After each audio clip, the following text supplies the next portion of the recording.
Naga's Essence by Celeste King. First he'll break her. Then he'll claim her. And then he'll last his eggs in her. For 6 long years, she's trained to destroy the Naga monarchs who ruined everything she held dear. Now she's ready to topple their kingdoms and end their reign. But then Slyth found her. No matter what magic or skills she uses, she can't escape his clutches. He won't let his prize slip away. You shouldn't let the dirty details in this story slip away either, just because this platform won't allow us to get you hot and bothered.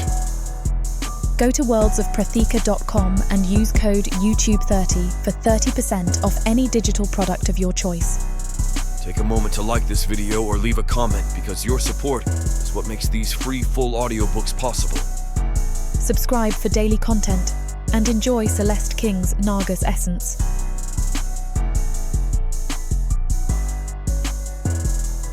Chapter 1.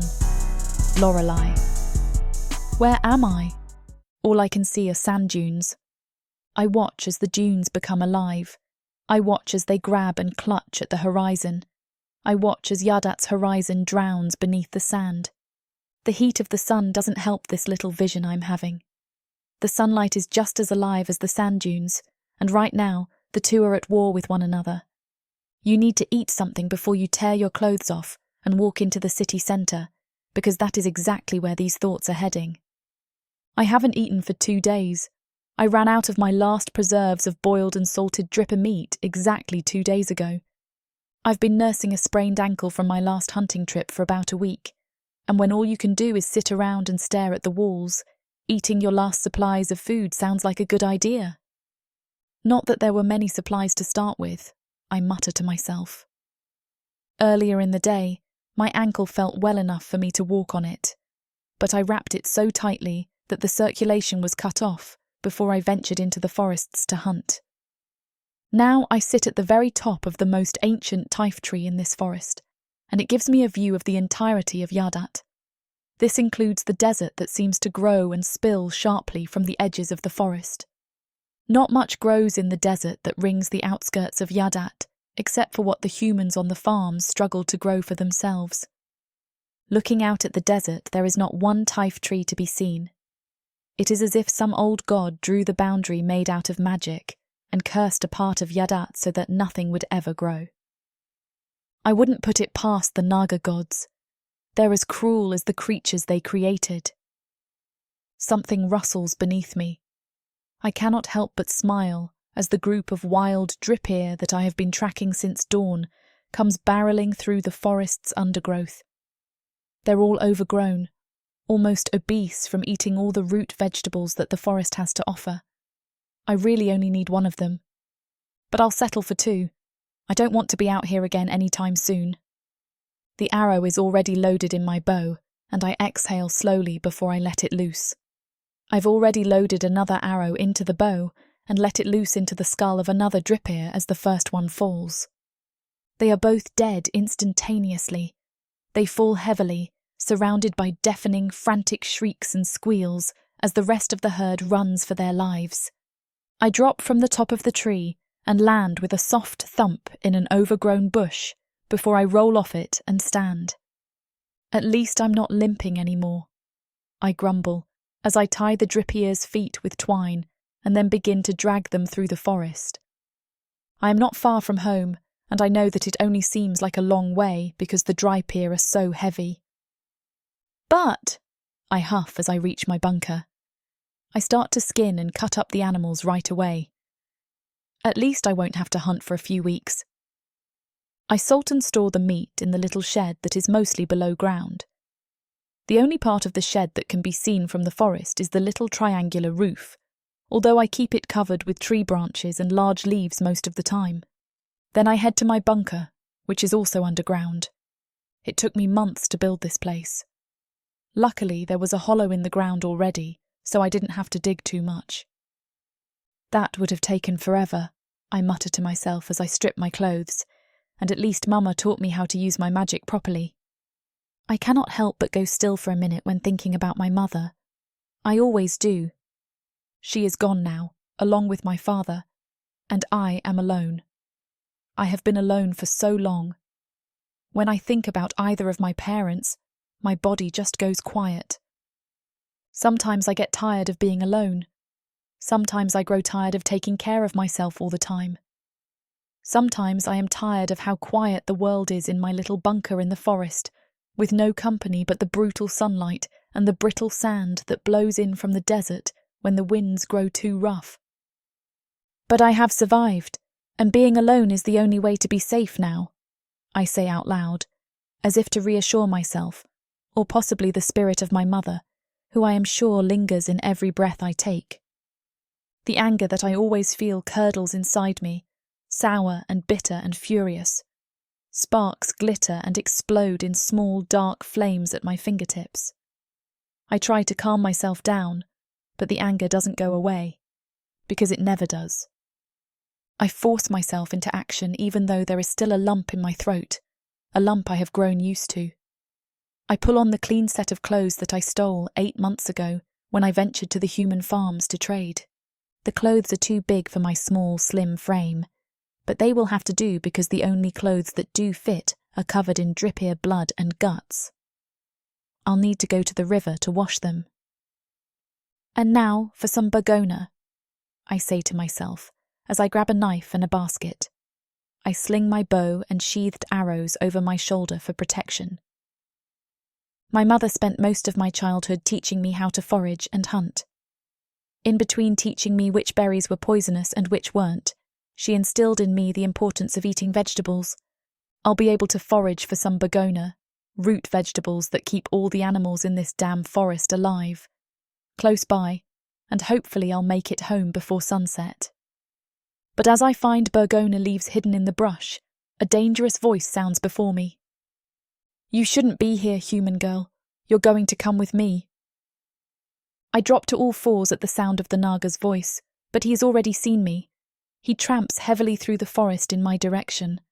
I stuff my bag filled with burgona and wild samana underneath a bush and stand up to face him. At least I brought the carving knife along with me, I think, as I pull the now sticky knife that's almost as long as a dagger from the ground. I smile as the Naga comes closer. His eyes are bright and sharp, and he bares his teeth in an attempt to frighten me. I cock my head to the side. He really thinks I'm going to submit to him. The Naga is clearly surprised that I haven't fallen to my knees, so he does something very stupid. He lunges at me. I leap backward, sprained ankle be damned, and swipe at him with the carving knife. He howls with pained rage as the blade slices through the scales on his face. I stumble backward as he crawls towards me and drags his tail through the air. His tail catches me behind my knees, and I shriek as I go flying. I land on my back and jump up, launching myself towards him. He is ready for me, and I know he has the upper hand because of his strength. So I drop the knife and throw my hands away from my body, where I clench my hands into fists. The Naga doesn't last very long when I force a tree trunk into his path, slamming the thick trunk against him brutally. "Don't use your magic unless you absolutely have to. We shouldn't have to live like this, hiding ourselves and what we can do. But this is what we have to do for now. My daughter, I don't want you ever to get hurt, so only use your magic unless you absolutely have to." My mother's words resound through my head as I kneel beside the broken body of the Naga. He died on impact with the tree trunk. His face has caved in, and most of his scales have been violently sloughed off, leaving only bloody flesh behind. I'll leave the body for the Worgs, but I'm certainly not going to leave the clothes or anything else he's carrying. I search his pockets first, and I find money and jewellery.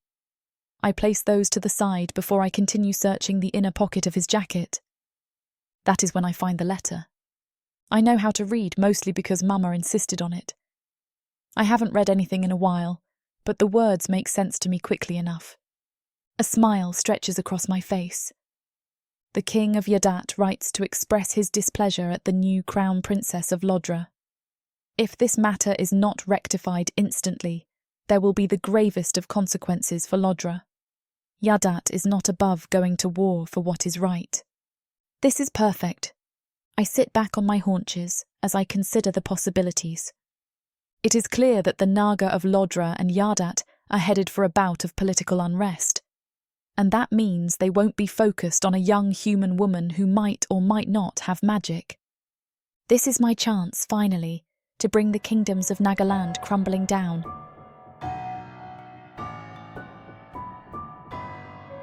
Chapter 2. Slyth.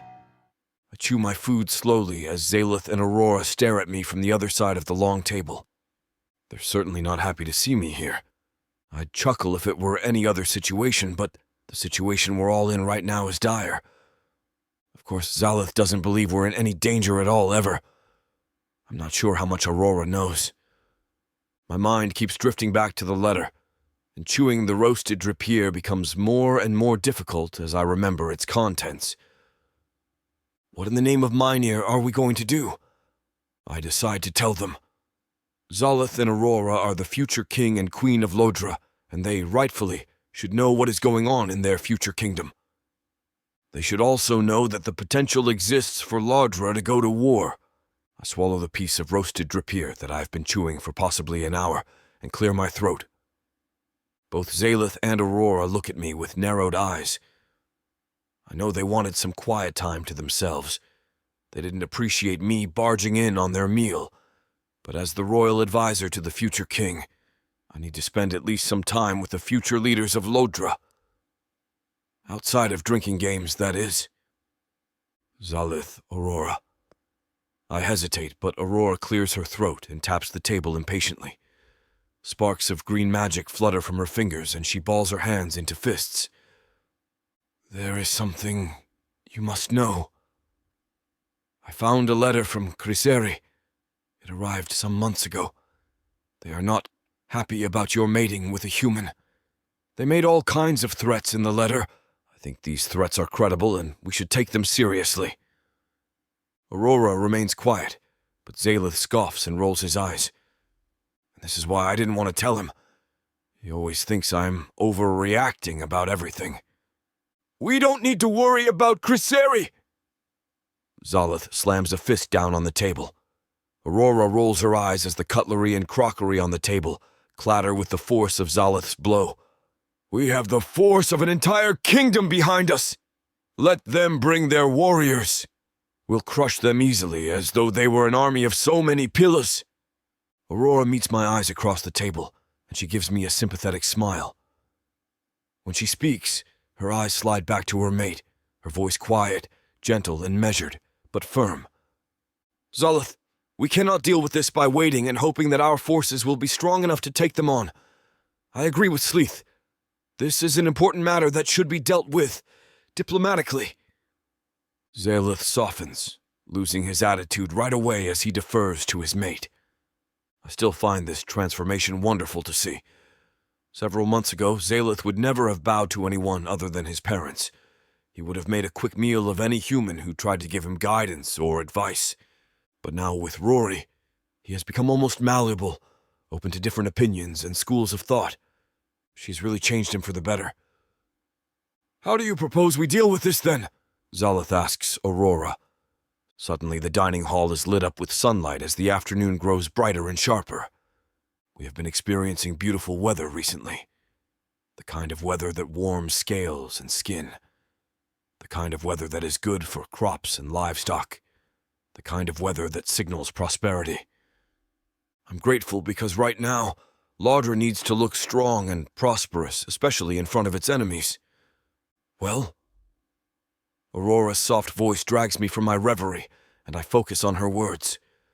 We all know that the human population will get hurt the most if there is bloodshed, so we will need to accomplish as much as we can without violence. How are we supposed to do this with so little information? Slyth asks, and I am reminded that he has had a royal education, the same education I have had. He might value strength of the body above strength of the mind, but he is as intelligent as I am. I just wish he'd use his brain more.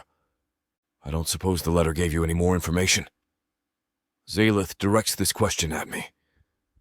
His tone is sharp and curious. I shrug, and then I start to cut into my vegetables. There were a lot of vague threats, but nothing specific. The anticipated sentiments about disrespecting tradition, wrongs being righted, etc., I murmur.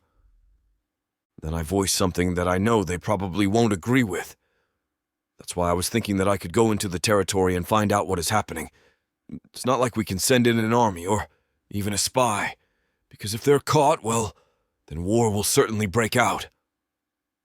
No. Slyth and Aurora speak in unison, and I wince as Slyth brings his fist down on the table again. That is far too dangerous for you. You are not trained like our soldiers or spies are. It would be asking for death to walk into Criseri. It's the only way, I say calmly, as I place my knife and fork neatly on the table and plead my case. I don't see any other way to get information, do you? I'll go in quietly. I'll visit the southern villages where I am sure I can gain some information. There is always someone willing to talk around there. Slyth sighs and leans back in his chair. I am struck by a wave of pride. He is finally starting to look like the world-weary king that he will be someday. Aurora takes a sip of the fine mead we imported from Miltar, and then dabs her mouth delicately with a napkin before she speaks. Are you sure about this, Slyth? She asks me directly. I nod firmly and take a sip of my own wine. I am sure. This is the only way. I won't be gone long. A few months at most. I want Lasta to run things in my absence because he's the only Naga I trust with the job. He'll keep the place running while I'm gone, and when I return, it will be like I never left. Slyth grimaces and snorts before he finishes his shisk, which we imported from Voig. It sounds like you have it all figured out. You were never going to listen to us asking you to stay, were you? Slyth says, an accusatory tone in his voice. I shrug smoothly and stand up from my place at the table.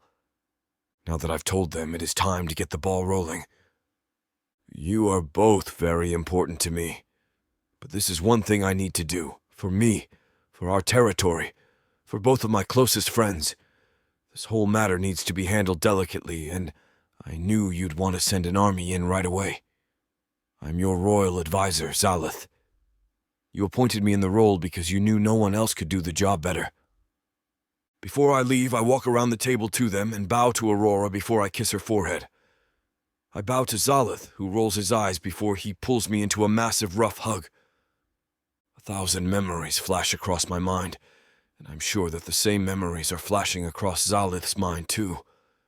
Memories of us, of life up to now. Memories of our childhoods. Memories of our teenage years. I know that our memories are probably different. Slyth will remember us being friends. I remember learning to be his faithful servant in between moments of our adolescence. Everything I do now is to continue the legacy that I was born for. The memories do not fade when Slyth lets go and I walk away from the dining hall. I meet Lasta outside his chambers, where he leans against the doorframe with his arms crossed over his chest. Lasta! We shake hands and he looks me up and down before he snorts derisively. You don't look like you're ready to infiltrate the Criseri, he mutters before he turns and walks into his study. You'd say that even if I looked ready, Lasta. My tone is mild. Lasta tends to be abrasive. I have learned not to take offense at this point because I know he doesn't mean anything by it. Well? Lasta's tone of voice is short. He sighs and sits down at his desk, which is a haphazard mess of books and papers. I got you the maps you wanted. Not that they'll do you any good. I doubt you'll make it very far before they realize that you're a spy. I sit down in the chair opposite Lasta and take the maps he hands me. It's always good to have your ringing endorsement, Lasta, I say absent-mindedly. You know I like being honest, he says with a sharp grin. Just don't die while you're there. I don't want to be stuck with this lot. None of them know their knees from their elbow, and I don't want to be left cleaning up after Slyth. Your request is noted, I say with a smile as I stand up. Now I am already packed. I just need to stop by the armory and pick up my weapons. How much did you pack? Lasta asks me, and his tone is almost curious, which is a shock to anyone who knows him. Not a lot. I pause in the doorway. Does he actually want to have a conversation? Enough to get me by for a few months. I don't dare pack more because I don't want to be weighed down. Losta grunts and looks away from me.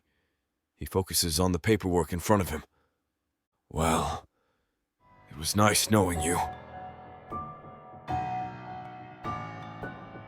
Chapter 3. Lorelei. This has to work, I mutter quietly under my breath. Because if it doesn't, I don't know what I'll do. My skin is cold. I would light a fire using my magic, but considering that I'm creeping through one of the human farms and about to steal a ton of their belongings, I don't think that would be very wise. My mother has been haunting me more and more lately. It's like she's come to life, like she has risen and is with me at every turn, with every move I make. She is there in the whisper of the trees and in the air that shifts around me when I inhale and exhale. She is there in the click and sputter of my magic, and she is there in my dreams, always in my dreams. I have never been afraid of meeting my mother in my sleep. Why should I be? She loved me desperately. She loved me enough to sacrifice herself for me to live. But lately, I am afraid. I don't want to see her in my dreams, and I don't want to see her in the shapes carved into the tree trunks, because I have finally come up with a plan to get my revenge, and I know she'd disapprove. My mother, while she was alive, raised me to be brave and strong. But she also raised me to keep my head down. She would not have gone along with this plan, even though this plan is the only thing I have to hold on to right now, even though this plan is the only thing keeping me going. I stumble in the darkness and let out a choking gasp of air as something in my chest twists painfully. It is true. This plan to overthrow the Naga, to burn them all to the ground, is the only thing keeping me going. Without it, I don't know what I'd do. I find the clothesline before I know it, and I strip it bare, bundling the clothes under my arm before I run back into the forest. I hate this. I shouldn't be stealing from other humans, but they'll thank me when we're finally all free.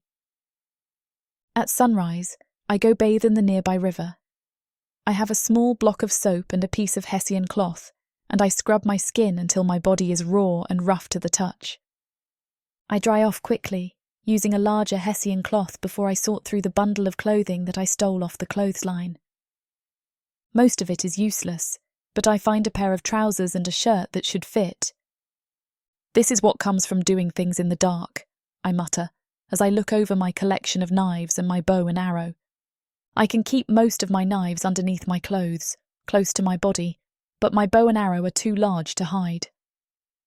Unless... I look over at the bow and then at the shirt, which fits although it is slightly too large. I grab one of my carving knives and get to work on the bow. The day grows old and weary around me as I carve away at the spine of the bow and rip apart the seams of the shirt before I sew it back together. I'm missing a lot of good hunting doing this. I only hope that this will work out. It has to work out, because if it doesn't, I don't know what I'll do. As I adjust the stolen clothes and my bow so that my weapons can fit underneath the shirt, I go over the plan in my head. In a few days, there will be some kind of special royal anniversary, and the streets will be filled with Naga and the human slaves that they take with them everywhere. In a few days, I'll leave at dawn and make it into town, where I'll blend in with the other slaves. I cringe as a vision of my mother's face materializes in my head. She would not be happy with me right now. She'd consider this a death wish.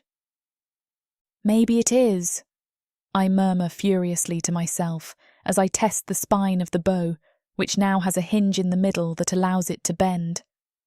But I don't have a choice. It has to be done. She didn't raise me to sit around and do nothing. I cannot believe that my destiny is to remain in this forest and hunt for the rest of my life.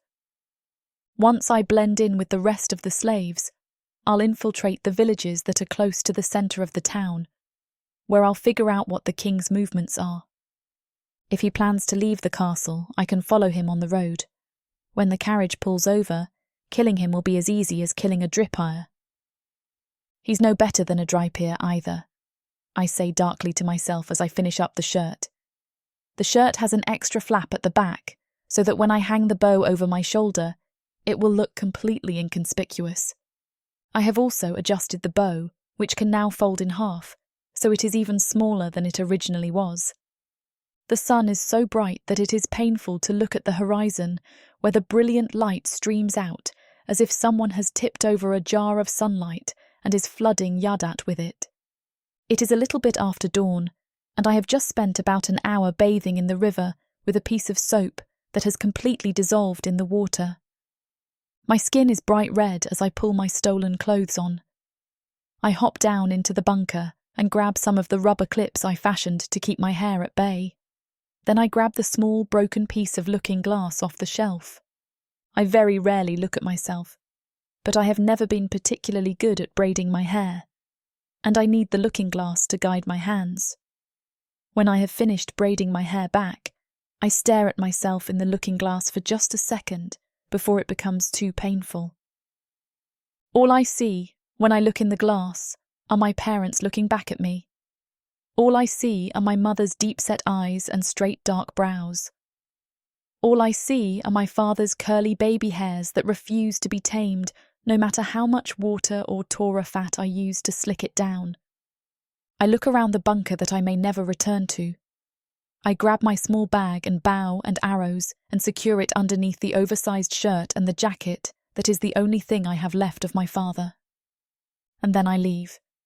I arrive on the outskirts of the village early enough to blend in with a group of farm workers. We are directed by 3 Naga to carry sacks of grain to the centre of the village, where the village's baker will use it to make baked goods. Luckily, everything I am carrying beneath my clothes is light enough not to burden me too much, and I lift a bag easily enough onto my shoulders and follow the line into the village. "What's all the fuss about?" I ask the woman next to me. She must be close to my age, and she is slightly thinner than me. Her face is gaunt, and her skin is stretched tightly over her face. She shrugs, struggling underneath the weight of her bag before I reach over to help her. She looks at me with narrow eyes, but then she must decide to trust me. "Not sure. We were just told to be ready for extra work today, as if we didn't have enough to do already." I ask more questions of the people around me as we walk, but no one seems to know anything about the king or his movements. Maybe this wasn't the best place to get information. You need to get closer to the castle. I am about to slip away from the group as we near the centre of the village when I hear shrill shrieks and screaming coming from the village square.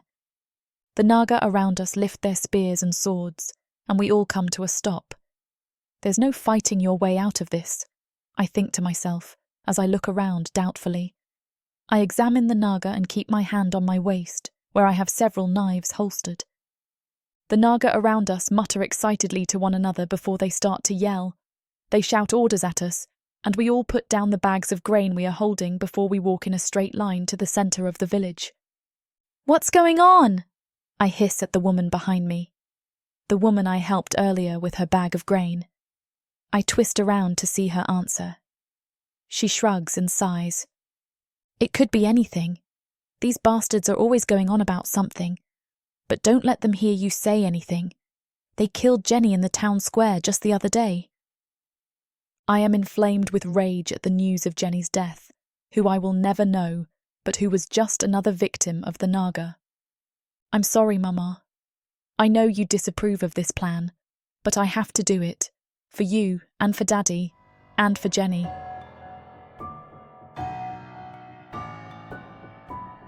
Chapter 4. Slyth. The whole village smells like filth. Frankly, the whole state of Yadat seems ugly to me. I've been here for a week and I'm already tired of it. Everywhere you go, there are humans trying to avoid being hunted down and soldiers trying to hunt them. No one trusts anyone here, and they're all afraid of the very land because it may be hiding the humans they live off enslaving. As for the humans that have been caught and put to work, they are constantly chained and humiliated. Having the most of these broken creatures is considered to be glorious, and so every petty rich man competes to be surrounded by dirty, sad people whose eyes are constantly on the ground. This is not the kind of nobility I care for. There is none of Slyth's even-mindedness or fiery spirit. This country turns men into mean-spirited, small-hearted tyrants, and the sooner I get out of it, the better I'll feel. I walk down the streets of the town, making my way towards the center, where I assume there will be a marketplace. I do my best to offer smiles to the Naga who go past me and to avoid the eyes of the humans. I reach the village square and stand, looking around for somewhere to set up a booth.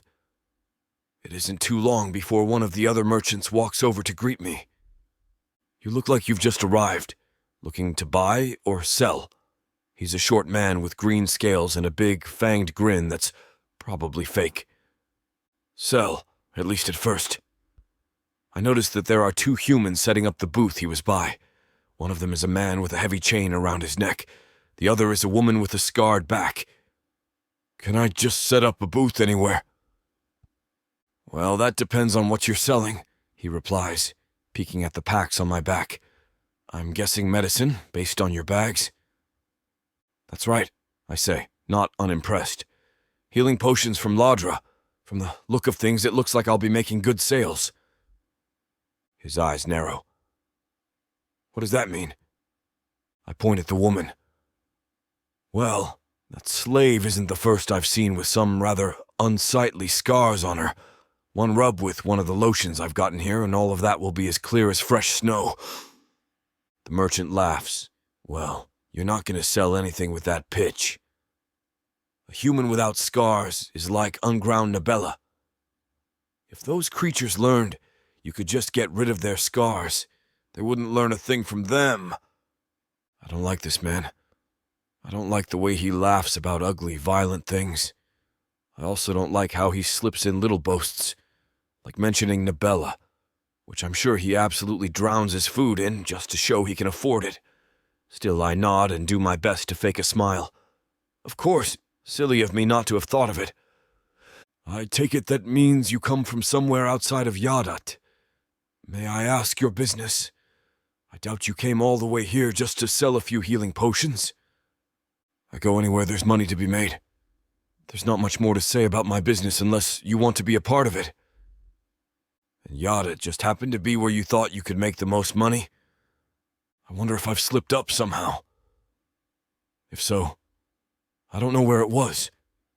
Certainly I might have missed some bit of merchant culture somewhere. Then again, maybe this man just doesn't like me. That's okay. I'd rather people like this didn't like me.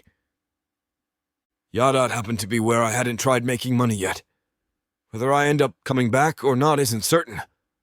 His fanged grin rises again. "Well, then I certainly hope that your health potions sell well. I'd recommend you set up somewhere in that row. That's where all the medical wholesalers are." I nod. "Thanks for the tip." With that, I walk over to the row of booths that he's pointed out.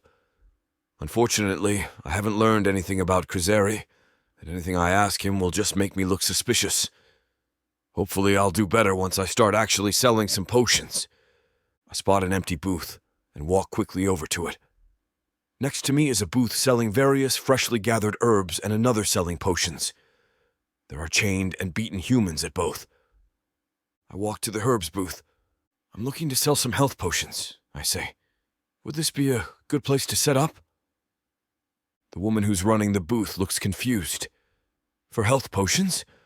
No, this is for non-magical remedies. You'd want to be over there." She points to another row of booths halfway across the square. Not a bad trap on the part of that merchant. Not many people who'd come to a non-magical remedies section looking for health potions. "Thank you, I must have gotten lost." I start to walk away, then pause as if I've just thought of something. "Are you native to this area?" "That's right," she says. "I've been gathering and selling herbs here for years." "I've been thinking about expanding my business into this area," I explain, worrying slightly that if the other man got suspicious of me, she might too. "But before I do any of that, I want to know if things are safe around here. I don't want to try and expand somewhere and then have a war break out." "You're asking if I think there's going to be war?" she asks. I can tell from her voice that it was definitely too direct a way to approach it. "Just if you've heard anything. Troops building. Traders getting stopped. Anything like that." She thinks for a moment. "I don't talk to competition." Before I can even say anything, She turns to one of her two humans. "What are you standing around doing nothing for? Go find me some customers." I walk away before the human can pitch me on buying herbs. Yadot is apparently not a trusting place. Frankly, I'm not sure if people are hiding things from me because they think I'm a spy, or because they think I'm a fellow merchant. I keep noticing the humans and their dull, miserable stares everywhere I go in this market. Before getting to know Rory, it used to be easy for me to just look away from humans most of the time. I still found it a little disconcerting when someone was cruel to a human, in the way it's disconcerting when a child plucks the legs off an insect. Now it's become something more. Now, when I see these humans, I imagine Rory in their place. I imagine someone showing all this cruelty to one of my friends. There's nothing that makes me angrier than that. Unfortunately, I'm here as a spy. I can't make a scene because people who make scenes get noticed. It's then, as I'm walking to the next row, that, almost as if the town is trying to test me, I hear the screams of humans and the angry hissing of Naga chasing them. I turn around. There are several humans running, all women. They're coming from a few different directions, and there are Naga soldiers close behind them and surrounding them. It takes me a second to realize what I'm looking at. It's a roundup. The soldiers have picked out a few unattended humans who were probably sheltering in some building nearby, and are gathering them together to dispose of. For a moment, my hand wants to draw my weapon. But I resist. I'm a spy, and as much as I hate having to stand by during brutality like this, that's exactly what I have to do. For Prince Slyth. The soldiers are moving the humans towards a stage. The humans look terrified more than anything else. They're looking for any opportunity to escape. But the net of Naga soldiers keeps closing tighter and tighter around them. The crowd is closing in too. They're watching all this with a gaze that's almost hungry. I hate having to blend in with them. That's when I notice her. She's one of the humans being corralled into the village square. A laborer by the looks of it. She's surrounded by other weary-looking slaves, Naga soldiers at their backs who look hungrily at the women being forced up onto the stage. She's pretty, for a human at least. It's a little hard to tell given how dirty and unkempt she is. But every once in a while, her face or body will hit a pose and I'll see it. She has short black hair, cut unevenly, probably with a dagger. Her body is muscular and there are several scars on it, but they're the kind that happen from accidents rather than torture. Most of all, her sharp eyes give her a look of startling confidence. That's what really makes her stand out. She's not scared right now, not like all of the other humans around her. She's furious. This whole country seems almost entirely dedicated to robbing humans of any sense of dignity.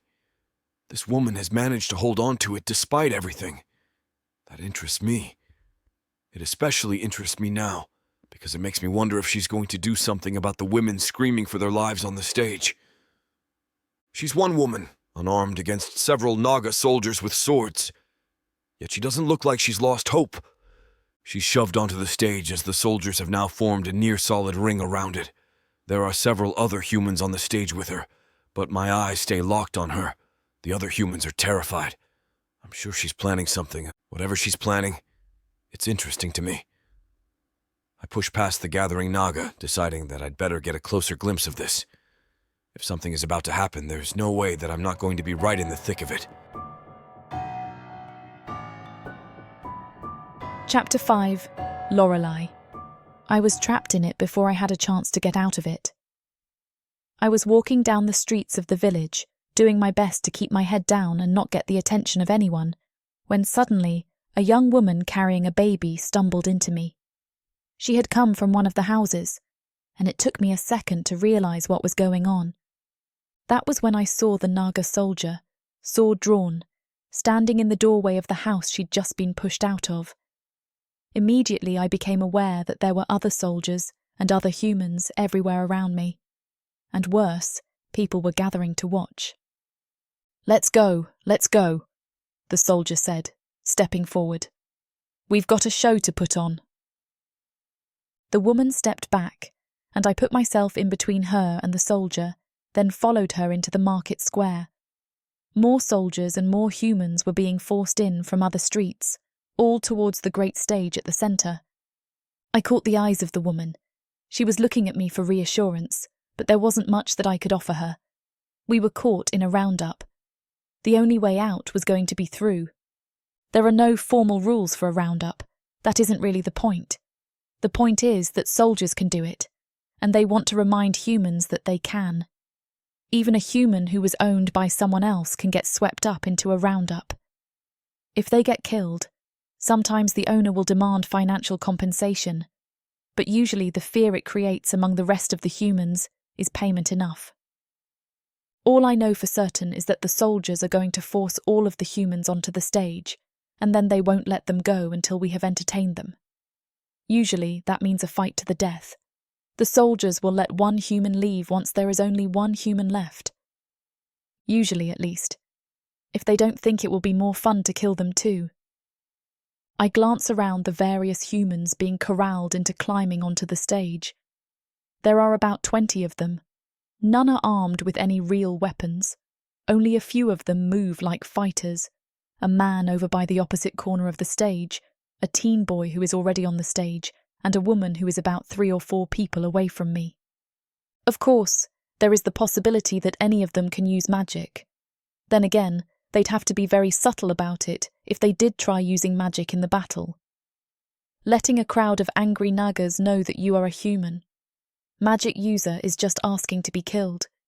There is no way for me to use fire or elemental magic in this battle. Even if I escape, which isn't guaranteed, the news will make its way up the military chain. I'd lose any chance to approach the king with the element of surprise. So what am I supposed to do? How am I going to make it out? I climb up onto the stage as a basic plan starts to form in my head. Yes, I decide. I'll fight my way through this and win. But I'll do it without letting them see that I'm fighting. I'll be the last one standing. But as far as anyone will be able to tell, that will only be by pure chance. That will mean they'll be pretty likely to let me go once it's all over. If it looks like I won by skill, they'll want to humiliate me more and knock me down a peg. If it looks like chance, they'll laugh it off. Even a weak little woman like me can kill a bunch of humans. Well then, the leader of the soldiers announces, stepping forward. His armour has a golden sheen to it, which indicates someone who bought their way up the ranks. You all know what to do. Show me which of you wants to live. There's a moment of silence as the humans on the stage look at each other, wondering whether they're actually going to attack each other or not. And then, chaos breaks out. It turns out, it only takes one to start it all off. The first thing I do is wrap my arm around the throat of the woman who had the baby. With a single jerk, I'm able to pull her off my feet and to the ground. If my arm had been just a little lower, I would have been able to snap her neck like that. I think if anyone is watching, they'll think that's what happens. But I'm also counting on the idea that no one will be. There's too much movement for anyone to focus on me and what I'm doing. Stay down on the ground and play dead, I whisper to her, then pull my arm off and back away, trying to get to a place where no one will attack me. She remains there, quiet. As long as she doesn't make any noise, she should be safe.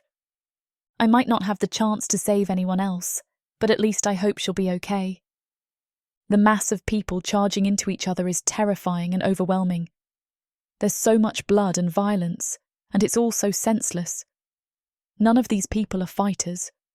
They're all just desperate and scared. Watching it, I can feel myself shutting my emotions away, pushing them down until I can survive this. A large man sees me standing alone and charges at me. He's already got blood on his fists, and I don't want to think about how he got it there. I do my best to look terrified and frozen until the very moment he reaches me, at which I duck down, sidestep, and push him past me into another person. Immediately, the two of them start to fight. Hopefully, to anyone watching, that looked like me trying to jump away at the last minute, rather than a practiced move. I try to move through the crowd as much as I can, making sure there's always something more exciting to watch near me while doing my best to avoid getting dragged into the action myself. There are knives and rocks in play now. The soldiers must have thrown them in to make the whole thing more fun.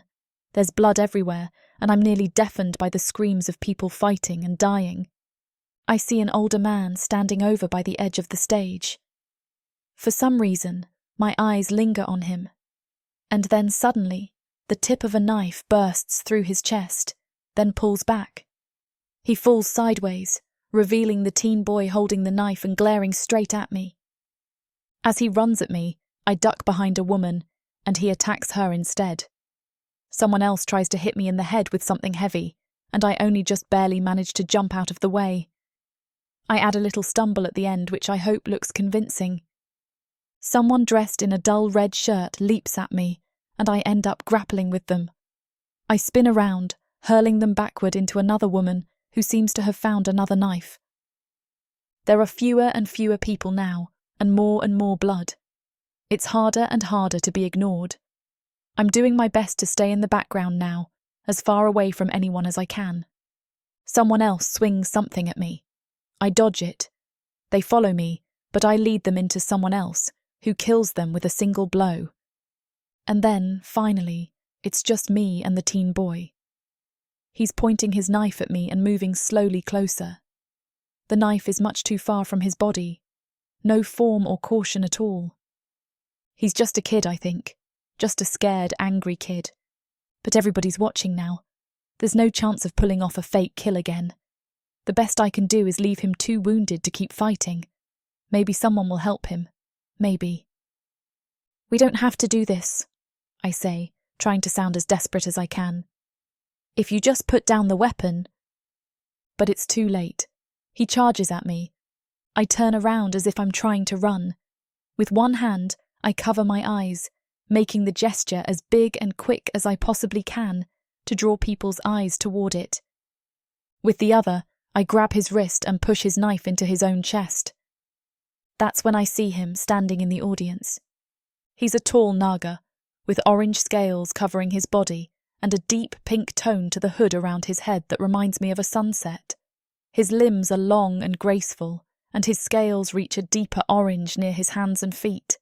His eyes are bright yellow and sharp, and they're fixed directly on me. He saw everything I did, I realise without question. The others might be fooled, but not him. Well, says the captain in gold. Looks like we have a winner. I don't even pay attention to him. I take off as quickly as I can, trying to lose myself in the crowd. It's not the soldiers I'm running from. It's that beautiful Naga with the sunshine eyes. Why am I calling a Naga beautiful? There's nothing beautiful about them. Only there was something beautiful about him. Not just physically, although he was certainly attractive for one of them. There was an intelligence to him, a wisdom. I glance quickly over my shoulder. He's following me. What really surprises me is that some piece of me is relieved to see him pursuing me. Even though he's a Naga, there's something in me that wants to know more about him and what he wants with me.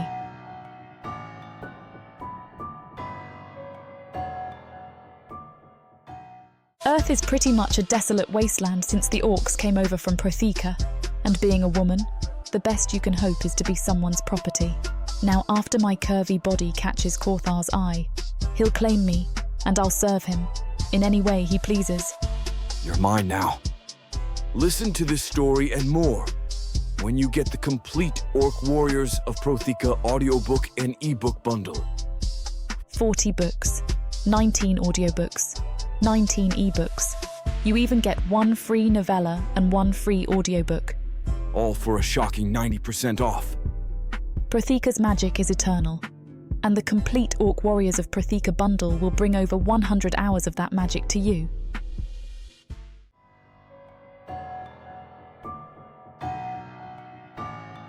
Chapter 6. Lorelei. Why is he following me? I can't think of any immediate reason. Obviously, he's seen what I can do. He knows that I'm more than a simple human. I can tell that much just from the sharpness of his gaze. But that's a better reason not to follow me, at least on its own. If I could defeat all of those humans without even needing any weapons, What would I do to a Naga who follows me somewhere I'm free to use them? Time to lose him, I tell myself, starting to move towards the right side of the street. I do it as carefully and gradually as I can, drifting just slightly and making sure to always dodge people to the right and never to the left. Hopefully, I'll already be in position by the time he even notices what I'm doing. I can't help noticing that he's good at following. He doesn't follow me with his gaze, which would make it too obvious, but he keeps track. His pace is brisk. Not fast enough that it stands out on the street and makes him look suspicious, but quick enough to keep up with me. But what really gives him away is how aware he is of other people and his surroundings. Most people just sort of stroll blindly forward, noticing a few things that interest them, but letting almost all of the details go past. They'll walk straight into someone if that person doesn't say something first, but he doesn't do that. He weaves elegantly through the crowd, planning the way he walks so he never has to make awkward, quick jumps to avoid any of them. There's no mistaking that kind of awareness. That's not someone who's strolling around casually. That's a determined fighter, making sure that no one has a chance to surprise them. He was able to recognize me fighting in the roundup because he's a fighter too. And I wouldn't be surprised if he were a deadly one at that. Only, what is it that he fights for? Could he be working for the king? Could he know something? No, that doesn't make sense. I haven't made any moves yet. Whoever he is, he wants me for completely different reasons. Reasons I don't know anything about. I turn around quickly and fix my eye on him. I want him to know I see him following me now. I want to give him a warning that if he doesn't let me go, I'll make him sorry for it. The next moment, I make my move. Now, all the way at the edge of the street, I duck into the alley between two houses, stepping nearly sideways so that he has as little time to respond to me doing it as possible. As soon as I'm in the alley, I take off running at full speed. The question is whether I can make it to the end of the alley before he makes it to the mouth. I think there's a chance.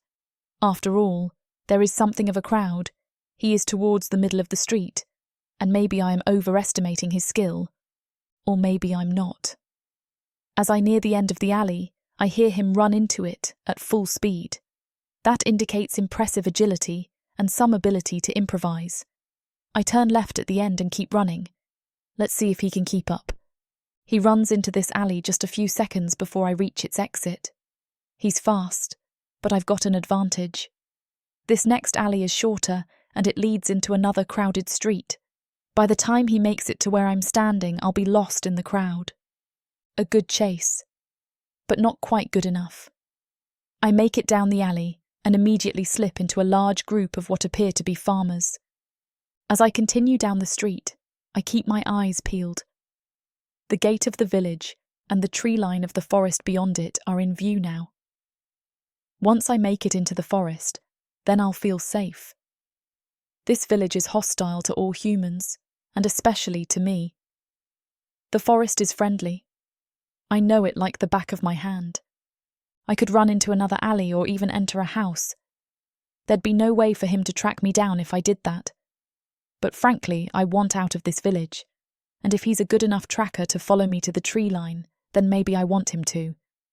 That's certainly something interesting, and in this kingdom, I could use that. I step through the gates and risk a glance behind me. There he is. I'm impressed. He must have used a track I left on the ground, or some similar trick. Either way, he won't stop me now. Even a second or so of lead, which I'm guaranteed to have, will be enough in the woods. He may know how to track people in a forest, but I know how to not leave traces, and in a forest, the person hiding has the advantage. I push myself, running towards the trees as fast as I can. Maybe I also want to show off a little for him. I have just enough time after I pass the tree line to set up an attack. He runs into the forest. Then his body responds before he even knows what it's responding to. I throw 2 daggers straight at him.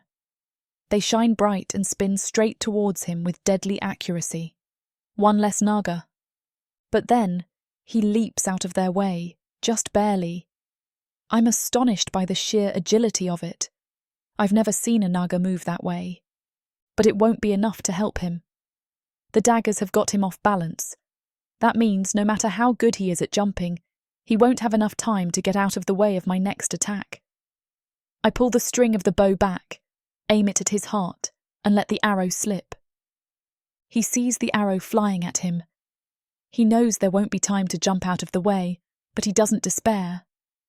Instead, he grabs onto the nearest branch and uses his arms to pull himself out of the path of the arrow. It whizzes past him and lands in the trunk of that very same tree. Now I'm really impressed. That's the kind of trick I would have felt proud of thinking up myself, and he pulled it off well. I've got another arrow out of my quiver and pointed at him, but I don't hurry to shoot this one. I want to see what he does next. This male knows how dangerous I am now. He knows that I'm armed, and that if he makes a wrong move, I'm more than willing to kill him. So what's he going to do? Are you going to shoot me? He asks as he drops back to the ground, his sunset-coloured scales gleaming in the sunlight filtering through the forest's trees. Depends, I answer, keeping the string tightened. Are you going to make me? I don't want to hurt you, he says. You'll forgive me if I need a little more than your word to believe that. Unfortunately, I don't have much more than that to give you. I'm a merchant. I've come here to sell health potions. Oh, don't give me that, I snap. You're not some merchant any more than I'm just some slave. What are you really here for? And what do you want from me? Something flashes in the Naga's sunshine eyes. Something dangerous. His masculine features harden further, if possible, and an unwelcome wave of heat flows down my spine at the sight. It's clear that he's unhappy that I've seen through his facade. That makes two of us. I like having been discovered just as little as this mystery male. The Naga lunges at me almost faster than I can track, and I loose my arrow a second too late, the arrowhead burying harmlessly into the tree behind him as he tackles me. I scream furiously as he takes me to the ground, his weight crushing me against the forest floor. Panic sinks in. He's going to kill me, or worse, and there's nothing I can do about it. He's too big, too strong, too fast. Just like that, the weight above me lessens, the Naga pushing up onto his forearms and caging me in against the ground. My heart hammers like it's trying to find a way out of my chest as I stare up at him, momentarily shocked by the duality between his attack and the concern I see on his features. The moment he realises I'm fine, however, his full lips twist up into an infuriating smirk. Had to level the playing field, didn't I? I buck my hips, rage sweeping through me and replacing the animalistic fear I'd been feeling seconds ago. The sharp shift throws the Naga off balance, and I slip out from under his arms, swiping another knife sheathed at my hip and brandishing it at him. Surprise widens his eyes before he recovers, that same cool, predictable smirk on his face once more. A fighter. I like that. So why are you all the way out here, little killer? Are you hiding from something? I growl, the nickname grating against raw wounds I'd rather keep hidden from this Naga. He pushes to his feet slowly, showing me his hands like he's trying to placate a wild animal. I take a step back as he takes a step forward, maintaining the distance between us. He cocks his head curiously at me, as though trying to read the thoughts flitting across my face. For the first time in my life, I don't think I can outsmart this Naga, not without my magic. My flames tingle in the palms of my hand, eager to take care of the threat before me, but for some reason, I stifle them. Instead, I turn on my heel and dash deeper into the woods, praying that I'm faster than he is for the second time today.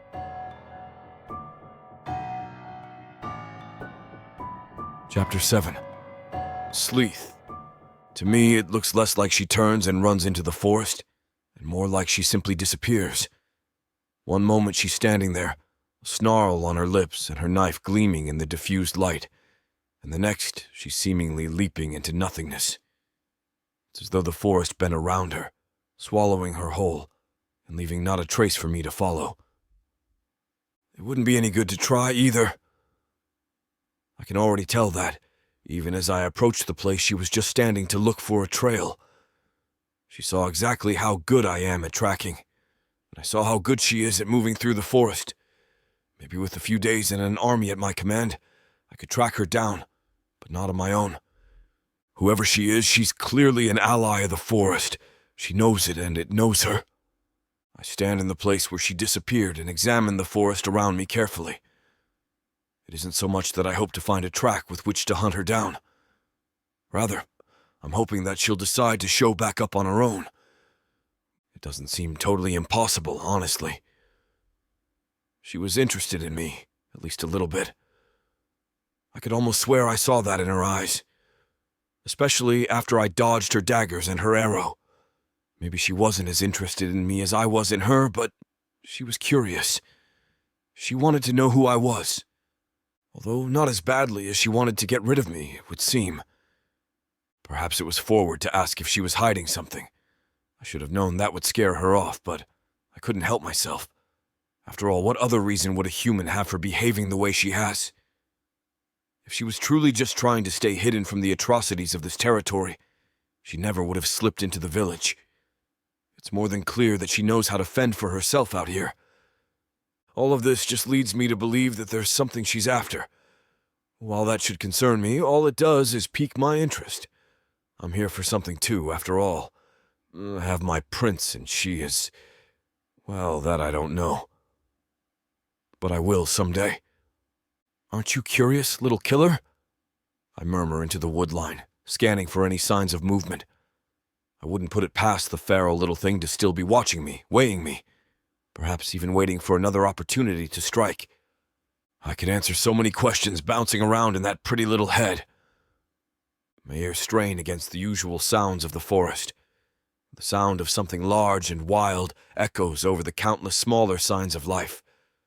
Probably a batlaz or a wurg, but I'd need to hear it again to be sure. I can't resist waiting for just a few more seconds. Of course, nothing happens. My little killer doesn't make a sudden appearance, and despite the fact that I knew she wouldn't, I can't help but feel disappointed. I'll come find you again, I say finally, and then start back towards the market. Is there any chance of her being relevant to my mission? None that I can think of, much as I would like to. She certainly isn't working for the king, even if the king were willing to set aside his own disgust for humans long enough to recognize her talent. She would never stoop to following him. Could she be resisting him? That's possible, but I don't see much evidence that she's involved with any broader organization. The work of one talented warrior like her is certainly enough to interest me, but my prince sent me to discover information on a much broader scale. So far, I have none of it. As I go back through the gates and towards the market, I catch a few stray eyes lingering on me in a way they didn't before. People saw me running here. Only a few people, to be fair. No one in the market itself. Still, it was a mistake, and if word spreads too far, there's a small chance I'll pay a price for it. It was wrong of me to let my personal interest in a woman overcome my dedication to the mission. I won't let it happen again. I make my way back to the market and choose a booth to set up near the other enchanted medical supplies. I see a few other stalls also selling health potions. That's just as well. I'm not here to sell potions. I'm here to gather information. For a while, I don't get a chance. Customers come by too often, and none of them are interested in talking. They just want to buy a few potions and then head off without talking much about it. Even when I raise the price to draw out my stock, people keep coming. They don't want to talk about it, but the people of this village are scared. They're expecting something very big and very dangerous to happen, and for some reason none of them want to name what it is. It's nearly evening by the time someone finally comes by who's willing to strike up a conversation with me. She's a short Naga with blue-green scales and purple eyes. Based on her clothing, my guess is that she's a small-scale landowner or perhaps another merchant. Not a noble, but not someone who has to break their back just to make a living either. People like that are usually a good source of information. Not rich enough to not worry about danger or poor enough to keep their heads down. They're the kind who will talk if you just listen. Healing potions, eh? She muses, looking at my wares. Sounds like someone's heard about the rumors. So she's even willing to start the conversation without me prompting her? Finally, a spot of luck. Are there rumors? I ask. I only arrived today. Oh, you hadn't heard? She looks embarrassed. Well, maybe I shouldn't tell you. It's all just gossip and hearsay, and nasty gossip at that. I've noticed that I've been doing better business here than anywhere else, I say, trying to let her know that I'm curious without actively saying so. It's almost as if everyone here was afraid that something was about to happen. Well, it's better to be safe than sorry. She picks up one of the bottles. I'll take just this one, I think, just to be sure. You said the gossip was nasty, I say, getting a bag for her to place the bottle in. May I ask who it's nasty to? Oh, I don't think I should tell you that, she says, accepting the bag and the bottle. It wouldn't be decent. I can tell by the way she says decent that she means safe. I don't know how much longer I'll have to wait to meet someone who's as open to talking as she is. It's time to make a bit of a gamble. There's one person who it would certainly make sense for people to be anxious to gossip about. Nothing to do but hope I'm right. Is it possible that the subject of this gossip wears a certain special hat? Say, a crown?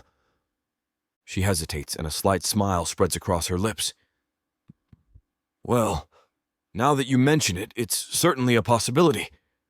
If it helps that I have no loyalty or connection to the king of this country, I tell her, leaning forward slightly. As a merchant, kings are an inconvenience we have to work around. She nods, and a look of relief spreads over her face. She clearly wants to share this story, but the king does keep plenty of informants to watch his people. Still, it's a pretty safe bet that none of them would say what I just said.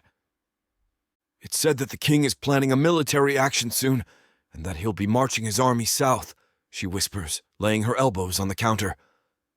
A military action that would pass straight through this village, I add. Exactly, and that's bad enough on its own. Only there are also rumors about the military action itself and what they're fighting. I always keep an ear out for rumors. She nods. They say the action is a response to revolutionary activity and civil unrest in this very area. And, well, you've probably heard the sorts of things the king has done on punitive campaigns in the past. I certainly have. No wonder healing potions are selling well. I'd buy some if I heard that. Those are certainly unnerving rumors, I say finally. I agree, the woman says. Make sure you keep some of your stock for yourself. You wouldn't want to be without it. No, I wouldn't, I murmur. She smiles and starts to walk away from me. That's when I stop her. Oh, there was one other thing I wondered.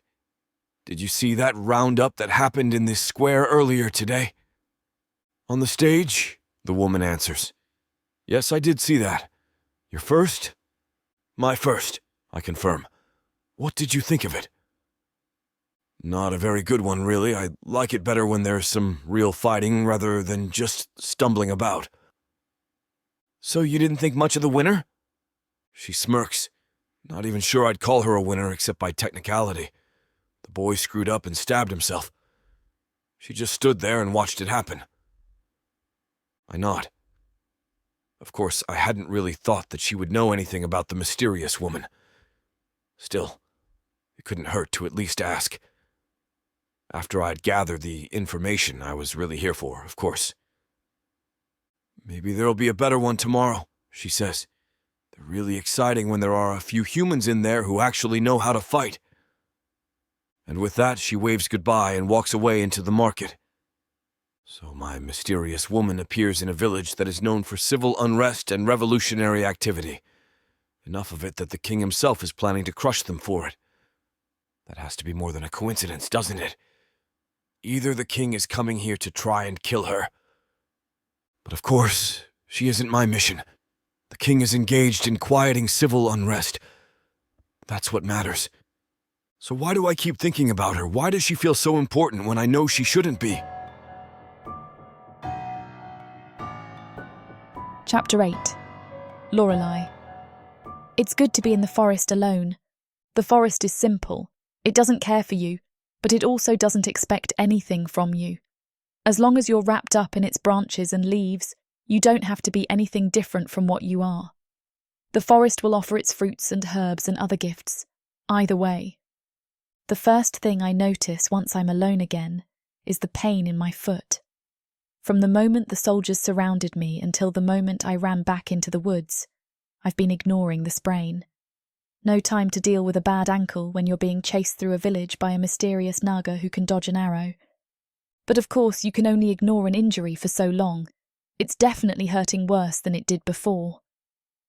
I'll have to gather some herbs to make a salve for it, I tell myself. But for now, I just need to sit in the branches and rest for once. I lean my head back against the trunk of the large tree I've chosen to hide in for now, letting my eyes flutter shut. The moment I do, I see that Naga again. I can picture almost every detail of him. His simple cloak, his bright scales, his powerful tall frame, and the muscles that give him such remarkable and deadly agility. Will that be the last I see of him? I ask myself. It's certainly possible. I can think of any number of people who have tried chasing me into the forest and who I've then never encountered again. Of course, with those people, I didn't think about them again either. They were little nuisances on my path, and not anything more. I have a feeling that I haven't seen the last of that mysterious Naga or his piercing yellow eyes. He's in this village for a reason, just like I am, and it would be strange indeed if whatever it is he's come here to do has absolutely no effect on what I'm planning. As I lie against the tree, other faces come up before my eyes. The face of the teenage boy at the moment I plunged the knife into him. The face of the man I pushed as he fell into the grip of someone else. The faces of the people I couldn't get close enough to rescue at all. The sounds of screaming and the smell of sweat and blood. That face of surprise was the same that my father had when he was sold into slavery. My mother had it too, when she realised that the two of us had been betrayed. And she did scream at the very end. I didn't see what happened because I was running away, but I did hear her cry, and I knew that I wouldn't ever get to see her again.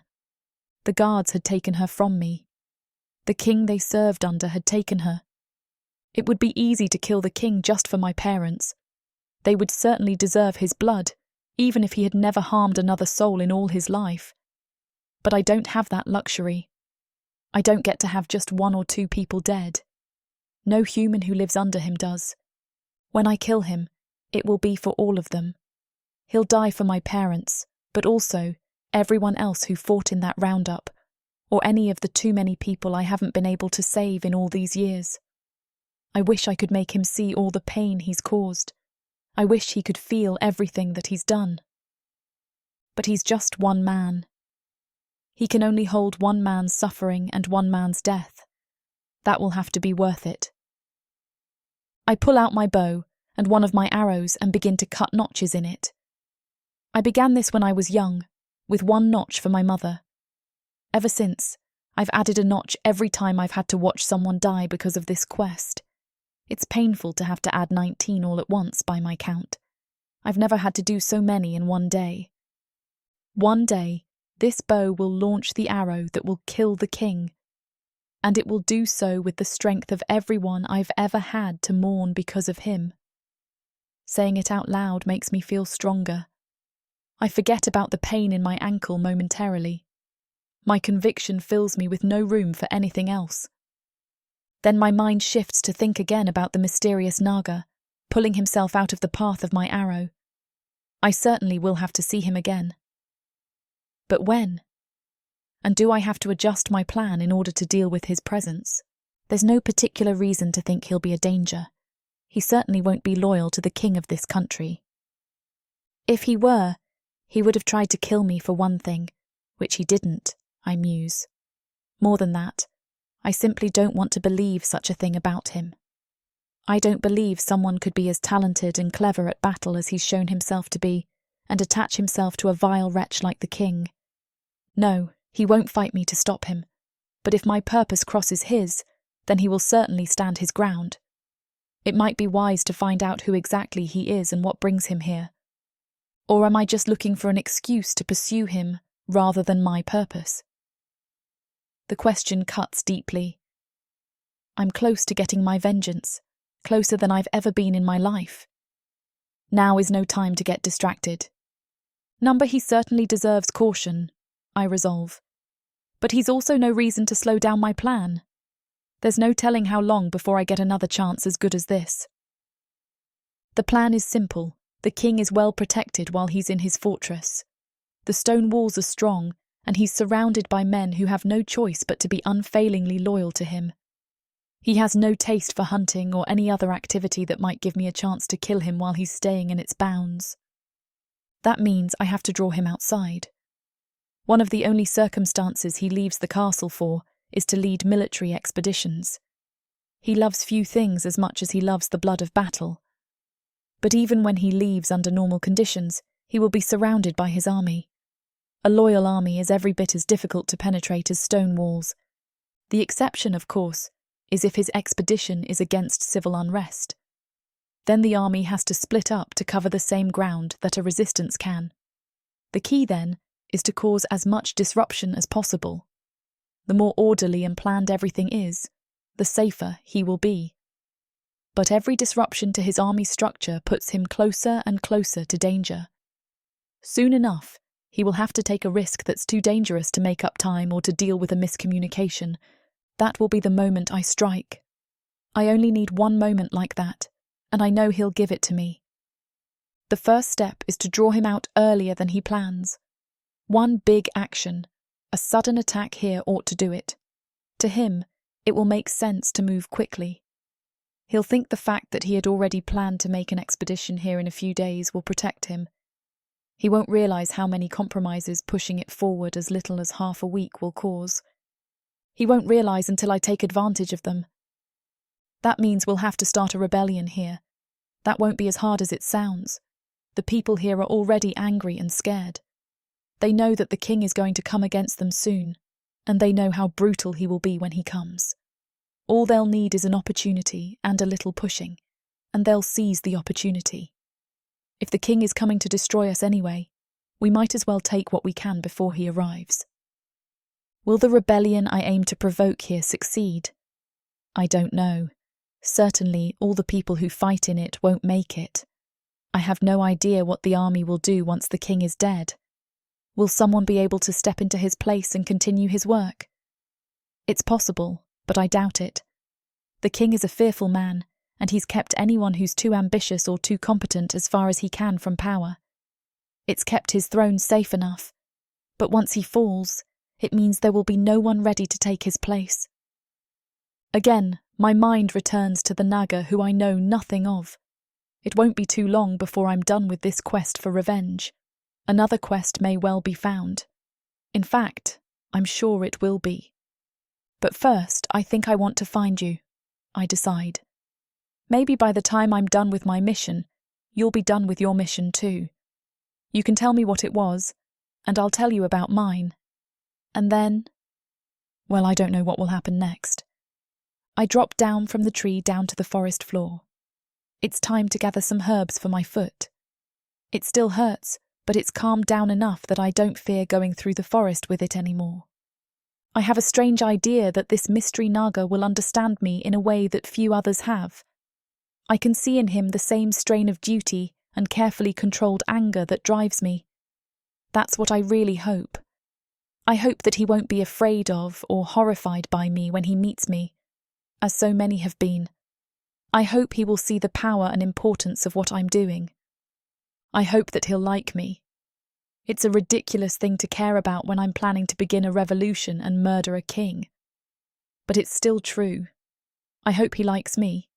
I hope I like him too. Chapter 9. Slyth. Slowly, I tease out more information about the unrest against the king in this territory, and the rumors of a planned military action in the near future. Like all rumors, it's all murky and full of contradictions. One second I'm reassured that any rebels who ever operated here have moved on, and the next I'm told there's a permanent base somewhere in the forest, which is the heart of a countrywide movement for revolution. The truth is, my focus isn't on any of that. It's on her. Every once in a while I come across the tale of a rumor that just might be about her. 2 soldiers went missing in the forest and were found with burn marks all over them. a lone rebel picking off soldiers and guards. A human with dark powers that allows them to fight with Nagas, one-on-one. There's no reason to be sure they're talking about her. They could be combining the achievements of many rebels into one legendary warrior, I ponder to myself, when no one is around to hear me. Or maybe it's more like a boogeyman. The merchants and slave dealers tell stories about a human who wants revenge to deal with their fears and soothe their consciences. But I want it to be her. Anytime someone talks to me, I ask them about the army and resistance first, and then about her. She matters to me. Sometimes I even think she matters to me more than the mission. Unfortunately, no one is able to tell me anything that brings me any closer. Even if I tell myself they might have heard of her, none of them have understood anything about her. "Oh, there's definitely something out in those woods," one of my customers says, after mulling over the potions for nearly 5 minutes. "But I don't think it's just one person." "A whole revolutionary army?" I prod. "More like a few fanatics," he answers. "If humans could put together an army on their own, then we'd be in real trouble." He laughs, and I do my best to laugh with him. "If you only saw the way she fought," I think to myself, "then you'd really be scared." Finally, I can't stand it anymore. I've had enough of collecting vague rumors and petty anxieties from slaveholders. I'm going into the forest. I want to find her. In a way, it's not abandoning my mission, I tell myself as I walk through the gates of the town. There's decent evidence to suggest she may well be connected with some kind of resistance activity that's been significant enough to draw the attention of the king. It's important to establish whether she's acting alone or connected to a more formal resistance. After all, if it's the latter, my prince could have quite a military advantage from allying with them. The problem is, I already know the answer to that question. Everything about the woman tells me that she works alone and has done so for a very long time. If there is a formal resistance cell in this area, and I'm not convinced of it, she'll have no connection to it. Comrades in arms would just be distractions to her. They would get in the way of her dedication to her mission. But what is that mission? And why am I so curious about it and about her? I don't have any answer, but I'm not letting that stop me. I cross the tree line and let the green light of the sun filtered through the leaves welcome me. I walk as silently as I can, my ears focused on all the sounds of the forest, identifying the ones I can and searching for anything that sounds strange or out of place. There are 2 ways to track someone. The first is to look for signs of their presence and follow those until you get close to them. The other is to go somewhere you know they'll be watching and let them track you. That's what I'm doing. I don't flatter myself that she'll talk to me, not after last time. But I know that if I keep wandering into the forest long enough, she'll start following me eventually. I stop moving without warning, freezing with one foot still hanging in the air. Just as I suspect, I hear it. One footstep, somewhere behind me. On the ground or among the trees. There's no way to be certain. I considered turning around and darting behind me as quickly as I can. But it would be a dangerous move. I've seen just how fast she can disappear into the forest when she wants to. That's not even considering the question of whether she knows I heard her yet. For all I know, that one footstep might have been her taking off. No, I'll go on. I want to see what she does. Will she take out her bow and shoot me? Or is she curious about me too? The best I can hope for is a glimpse. I'll have to lead her somewhere with less cover. Then maybe I'll get my chance to see her. I can just pick out the rushing of water somewhere in the forest. A river is usually difficult to hide near. I'll lead her that way. I continue to walk through, and I do my best to follow the sounds of her moving behind me. But it isn't easy. Every once in a while, I hear a sound that I'm sure is her. But just as often, it will come from a direction I don't expect at all. She's following me, I'm sure of it. But I can't make out anything else beyond that. At one moment, the direction of the breeze changes, and suddenly, I can smell her. I find myself enjoying her smell. Somehow it carries something of her focus and dedication with it. Almost as soon as it happens, it begins to fade away without any sound of movement I can hear. So, she even keeps track of her scent. I should have guessed. Clearly, this is something she must practice. Probably she follows groups of soldiers through the woods until one or a few of them are separate from the others. She could probably follow a small band of them for days if she wanted to, waiting for an opportunity to strike. Even when they became aware that they were being followed, it wouldn't help them too much. She must be considering the possibility of attacking. I don't think it's impossible that an arrow or a small fire blast could surprise me enough to hit me under these circumstances. There's no one else with me. If she wants to kill me, she'll never have a better chance. But she doesn't. That must mean something. It's a sort of intimacy between us. She has accepted me into her forest, at least for now. The river is coming into sight. I can feel a physical excitement at the idea of finally getting to see the woman who's been following me all this way. This is about far more than curiosity, I realize. I have feelings about this woman, feelings that run deep. That's when I become aware of another scent and another sound. I've been so focused on her that I haven't been paying attention to anything else in the forest, and I should have. There's no mistaking that sharp, musky odor. It's a wurg, and where there's one wurg, there's a whole pack. Before I can do anything, one of them is already leaping for me. Its dark fur is interrupted only by its shining green eyes and its deadly sharp fangs. There are at least 3 others around me. I manage to twist my way out of its path, just enough that it doesn't knock me over. Instead, I end up with a long gash running down my arm. I draw my sword and step into a fighting stance, even as another wurg is running at me. I swing my sword at it before realizing it's a distraction, and the real attack is coming from behind me. I manage to dodge the brunt of it just in time, but again, I wind up with a nasty slash running across my back. "I'll make a coat out of your fur," I threaten the animals, who just growl in response. Is she going to help me? No, I realize. She wants to see if I can handle myself in this situation. She wants to know what kind of warrior I am. Well, I'll show her. Another wurg barks at me, but this time I don't fall for it. I wait for the attack, turning as the wurg leaps off the ground and giving him a long cut all along the side. Without thinking, the other wurg runs at me and I swing my sword straight into its neck, killing it. Now 2 of them, the last 2 I assume, charge at me together. I manage to repel one of them, giving it a wound in its belly for its pleasure, but the other one jumps up onto me and sinks its teeth into my neck. I stab it in the stomach with all the force I have left. I stagger back against a tree. 2 wurgs are dead, and 2 are injured enough that they won't attack. The last one growls at me for a moment, but finally decides to retreat with his wounded companions. The moment it turns and disappears into the forest, I finally let myself slump down. By the gods, I gasp. The world is spinning around me and things are getting dimmer. For a moment, I see a human shape stepping out of the trees towards me. It's her, I realize. Finally, I got my chance to see her. As I continue to sink down and grow fainter, I smile. It certainly wasn't how I planned to draw her out, but at least I managed it.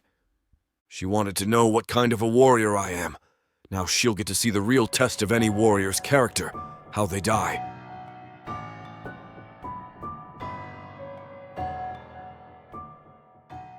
My parents sold me to the dark market. I am the avatar of chaos, and nothing will stop me from fulfilling the prophecy. Looks like you're the only one left. Take a step forward. It's her. She's the woman from the prophecy. My key to godhood. This is Delia. Starting price is 3 ducats. You will wed soon and restore the Enoch family name. Okay. I'll lower it down even more. 2 ducats. Who wants to buy Delia for 2 ducats? She is my mate. Destiny has foretold it. You don't know anything about me, and you want me to marry you? You're nothing but a human toy to be used and discarded. Hold on.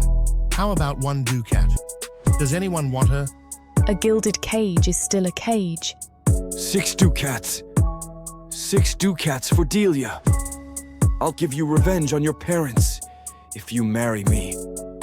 Okay, I'll marry you. godhood is mine for the taking.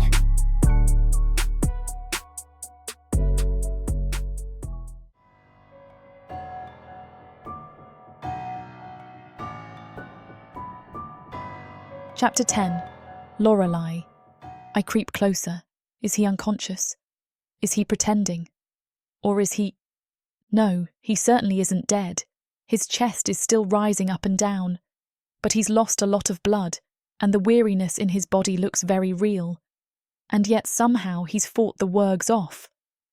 Worgs never retreat from combat unless they're afraid of an enemy. I don't know if I could have survived if it had been me the Worgs had attacked. Frankly, I didn't expect him to. It would be easy to finish him right now. It would be safer too. He's a potential hitch in all the things I was planning. I don't know what it is he wants or what he's willing to do to get it. If I just put an arrow in him right now, he'd be dealt with forever. I would never have to worry about him getting in my way again. I kneel down and pull an arrow out of my quiver. I fit it to the string of the bow, pull it back, and aim it directly at his throat. All I have to do now is let go. But I don't.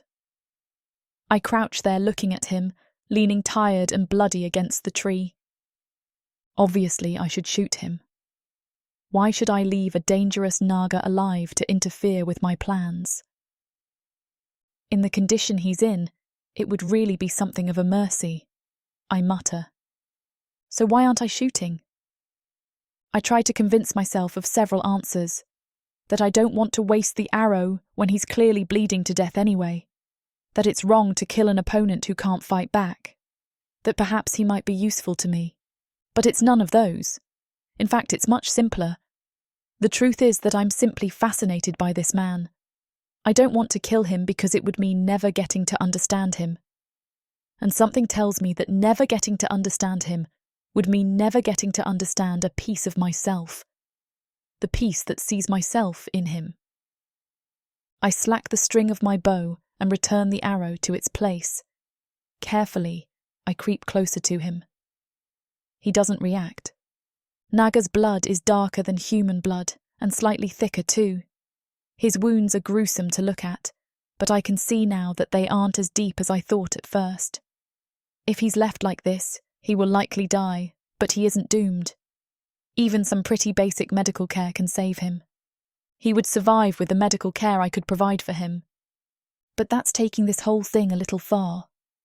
It's one thing not to kill a Naga, even one as dangerous as him. But to care for one? Wouldn't that be like making myself into a slave for him? Aren't I better than that? Maybe I am. But is it really better to leave someone to die? I wonder. My mother told me that we should always fight for love rather than hate, for the ones we want to protect rather than against the ones we want to protect them from. She said that many of the Naga may well deserve our hatred, but we have no obligation to give it to them. We can choose not to be filled with anger, even if that anger is merited. Then, she trusted someone who betrayed her, and she was killed by Naga guards in front of me. I don't know what to learn from that. I would love to be the kind, smiling woman that my mother was. But I've never felt that circumstances have allowed me that possibility. Suddenly, sitting opposite this mysterious Naga in the forest, I feel that they finally have. Here is someone that I can care for. Here is a chance to show that I am more than a simple tool for revenge and violence. I am more than a tool for revenge and violence, aren't I? I ponder. I'm not convinced of the answer. I pull out my satchel, open it, and douse a small cloth in one of the healing lotions I carry. I begin to dab it against his wounds, and he stirs awake, wincing. I knew you were following me, he says, sounding somewhat groggy. It would be best to keep him talking. If he lets himself fall asleep, I'm not totally sure I'll be able to pull him back. You have good ears, I tell him. Most people wouldn't have noticed. I came here looking for you. I had wondered if that was the case. I couldn't think of any other reason he would want to go through the forest the way he did. Suddenly I realised that he probably went towards the river in order to draw me out into territory it's harder to hide in. A clever move. Just the kind of thing I would have done if I thought someone was following me. Tell me about yourself, I command, cleaning the wound on his back. I want to know about you. What do you want to know? Start with your name. Slyth, he says. Slyth. I test the name, rolling it over my tongue without voicing it. It's a nice name. It seems fitting. What's yours? He asks. Lorelei, I tell him, but let's focus on you right now. You're the one who nearly got killed. I already know about me, he answers. If you want to keep me interested, you should tell me about yourself. I smile at that. He's certainly not lacking in dedication. I don't know if I feel like telling you about myself right now. You're willing to save me from dying, but you don't want to tell me anything about yourself? It's been a long time since I've told anyone about myself. That's certainly true enough. There have been 2, maybe 3 people who I've shared my real name with since my mother died, and none of them knew much more than that about me. I don't know if I like the idea of someone understanding me. It's much easier to stay a mystery. So you won't tell me what brings you to this country? I prompt. Not if you won't. Then I suppose we're at an impasse. I pull out bandages and start to wrap up the wound on his shoulder.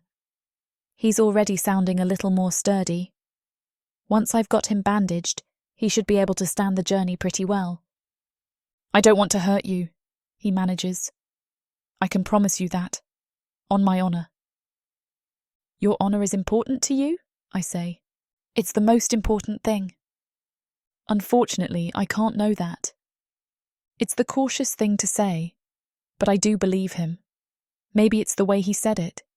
Maybe it's the way he just fought for his life. Maybe it's just that I want to believe him. I tighten the last bandage. How does that feel?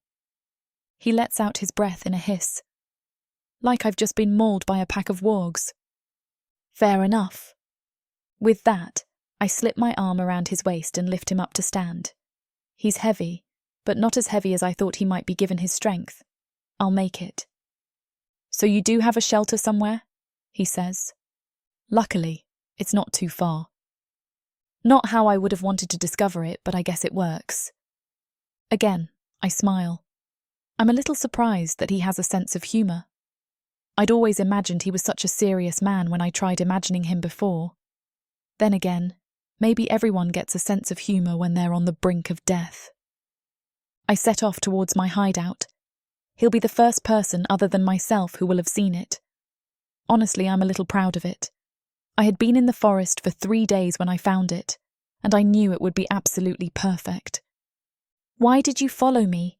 I ask as I walk with him in tow. It's getting harder to carry him as I go. A part of me keeps wanting to just drop him on the ground for a rest, but I refuse. I'm going to get there. I will. That's a good question, he says. I wish I had a good answer. So no one told you to? You're not under orders from anyone? Not on that. I shouldn't believe him, of course, but I do. The fact is, maybe I do understand why he tried to find me. It's the same reason I was so happy when I saw him heading into the woods, and why I followed him with no thought to how vulnerable it might make me. Finally, the ridge of rocks which hides my shelter comes up in the distance. The way there still seems unbearably slow, but at least I know exactly how much longer it will be. Just a little bit longer. Just a few more steps. Why are you saving my life? He asks suddenly. Well, now you're the one asking good questions. I half support, half drag Slyth toward my dugout shelter. Inside, I've got all of my supplies and weapons, some various items I've stolen off of Naga patrols in the forest, and the bed that I sewed together myself. I carefully lower Slyth onto it. I can tell he's impressed. You made all of this yourself, he says. No help from anyone else? That's right, I reply. I don't work with anyone else. Never? I look at him there on the bed. I can't help finding him handsome, even though he's a Naga. I've never done it yet, I say, then step back towards the mouth of the shelter. I'm going to get a few more herbs for you. You should sleep while I'm gone. Before he can say anything, I disappear back out into the forest. Chapter 11. Slyth. My tongue darts out before I even open my eyes, tasting the air. My brain catches up after my body has already woken up, and the ache along my muscles starts to register. I clench my jaw as I try to stifle the pain and register the stale air on my tongue, but my mouth is too dry to make good use of that sense. Irritation is already pounding through me at my lack of mobility, but I swallow it back and force my eyes open. Immediately, I cringe away from the onslaught of light. Tell me the truth. What are you doing here in Yadet? I jerk back, startled and pissed I hadn't registered the small human standing over me. I blink slowly, but she steps closer, a scowl twisting her plump lips. Well? She cocks a hip, her choppy brown hair swaying around her shoulders. Are you going to answer me? A chuckle works its way through my chest, unexpected and scratching my throat as it spills out, and I only laugh harder when I see her lips press into a thin line. Lorelei, I finally say, a smirk covering my face as my eyes rake down her body. Look. You are using up my resources, she huffs, flicking a piece of hair out of her face. So if you want food or medicine, and trust me you do, then you need to answer me. My forehead scrunches as I cock my head. Is that so?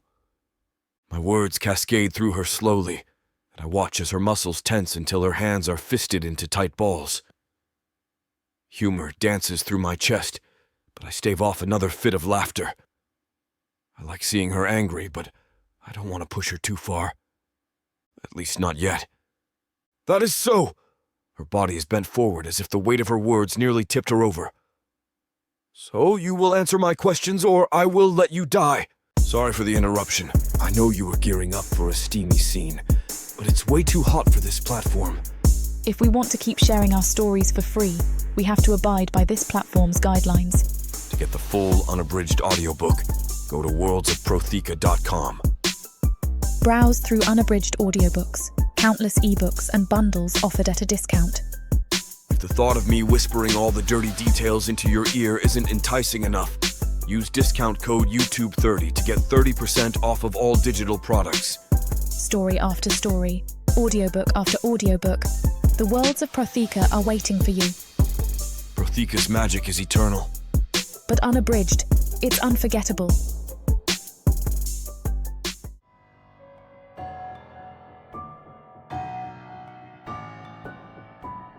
Chapter 12. Lorelei.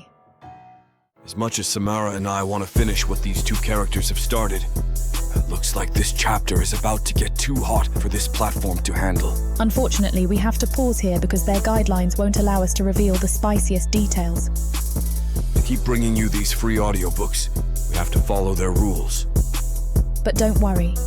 You can experience the full unabridged version over at worldsofprotheka.com, where the boundaries of passion and fantasy collide. Use code YouTube30 for 30% off any of our unabridged audiobooks set in the rich and immersive worlds of Protheka. Protheka's magic is eternal. With these scenes, it will be unforgettable. It takes me a minute to regain my composure, and by then Slyth is sitting next to me. He's moving a bit slower and stiffer, his injuries clearly catching up with him after all the exertion, but he has a cloth in his hand. It's all I could find, he murmurs as he wipes my chest clean. I only smile as he tosses it to the side and collapses next to me.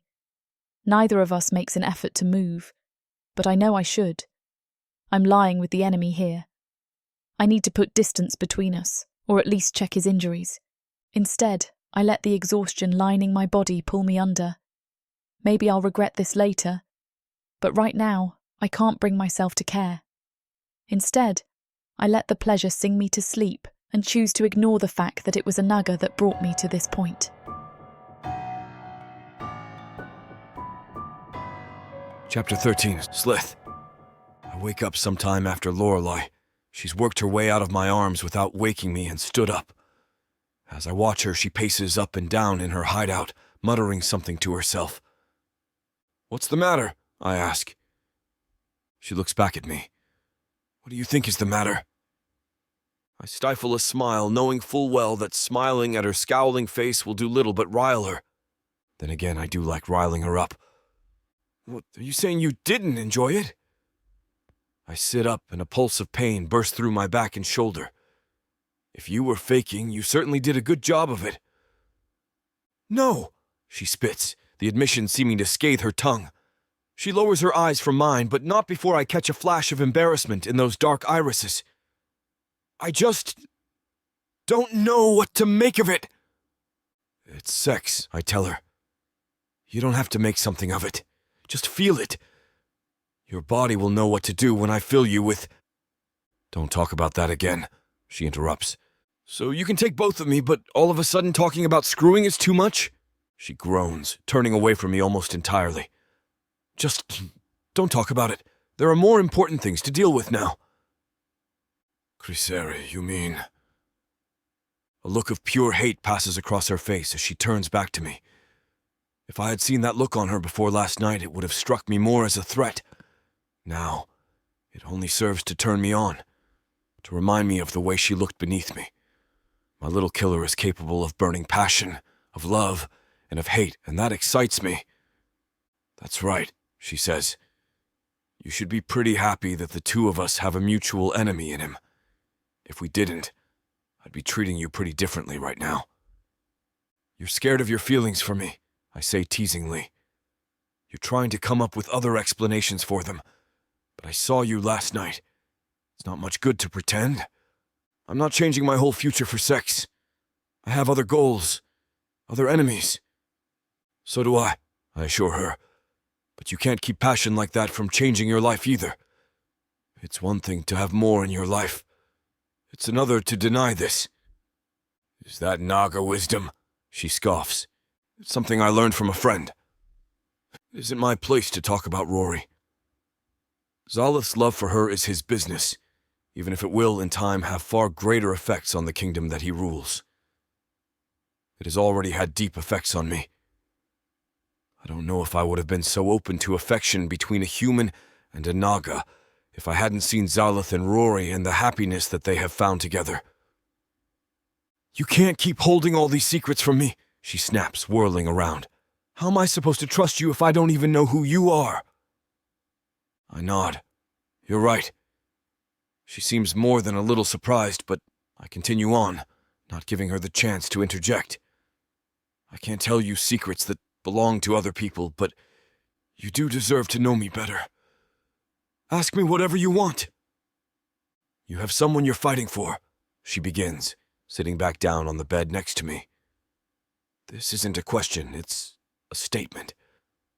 Apparently, loners know other loners. Who is it? I am a warrior in the service of Prince Slyth, I tell her. I was chosen for that purpose before my birth, and all of my life has been dedicated to him and to his kingdom. She nods. So is that the only reason that you oppose Criseri? Because he's the enemy of your prince? I think about Rory again. Of course, Criseri is my enemy because he's a rival prince. But the more I've spent time in this country, the deeper it's gone. There are rival kings and queens who I have respect for. Criseri is not one. He isn't simply another leader. He represents everything that Slyth and I despise. No, I tell her, I believe in Slyth. But it feels hollow as it rolls off my tongue. Because am I so sure that I wouldn't be loyal to Slyth if he were as bad as Criseri? Or if perhaps he were better but not better enough? Loyalty is the virtue I've been brought up in, not judgment. Yes, I do see things in Slyth that I like, and in Criseri that I hate. But is that the real reason I follow one and fight the other? Of course you do, Lorelei snaps. It's easy for one Naga to believe in another.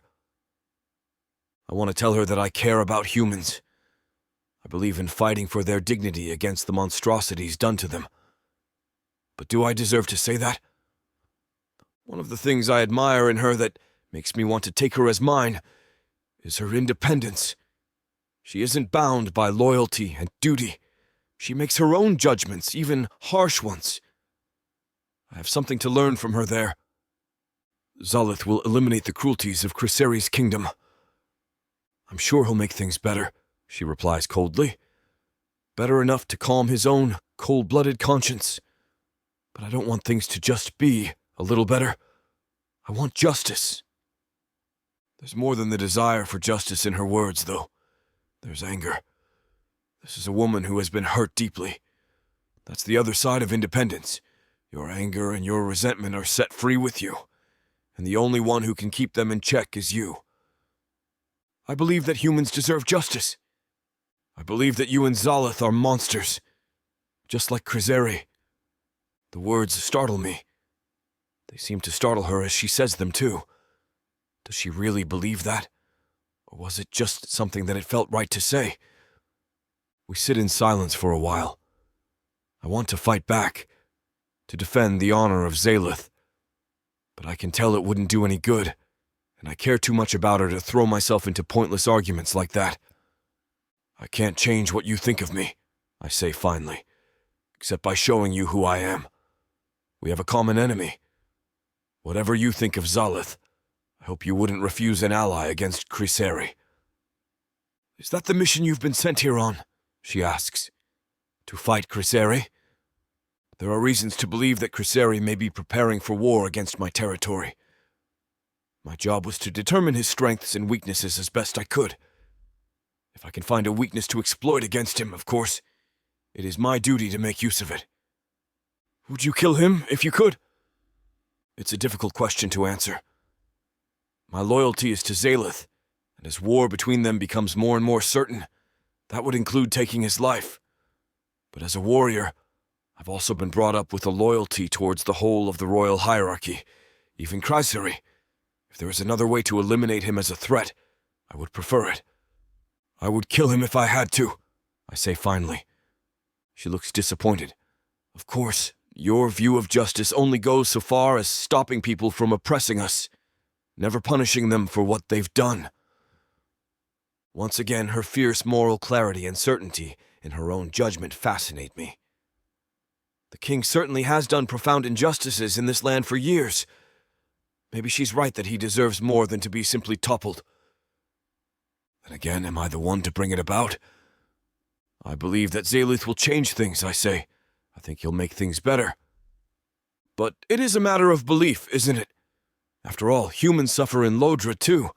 Not the way they do here, and Slyth is sensitive to it.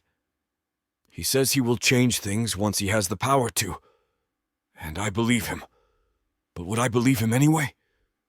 If he doesn't, he deserves death just as much as Creseri, Lorelei answers. For a moment, rage runs through my body. I want to challenge her, even though I'm severely wounded. But I let the anger pass. She has a right to say that, I decide. She is loyal to humans, not to princes. And if Slyth were no better than Creseri, she would be absolutely right to strike him down. But he isn't. And he won't be. Rory won't let him. I won't let him. Maybe it would be better if we focused on Creseri, I say. It seems like he's the one we agree on. Lorelei grows quiet, and for a moment I find myself wondering if she's serious about wanting to harm Slyth. I admire her tenacity, and even without knowing the more intimate details of her story, I can understand her rage at the world and her desire to right the wrongs done to her. What I cannot understand, however, is how she plans to do it. It's not a matter of being a woman or being human. It is a matter of being only one person against an entire race, an entire planet. Surely she can't believe that she could single-handedly topple an entire royal hierarchy across territories spanning hundreds of miles, much less survive for long enough to continue on her tirade. I pull myself from my thoughts to find Lorelei looking at me. Something in her gaze feels heavy and weighing. The silence between us is deafening, but I feel it the moment the tension breaks. She's decided something, but whatever it is, she won't share it with me. With that, she starts to check over my wounds and to replace the bandages with fresh ones. It's a strangely intimate activity, an act of acceptance in some ways. I decide that I'll take what I can get. Chapter 14. Lorelei. 5. I think I am being haunted by my mother more and more, especially now when all I think about is Slyth. My mother, the person who loved me most in the world, is gone and has been gone for so long that sometimes I thought I was starting to forget her. But no longer. Now I can feel her with me again, refusing to let me go, refusing to allow me to forget her. I don't want to forget you, Mama. I'm not going to forget you. When did things become so complicated? All I do lately is think of Slyth. I cannot help it. He is one of the most beautiful creatures I have ever seen, and he treats me well. He doesn't treat me like utter things like the other Nagas would. He treats me really well, in fact, and clearly it is messing with my head because I have never wanted anything more than I want Slyth.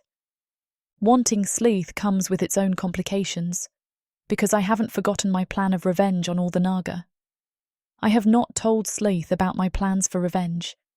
I would be an idiot to do that, because as much as I like him, and I know that he likes me, he is ultimately a Naga. I cannot trust him. I cannot trust any of them, and I need to remember that as I continue developing my plans of revenge. I want to help kill Criseri, though. If any Naga deserves death by my hand, it is Criseri. And maybe if I do this, if I help kill Criseri, and if I help Slyth with this whole thing, he won't hate me when I kill Lodra's royal family. I look over at him, at the wounds across his body that do not mar his beauty at all. Then I am forced to look away, swallowing quickly, as I remember the night we spent together. I am not completely inexperienced when it comes to sex. There are plenty of human boys in Yardat who are willing to do whatever I want for a little relief from our very stressful lives. But to have been with a Naga? My face grows warm as more details of our night together resurface in my head. I shiver slightly as I stand and inspect the medicines that I have prepared for Slyth's wounds. It has been 5 days since I first met Slyth. It has been 5 days since we collided. And now my entire worldview has been turned upside down. I am starting to realise that I don't know what I believe anymore. You need to hold on. You need to hold on to everything that has hurt you, because if you don't, you'll lose everything. 11. I cannot wait to murder Criseri.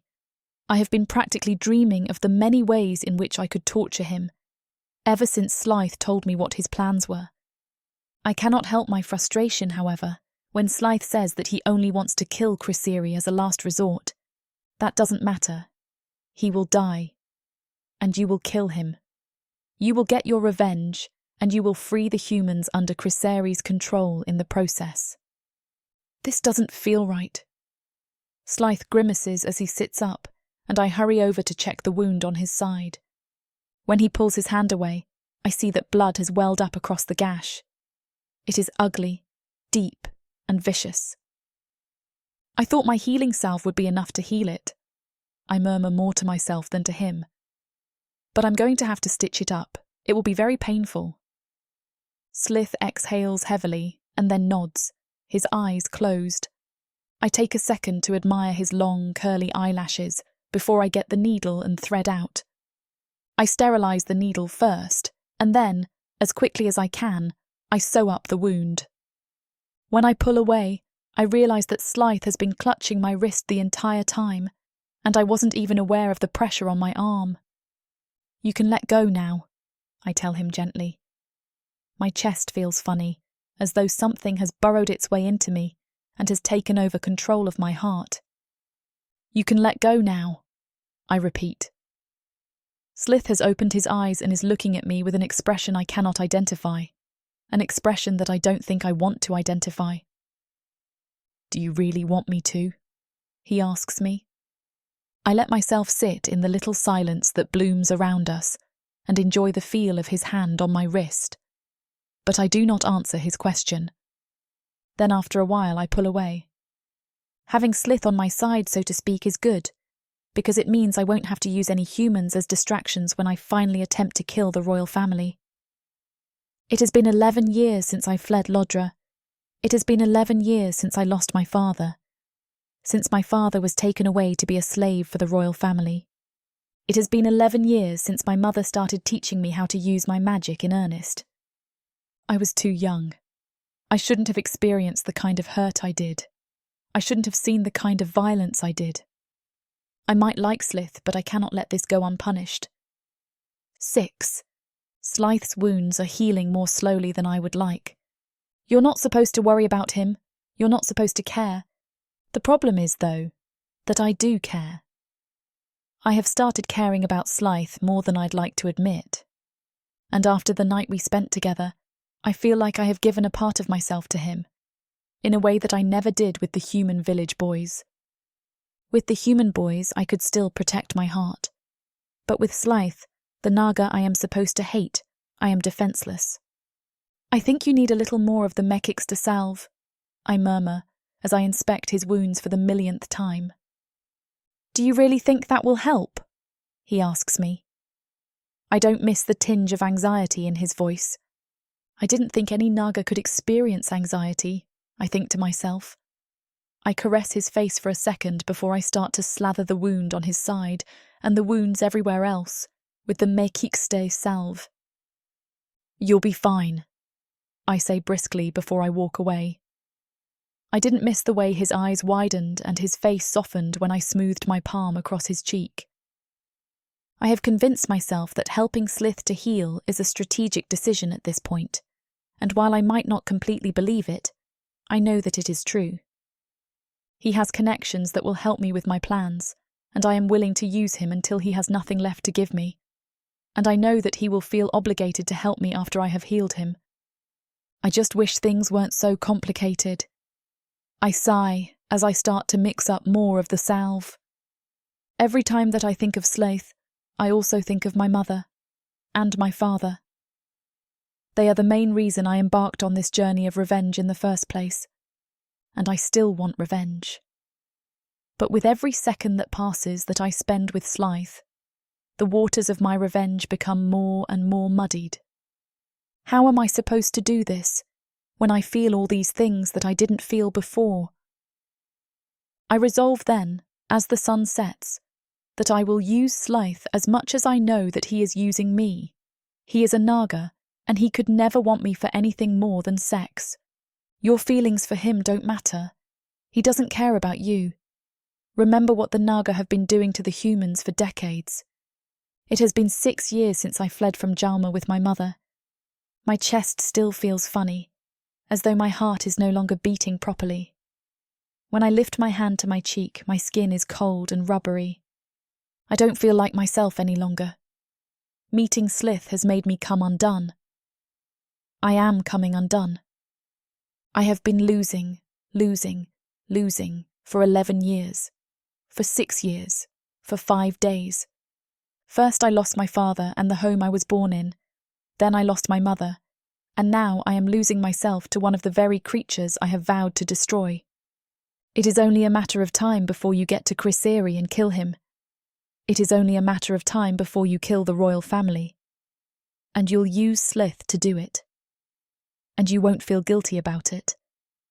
Balancing my desire for revenge and my plain desire for Slyth leaves me in a precarious position. Thinking straight is difficult, and I'm finding it nearly impossible to sort out my own feelings. Are you okay over there? Slyth calls, and I am dragged out of the dreamlike state that I fell into. Yes. Are you feeling better? Do you need anything? Yes, I am feeling better, and no, I don't need anything. Come sit with me. His voice is so soft and gentle that it hurts. I swallow the lump that has been growing in my throat for days and sit down next to him. It is only a matter of time before you take your revenge, and then you'll need to forget about everything else, including how you feel about Slyth.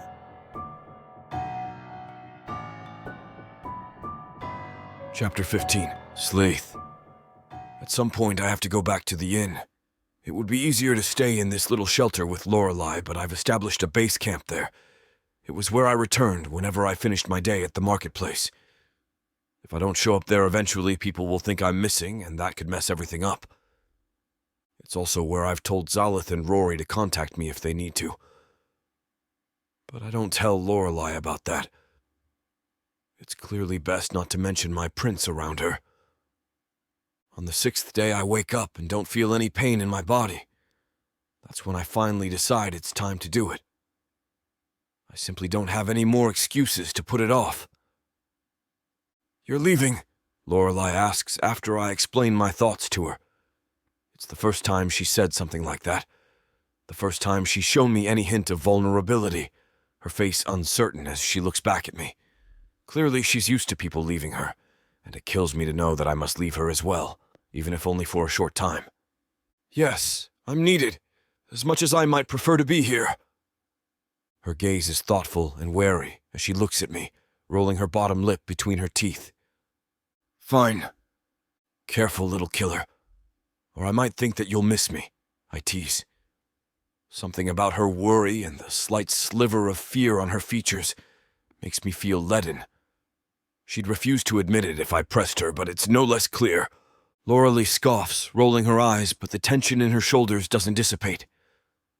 I decide to try a different tactic and cross the distance between us slowly, my eyes never leaving hers as I kneel before where she sits. "Will you let me come back?"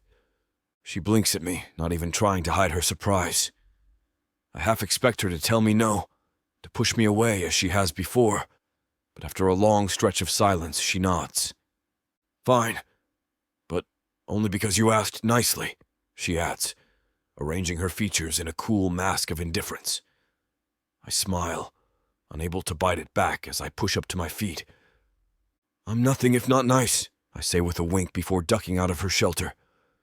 The delicious crimson color splashed across her cheeks is almost enough to make me stay longer, even if just a teaser, but I'm behind as it is. She's already shown me the path back to the village, but I keep very careful track of every landmark along the path. Even though I know it won't happen, I can't stop imagining returning to the forest and not being able to find her little hideout again. The idea of losing her over something as silly as not being able to follow a path worries me, no matter how inane I know the concern is. What would Slyth say of all this? He knows what it is to care for a human, and for that feeling to matter more than its consequences. But does that mean he'd accept my affection for Lorelei? Would Slyth even trust someone like Lorelei? I wish he and Rory were there with me to tell me. But they aren't. I have to manage this myself. I have to make my own judgment. And my judgment is that I'm falling for Lorelei. She seems to be a valuable ally, but even more valuable as a woman. We'll deal with Chrysarie together, and then I don't know what a life with her will look like after we've defeated our common enemy. She may not return these feelings yet, but she will. She's mine, whether she knows it or not. We'll make something, I tell myself. A life where there is no more of this separation.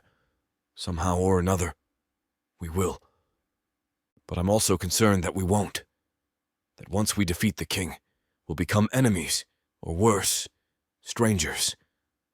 She is mine, I feel it in my bones. But I have no desire to be yet another Naga to force a human woman into submission who doesn't want it. Maybe that's another reason I didn't want to come to the inn.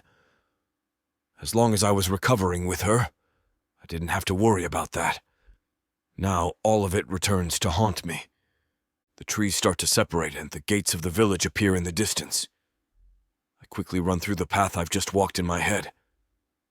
I can re-find it again. With that, I enter the village once more. Almost immediately, I see a Naga kicking a human slave for dropping something. The human has dropped onto the ground and is making no attempt to defend himself. Clearly, he knows that it will only make his owner angrier.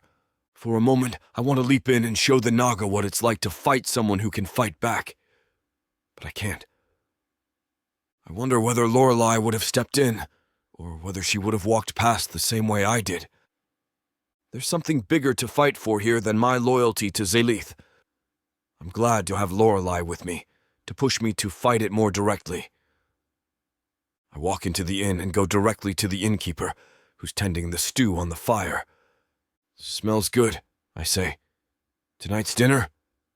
She turns to me, obviously surprised to hear my voice. "Why, Mr. Slyth! You're back. I was beginning to wonder if I should roulette the room." "I hope you didn't," I say. The slight variation on my name is something of a calling card for me. It makes me happy to think that people almost know me, but not quite. I was just seeing if there were sales to be made in the next town to the east.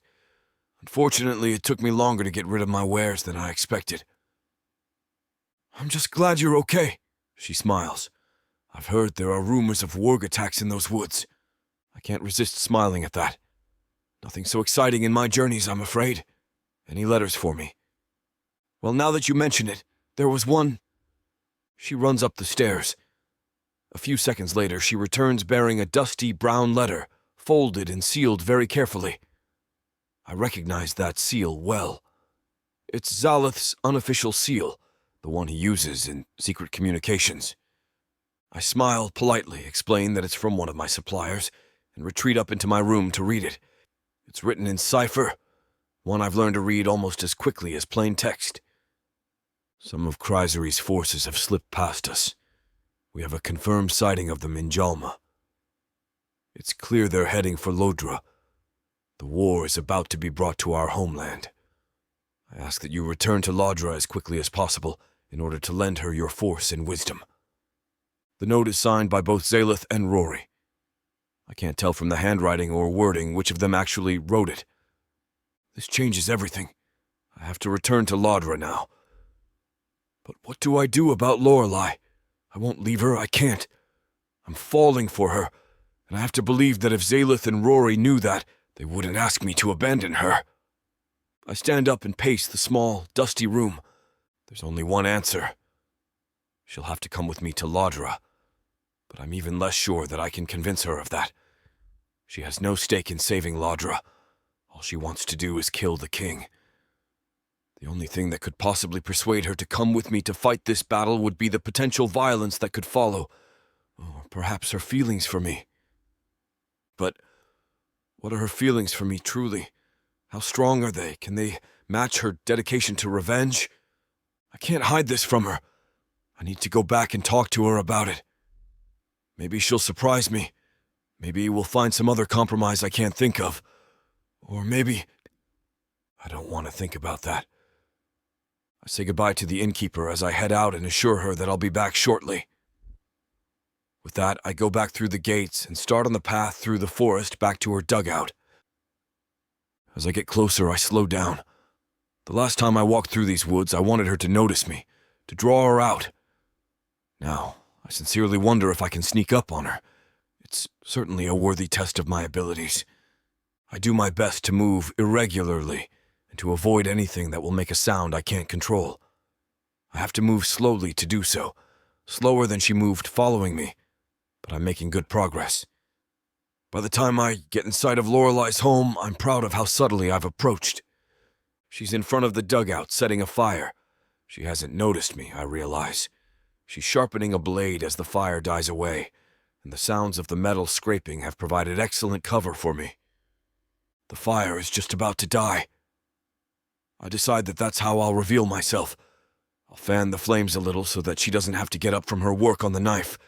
She'll be happy to see me, and I'll be happy to be back. It will be a good start to the ugly conversation I need to have with her. I'm just about to step forward when she does it. She gestures at the fire from her place near the shelter, and suddenly, the flames leap up by themselves. There's no mistaking it.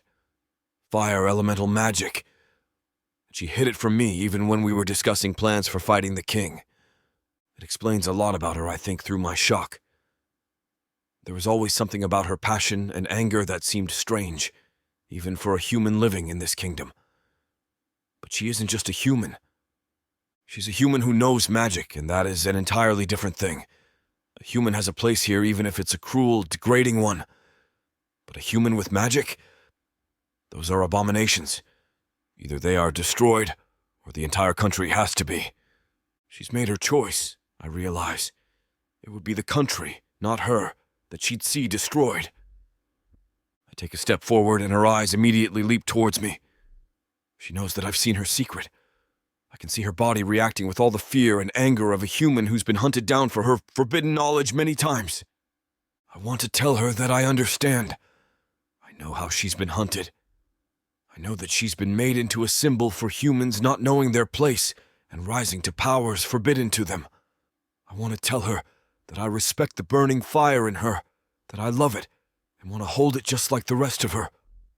I want to say something to her, but no words come to my mouth. And then it's too late. She's already followed her instincts. A dagger is flying straight at my face.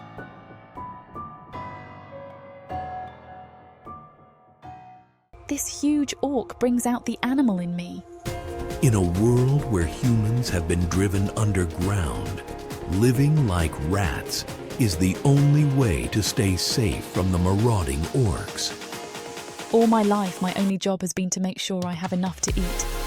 These orcs of the Burning Sun clan will vow to keep their human mates safe. There is a nobleness to these giant savages, alpha male warriors who will protect their women at all costs. Get this complete series of books following the Burning Sun clan for 70% off. Each book is a full-length monster romance that features a giant orc with eyes for his beloved, curvy human. Happily ever after guaranteed. Protheka's magic is eternal. This bundle will show you that size really does matter.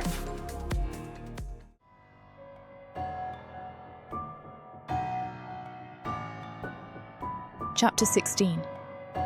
Lorelei. He ducks out of the way of my dagger, and it flies past him, landing in the trunk of a tree a few feet behind him.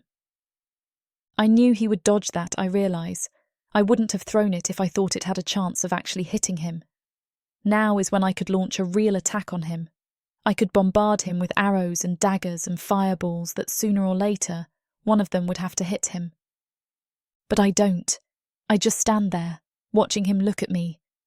Even though he's discovered my most dangerous secret, I simply can't bring myself to fight him. Slyth looks back at the dagger, planted nearly to its handle in the tree.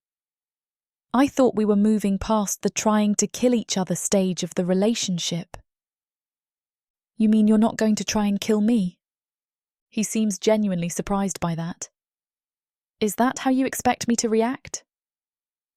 It's how most Naga react to seeing a human who can use magic, I answer. It's what they did to my mother. His face drops. I'm sorry. I believe that you're not like most of your kind, I say. You've certainly proved that much to me, but it's hard not to believe there isn't a spark of that fear in you. A little bit of the sense that something is wrong with a human having magic and that it's a talent we aren't supposed to have. Maybe there is something like that somewhere in me, Slyth admits slowly. But it isn't what I believe. In fact, I helped another human develop her own magical powers not too long ago. That's interesting enough on its own, but the way he says it strikes me more. There's something he's not telling me, something important about this story. You did? Who?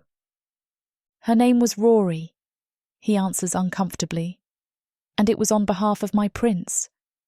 That's as much as I'm comfortable telling you. So Prince Slyth is involved in this too. I'll have to think about that more. Whoever this Rory is, there's something about her that he isn't telling me. So, I start, unsure of where my question is leading. So you still want me? So you'll still help me kill Chryseri? So you're not disgusted by me?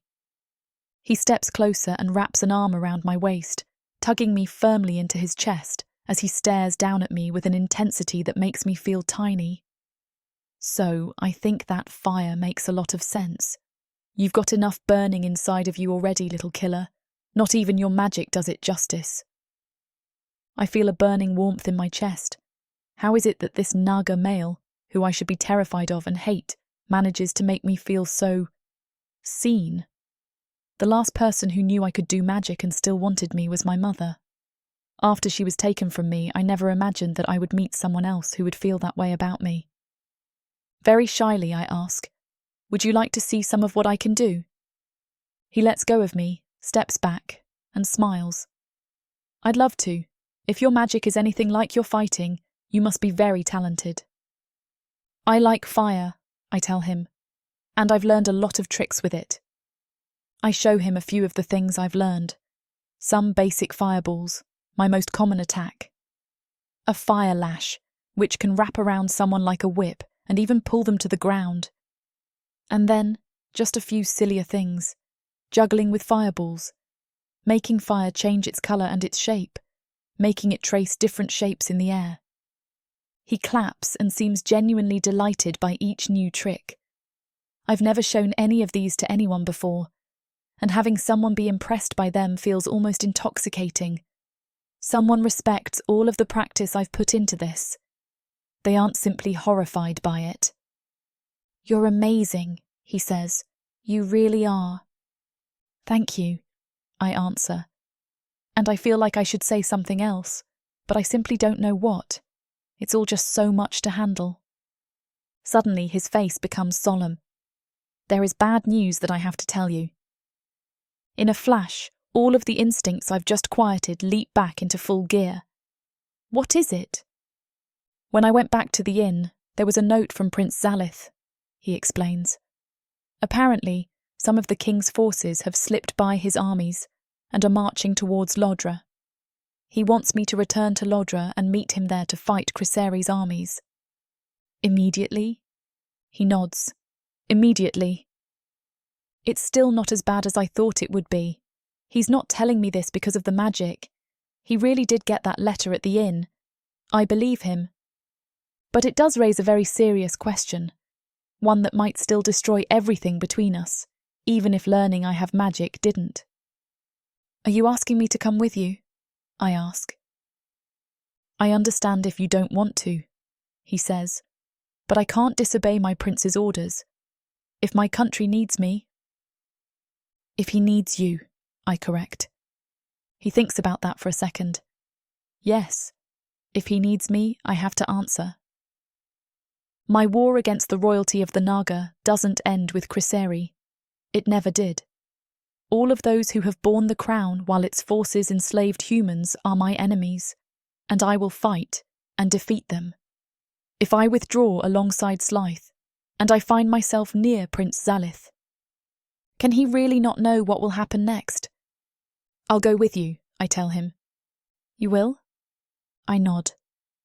It's been a long time since I've felt as close to anyone as I feel to you. Maybe I've never felt close in quite the same way. If you have to fight King Criseri somewhere other than here, I want to be with you. He runs his hand through my hair. It feels good, and I lean against his chest. "I want you with me too," he says. "Everywhere." But he must know, doesn't he, that I'm already thinking about killing the prince he's dedicated his life to serving. And what will he do when that happens? I want to tell myself that he would forgive me, that somehow whatever is between us could survive even that. But I don't believe it. I've seen how deep his sense of duty goes. He would fight me to the death to save his prince. If he had no other options, he would strike me down before he would let me kill Slyth. And maybe he would kill me even if I did manage it. Maybe he's devoted enough to his prince that he would hunt me down and avenge his death on me, just like I would be avenging the death of all the humans marked on my bow. Why doesn't he just talk about it? Tell me you'll kill me if I make a move. Don't leave me in the dark. When will you leave? Tomorrow, as soon as possible, he says. I'll sleep in the inn tonight, gather my things, and meet you in the morning to set out together. Unless you need more time to prepare yourself? No, I reply. I'm always ready to leave whenever I need to. Prince Slyth may surprise you, he says. I know you think you know what the royals are all like from knowing from Criseri, but I wouldn't dedicate myself to him as a warrior if he were the man you think he is. I hope he gets the chance to prove to you that he isn't. Something inside me strains, as if a force is pulling it painfully tight. How easy it would be if I could just believe that Slyth is who Slyth thinks he is. But how can a Naga warrior hope to see the prince he was raised to protect as he truly is? The rot in the royal bloodline runs deep, and I don't believe that Slyth was spared it. We'll see, I answer. I think I must sound certain of myself, but underneath it, I'm anything but. Because there is a part of me that wants to abandon everything, to give up on revenge against the Naga royals, to simply lean into this man and let him see and accept me.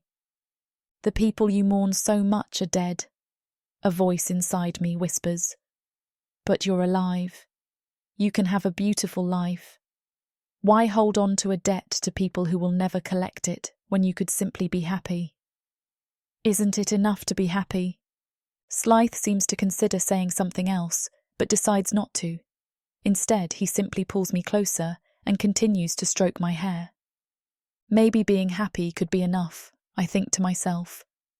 But every day I would be happy. I would have to think about all the people who never had the opportunity for it. I can't give them their happiness back, but surely I can do something. And what of all the other slaves and wild humans who are still alive? Isn't it worth something to protect them, to kill the people who would put them down? I realise that I've thought of myself as a tool made for violence for so long that it feels strange to simply lean against a man and be soft and gentle. And yet, at the same time, this feels somehow far more natural than fighting ever does. I had to be trained to burn things and to shoot arrows. And yet, this I can do with no training at all. Somehow, I am also able to be held in the arms of a Naga I'm beginning to fall for as the sun sinks over the forest. I don't know where any of this will go.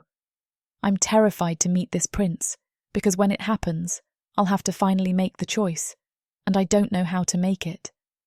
But at least, I don't have to make it tonight. Tonight, all I have to do is be here with Slyth. We'll see, I repeat. We'll see.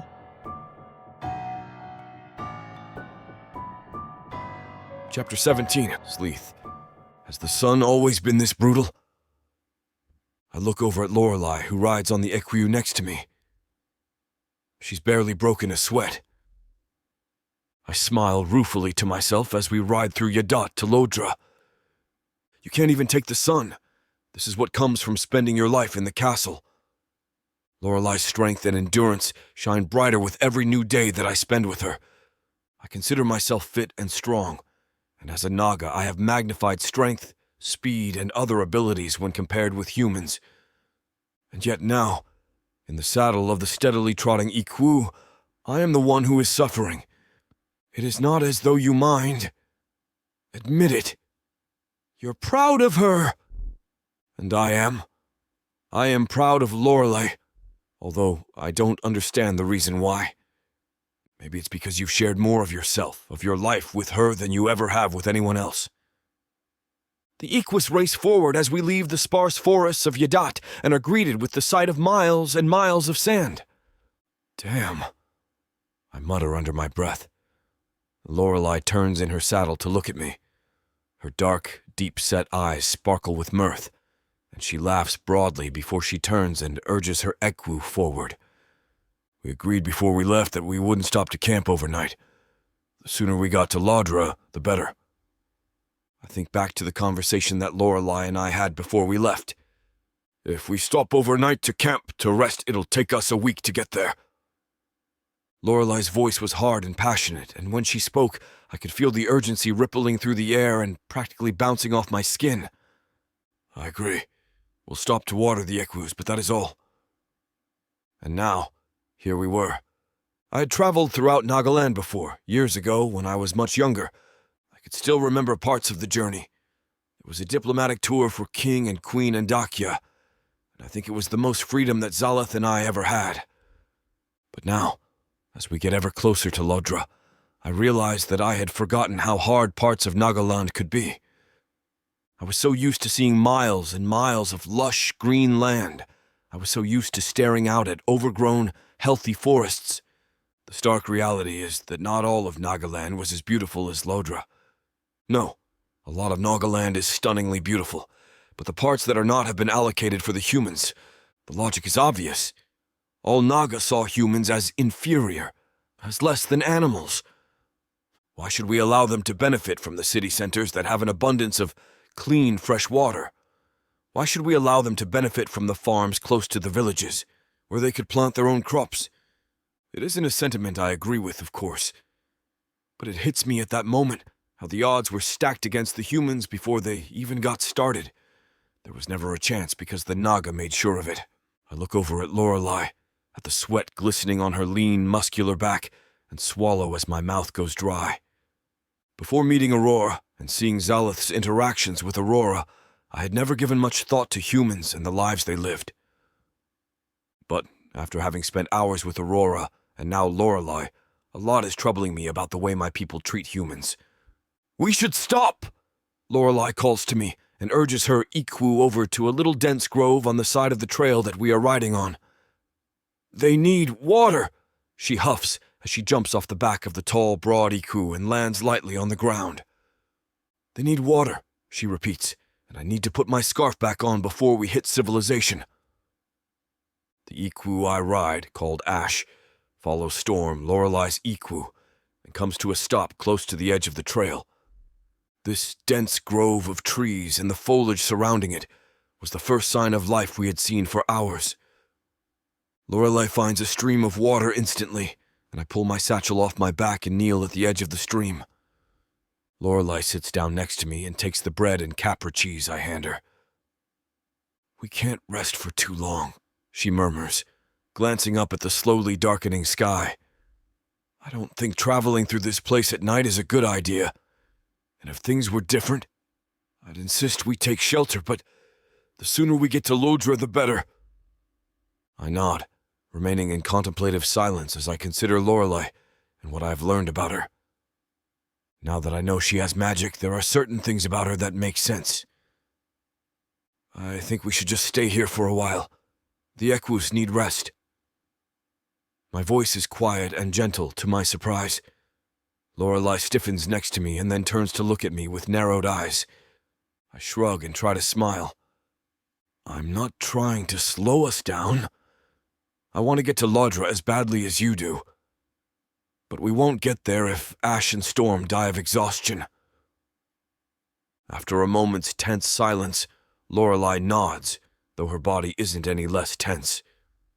We sit in silence for maybe half an hour as we make our way through some of the food we brought along. "So," I speak after the light in the grove has changed. The light is softer and gloomier and casts strange shadows across the space around us. I follow the dancing shadows with my eyes as I continue speaking. I could almost believe that we aren't alone in this little grove. I could almost believe that the shadows are alive. "You use your magic well. Who trained you?" I wince at the bluntness of the question. Lorelei sighs and does not react the way I expected her to. "My mother did." Her voice is as soft as the light around us. "She had magic too. She taught me how to use it as skillfully as she could, but she also taught me to hide it, because she knew I would be killed for it. Something bad has happened to her, I think to myself. Lorelei's loneliness has bled off her from the moment I met her, though I don't think she is even conscious of it." She continues speaking, and I think I can finally feel her trust in me growing. "I lost her years ago," she says reflectively, "and I've lived without my father for even longer. And sometimes I think I'm over it, but then night falls, and I am trying to fall asleep, and I have to rock myself asleep, imagining that my mother's hand is on my back." Lorelei swallows and her eyes harden, and I know she won't cry. Or sometimes I wake up early. It is winter, and I have to chop wood. I have to pretend that my hands are actually my father's, just so that I have enough firewood to get me through the winter. "Your parents did a good job." I do not know why I feel the need to reassure her. I don't think Lorelei needs my reassurance either, because she is strong enough without me. "You've managed to survive a lot better than I would have." I laugh dryly. "And your mother did an excellent job with teaching you how to use your magic." I don't say anything else because I know that she might be thinking 1,000 different things. She might be thinking that when we arrive in Lodra, I'll betray her and give her up because of her magic. She might be learning to trust me, but after centuries of human oppression, how much can she really trust me? I still don't know if taking her home to Lodra to meet Slyth and the rest of the royal family is a good idea. Any other royal advisor would consider her a human with powerful magic that she is in complete control of, a threat to the royal family. You just have to trust that she won't do anything to Slyth or the royal family. She hasn't said anything to give you a reason to believe that she'd be a danger to them. We should get going, Lorelei tells me abruptly, and I can tell she's realized how much of herself she unwittingly gave to me simply by answering my questions. I nod in agreement, and we get back onto the Equus and head back to the trail. I don't know why she hates the royal family so much, but there has to be more to it than what she has revealed. And I'm determined to get to the bottom of it before she does something she can't undo. Lorelei must regret telling me everything she did, because she keeps her now covered back, neck and face turned from me, and rides Storm harder and harder. We ride throughout the night, and most of the next morning without stopping. It is close to dusk when I see that we have finally arrived in Lodra.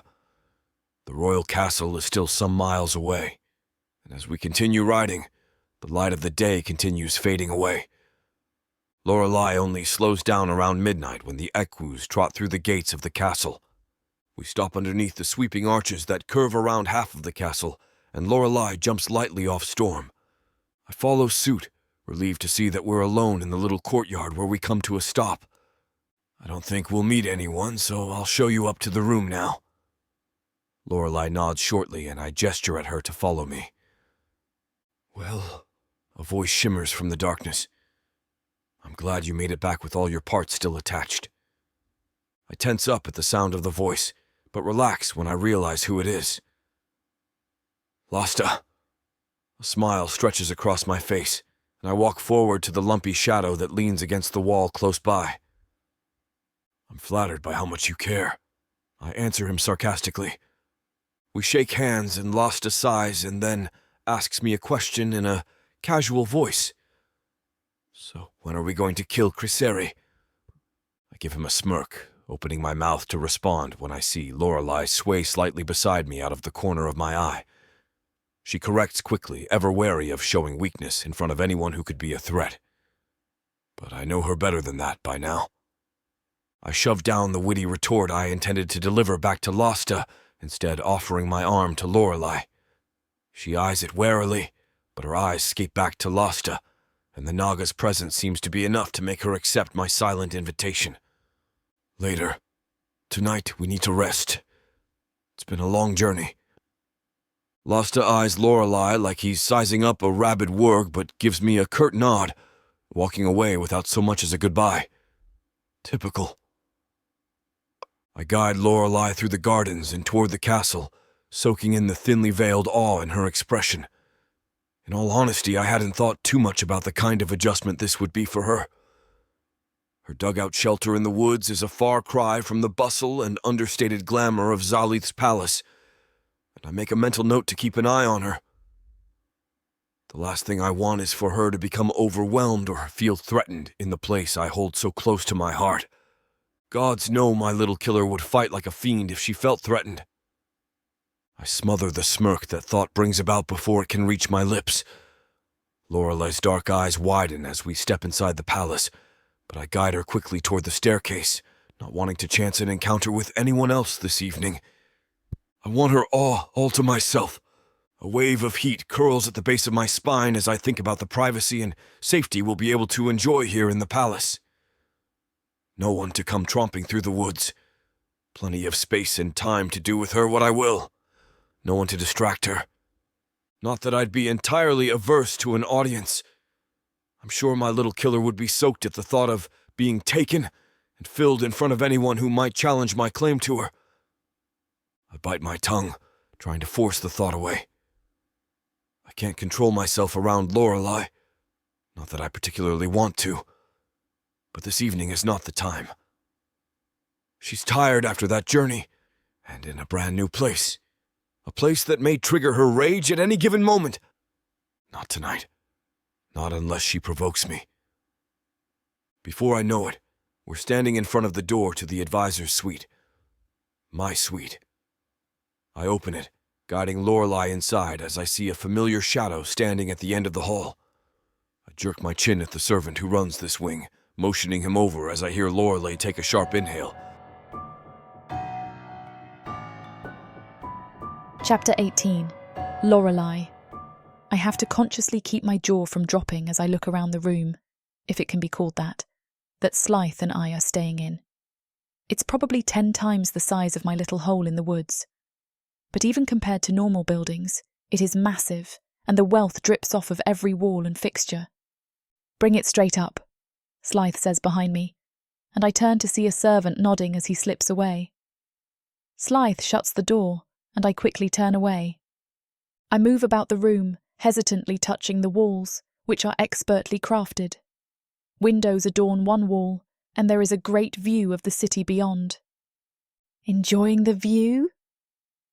I jerk around, trying to keep my features schooled into a cool mask as I face Slyth. But there is a knowing smirk on his face, and I realise that I haven't been hiding my amazement all that well. "It's nice." I shrug one shoulder, and his grin only grows wider. He gestures to a small door on the opposite side of the room. "Come on." Curiosity gets the better of me, and I start to follow him.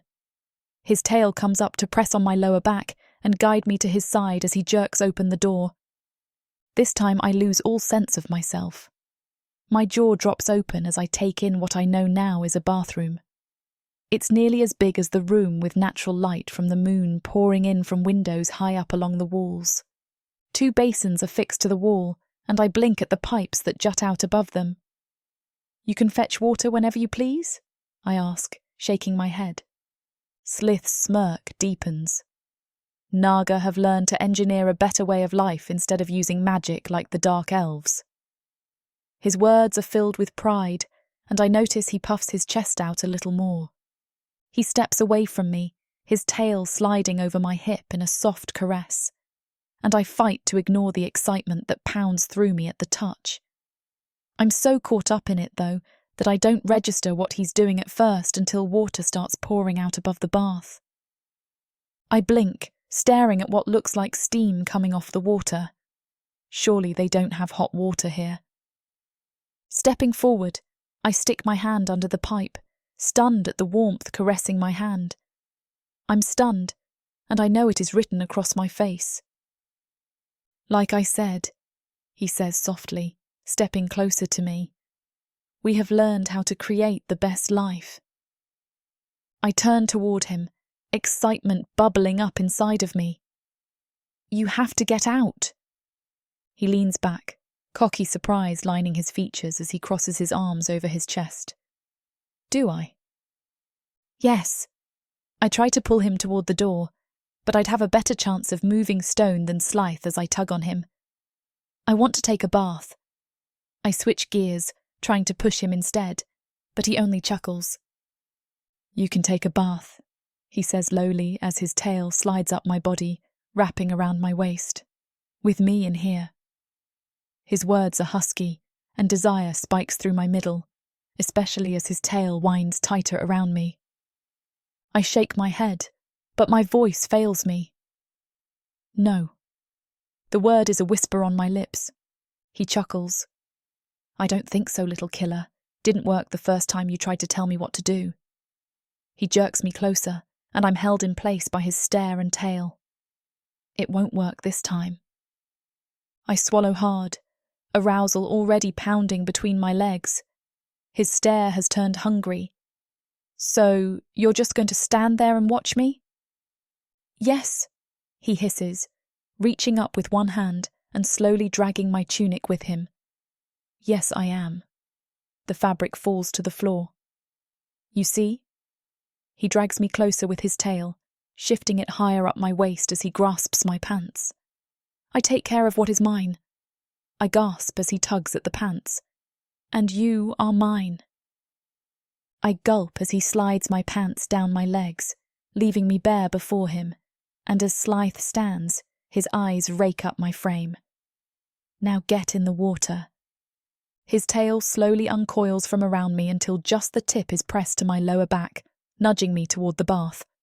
I step in slowly, looking back hesitantly to find Slyth watching me, but making no move to join me. It feels oddly intimate as I slip below the water, and he uses his tail to stroke over my head. I thought I had submitted to him before, but this is different.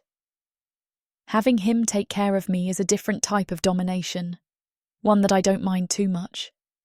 A knock on the door to the room echoes through the silent air, and Slyth turns away slowly to go to it. I take the opportunity to scrub my scalp and hair clean, coming up from beneath the water as he re-enters the bathroom holding a tray of food. "Hungry?" he asks, his tongue flicking out. I feel the motion acutely between my legs, and a dull ache starts to form as he stares at me.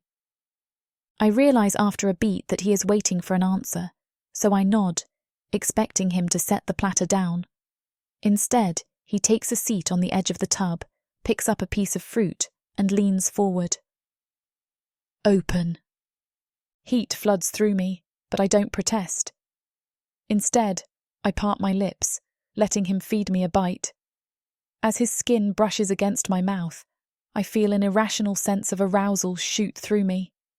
I guess I've never really been taken care of, and while I like being independent, with Slyth, I'm starting to think I don't mind him controlling me. He continues to feed me bites, his gaze never leading me. I swear there's a flash of pride through his eyes each time I open my mouth for him, and it only spurs me on. In fact, I'm no longer thinking about the food he's giving me. All my mind is on is the pulsing need that is swirling in me. He must see me hesitate because he pauses, cocking his head. "Are you done?" I bite my bottom lip. "With the food?"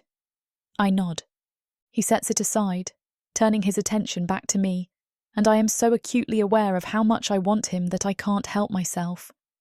I drag my hand down the front of my body, rolling my thumb over my chest, which only heightens my pleasure.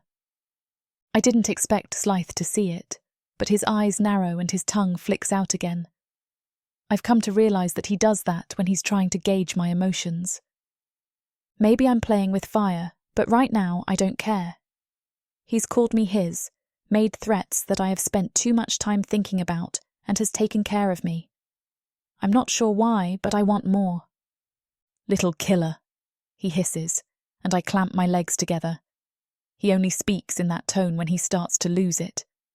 "What are you doing?" I cock my head, staring up at him innocently. "What do you mean?" A soft gasp escapes me as I move my hand across my bosom, and his eyes flick to the movement. "I'm just bathing." His hood flares, and my stomach flips. "No, you're not." "No?" I keep my voice sweet as I bow my back so my chest floats above the water so he can see my chest all pebbled.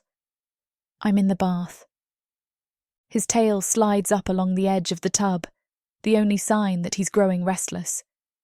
He leans forward, and a thrill shoots through me. "I think you're teasing me." I drag my teeth over my bottom lip, my heart pounding as I breathe. "Hungry?" Slyth goes so still it's unnerving. I'm not sure if I've pushed too hard, but then he slowly moves forward, his eyes bright. "Starving." The first time that he stripped me down flashes in my mind, the words he kept saying that I've thought over so much, and my heart pounds as I whisper, "Me too." He blinks slowly, confusion clouding his face. "And I want to be full." The air between us grows tense, and I start to wonder if I shouldn't have said that. He kept mentioning filling me up and breeding me, and maybe it is insane that I want to be thoroughly screwed by someone who I thought was a monster not too long ago. But I know he will soothe this ache between my legs, and I need it. So instead of taking the safe route like I should, I push.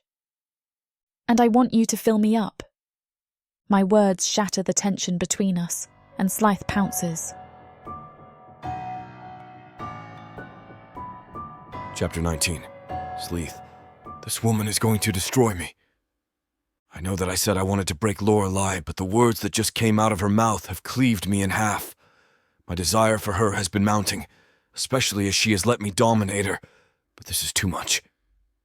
I can't stop myself as I scoop her out of the bathtub, crashing my mouth to hers. She parts her lips immediately, and I groan as my tongue flicks inside, swiping her taste. Using my tail to feel for any obstacles, I carry her to the adjoining bedroom, laying her out on the bed.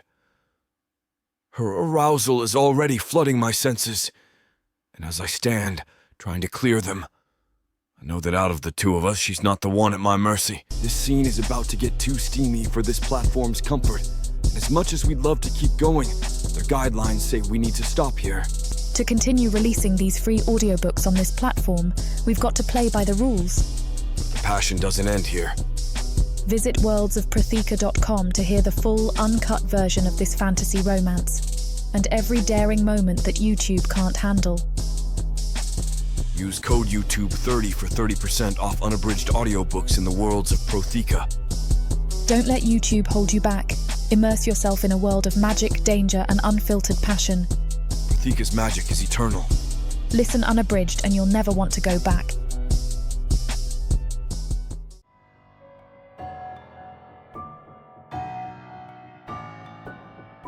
Chapter 20. Lorelei. I can feel it, though I am deep into unconsciousness, the moment when Slyth pulls away from me, leaving me alone. At first, I roll over in my sleep, panicking, heart thudding, pulse racing. Then I remember, in my dreamlike state, that we are in bed together in the royal castle in Lodra. The panic, provoked by Slyth's departure from the bed we shared for the night, does not vanish. Panic crawls into my throat and enters my dreams. Even though by now I am more conscious than not, I remain trapped in the darkness of the unconscious realm. And then I wake up. Slyth walks into the massive room carrying a silver tray. I have yet to explore the rest of his chambers, but I have a feeling that it is as big as the bedroom we are in. Good morning. He speaks sunnily and smiles at me before he walks over to his side of the bed, still carrying the tray. I expect him to get into the bed with me, but instead he puts the tray down on his side of the bed and removes the silver cover. Good morning, I murmur, as Slyth leans down and brushes a kiss against my forehead. I shudder slightly, and the hair on the back of my neck rises. Slyth doesn't seem to notice my reaction and walks over to the windows. He pulls apart the heavy silk curtains that kept the room in moderate darkness. Sunlight floods the room, and a lump grows in my throat as I stare out of the window, which gives me an excellent view of all of Lodra. It is so beautiful, I murmur to Slyth, who looks proudly out at the kingdom, his home. Then I look down at the meal on the silver tray, and it is a feast. A salty, fatty feast, filled with decadent roasted drip-ear meat, fried burgona slices, fried Gallus eggs, baked bread topped with capra, and a chunk of Tora cheese. This all looks wonderful. I smile gratefully at Slyth and cut into the buttered bread, while my heart sinks. You're falling in love with him against your better judgment. My hands shake slightly as Slyth talks, still seemingly unaware of the way the cutlery shakes in my hand and the way my breath escapes me in uncertain tremors. Once you've eaten, you can bathe, and I'll send up some servants to get you dressed. He speaks cheerfully as I drop my knife and fork onto the tray with a clatter. Why would I need servants to get dressed? I ask him, dumbfounded. Because it's their job. Besides, the clothes I ordered for you are slightly more complicated than what you're used to wearing. You'll need help getting in them.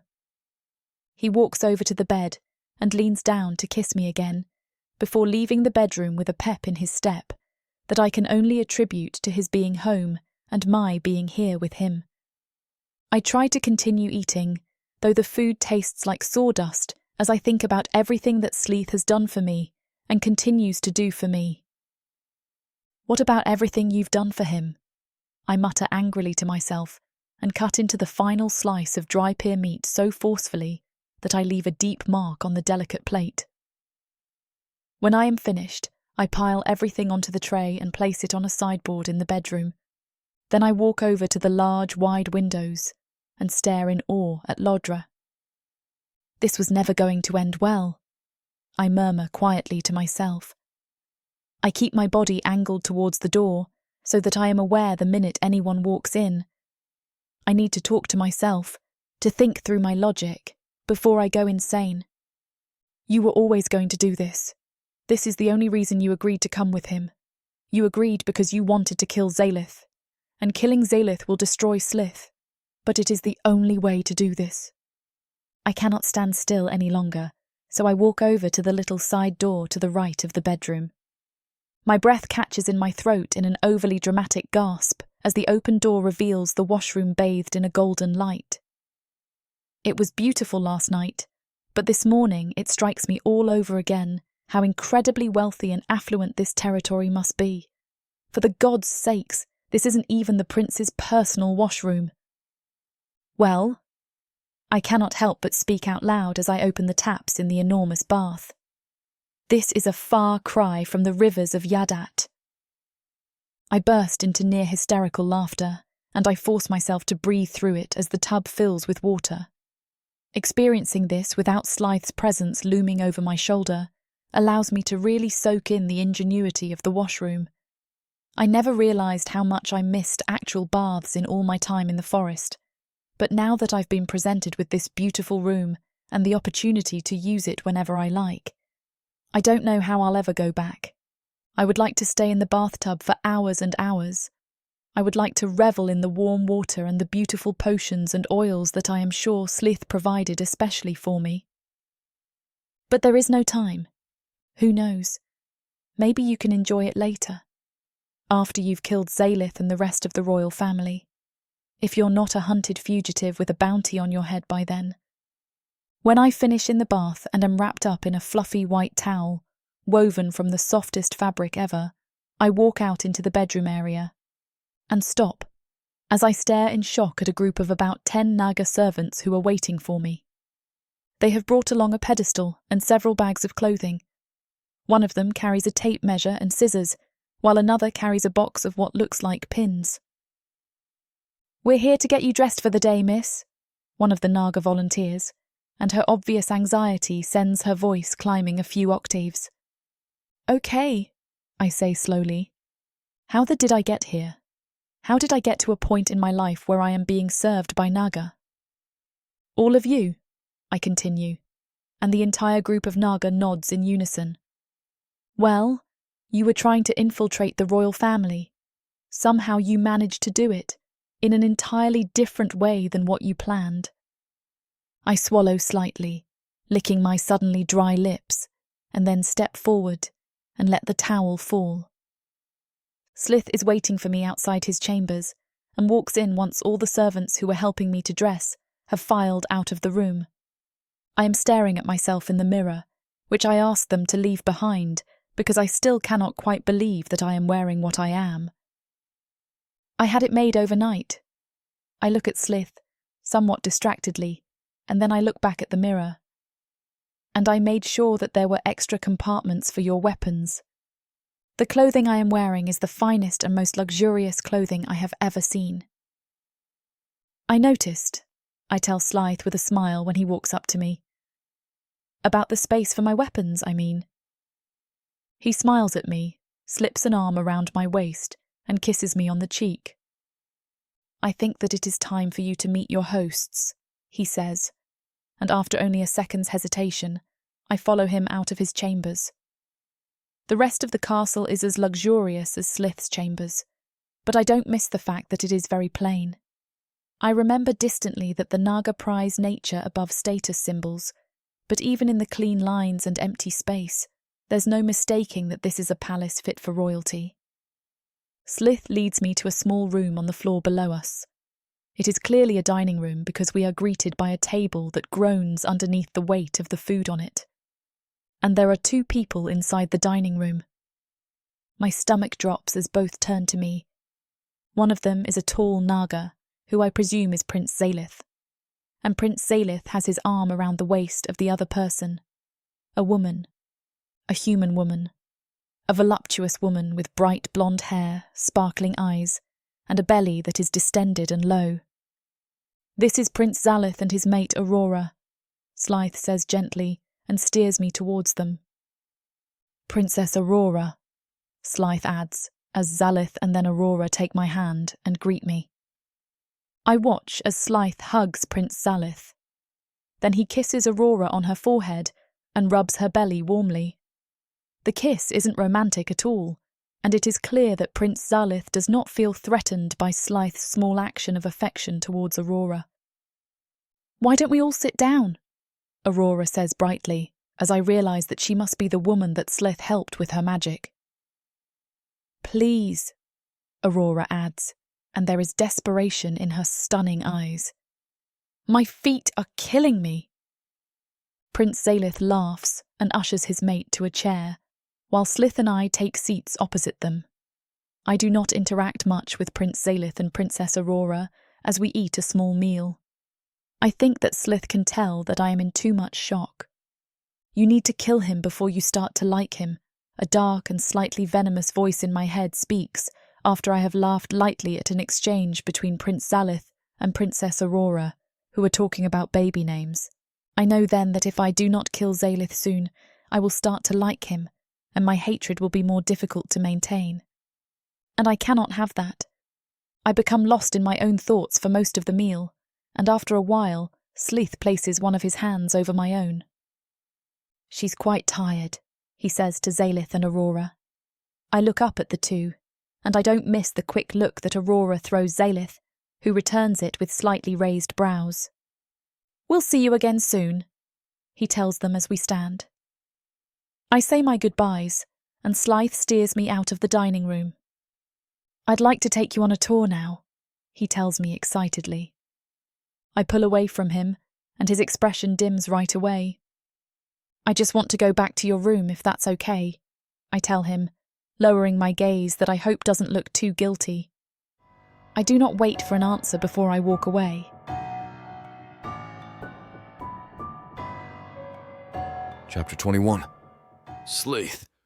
She's doing much better than you first thought she would, I think doubtfully to myself as I look at Lorelei.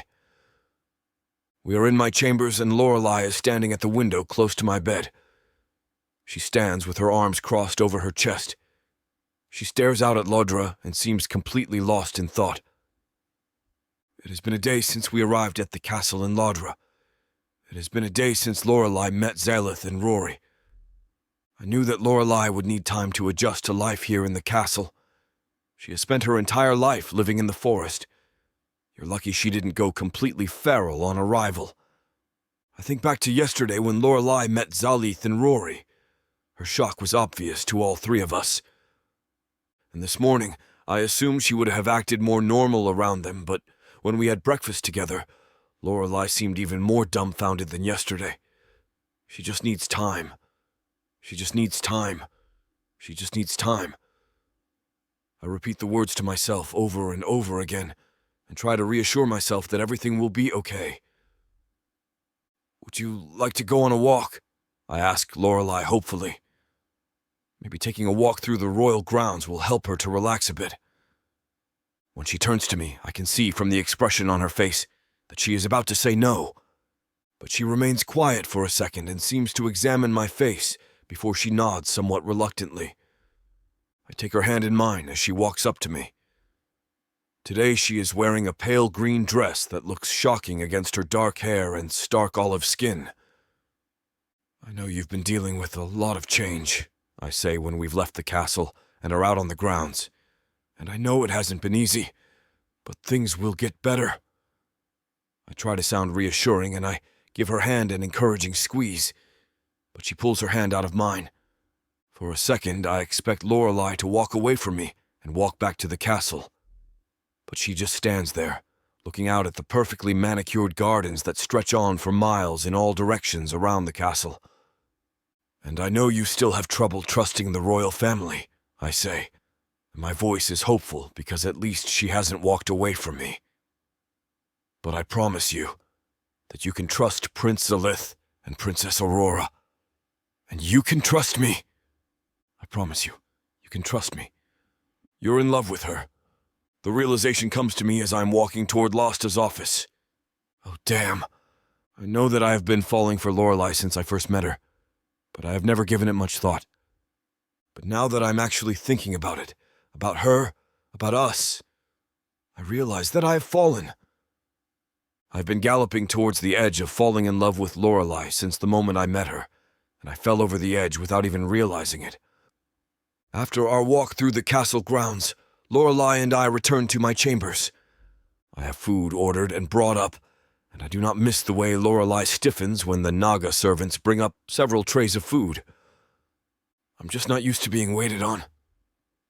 Lorelei shrugs and laughs when I raise an eyebrow at her.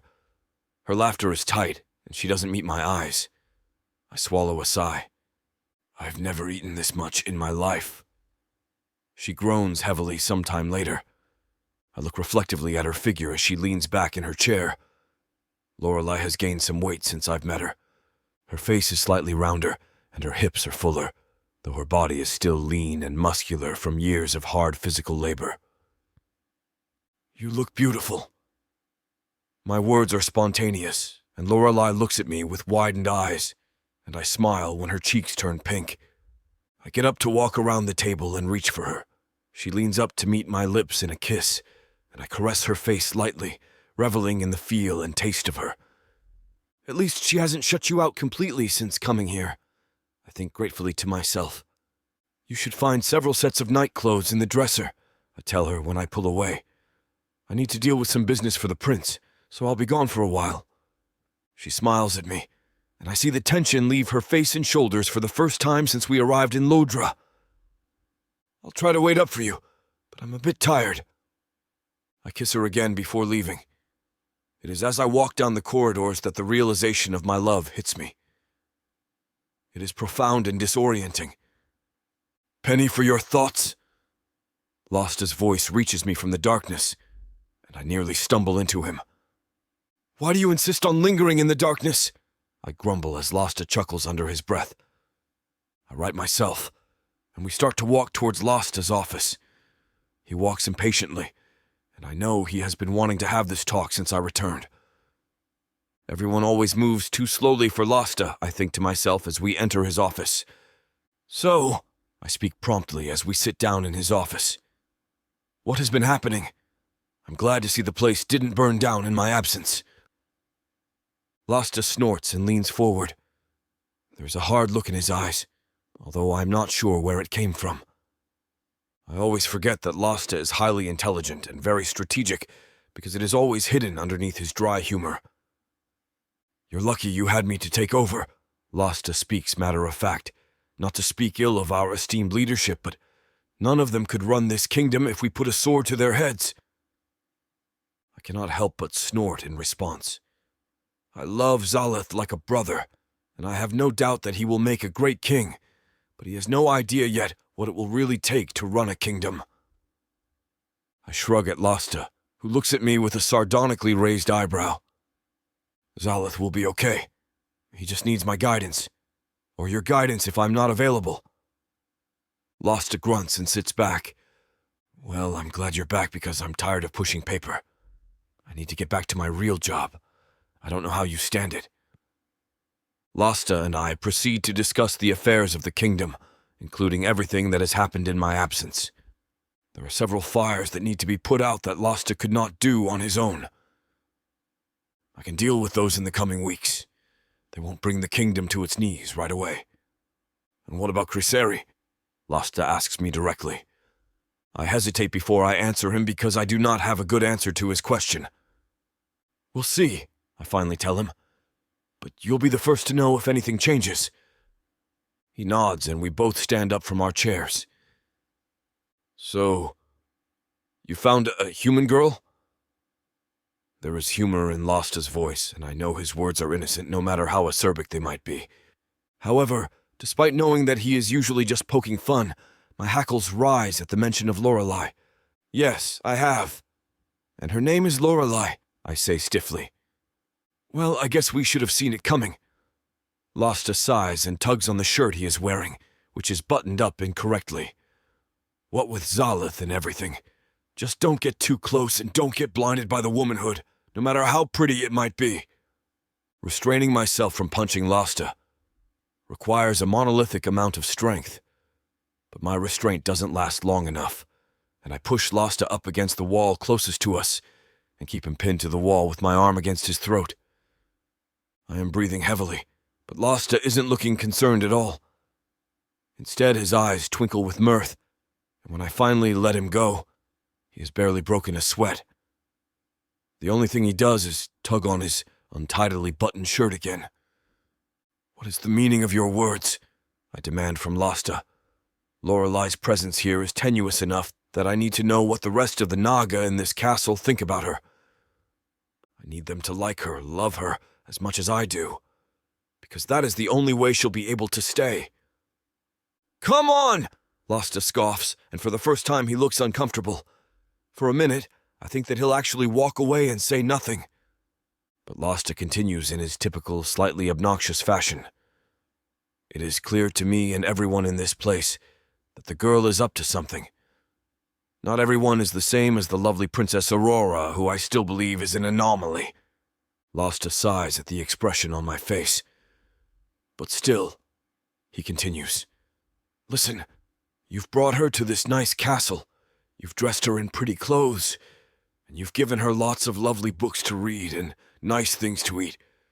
But anyone with eyes in their heads can see that she comes from the wild. She's practically feral. How long do you think she's going to manage in this cage you've put her in before she bites someone? I turn and storm off in the direction of my chambers with Lasta's words still ringing in my head. He doesn't know anything. He's just trying to cause trouble because that's who he is. I come to an abrupt stop outside my chambers. I wonder if Lorelai is awake. What if Lasta is telling the truth? When I enter the room, Lorelai is asleep, and instead of waking her, I slip into the bed beside her. When I do fall asleep, I fall asleep to the sound of Lasta's words ringing in my head. Chapter 22. Lorelai. I ensure when Slyth wakes up and rolls away from me that my breathing is even and deep. I ensure that my eyes remain lightly closed and my lips remain slightly parted when Slyth comes around to my side of the bed.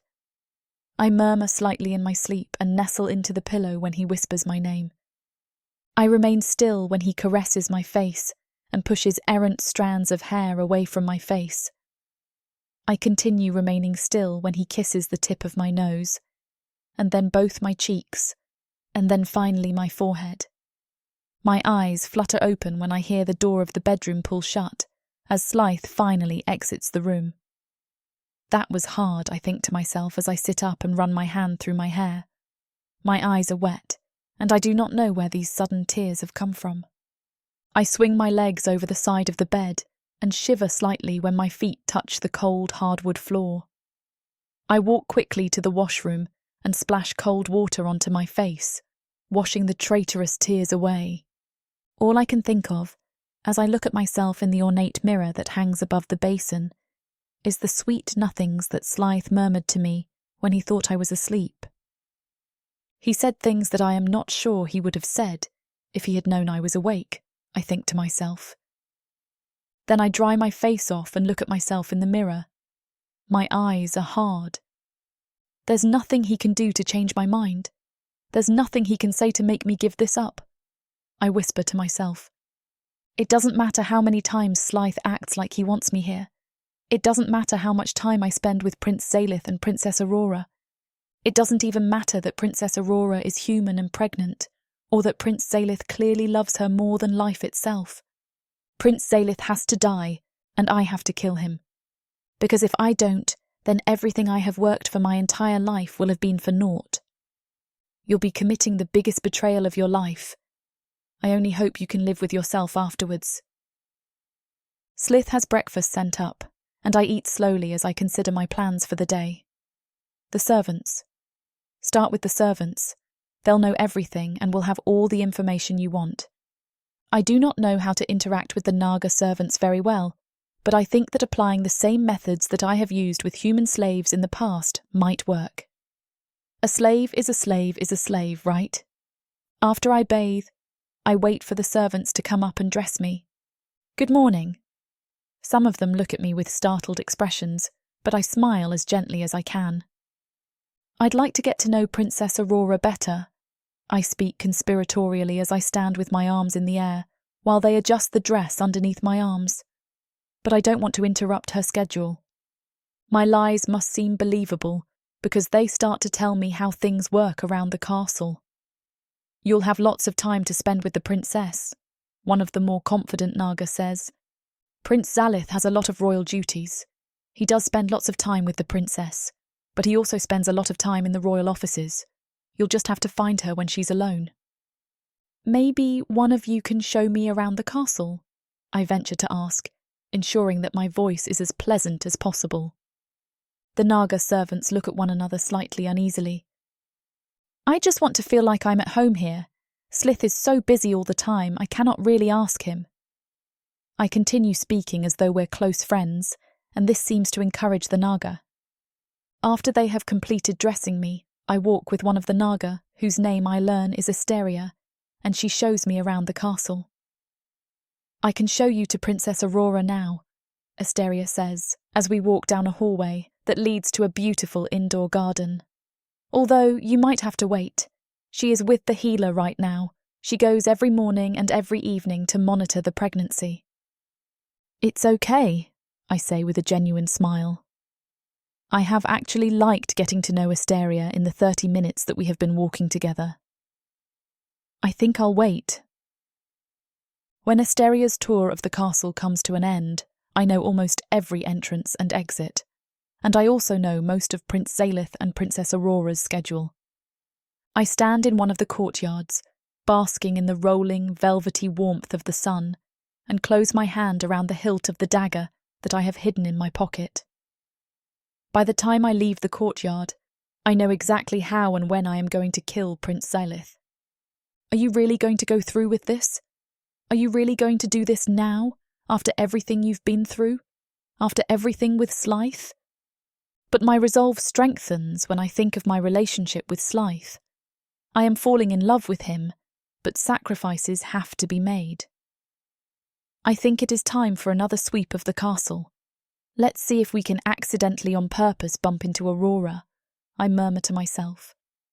I am halfway up the stairs to the 4th floor of the castle when I see a shadow move away from the wall. It's Laster, the Naga who was there to greet us when we first arrived in Lodra at the royal castle. Laster's sparkling, intelligent eyes are hard as he looks me up and down. The servants tell me you've been doing a lot of exploring, he murmurs. He doesn't bother to greet me, and while I would like to dispense with the niceties, I know that I cannot be overtly rude to him. I'm just trying to find my way around. I smile at him and hope he'll buy my act. I want to be less of a burden on Slyth.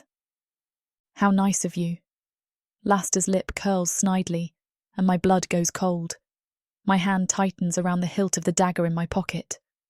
I am carrying 3 other weapons on my body, but Laster is still bigger and stronger than I am. No matter. You've killed Naga before. You can take him.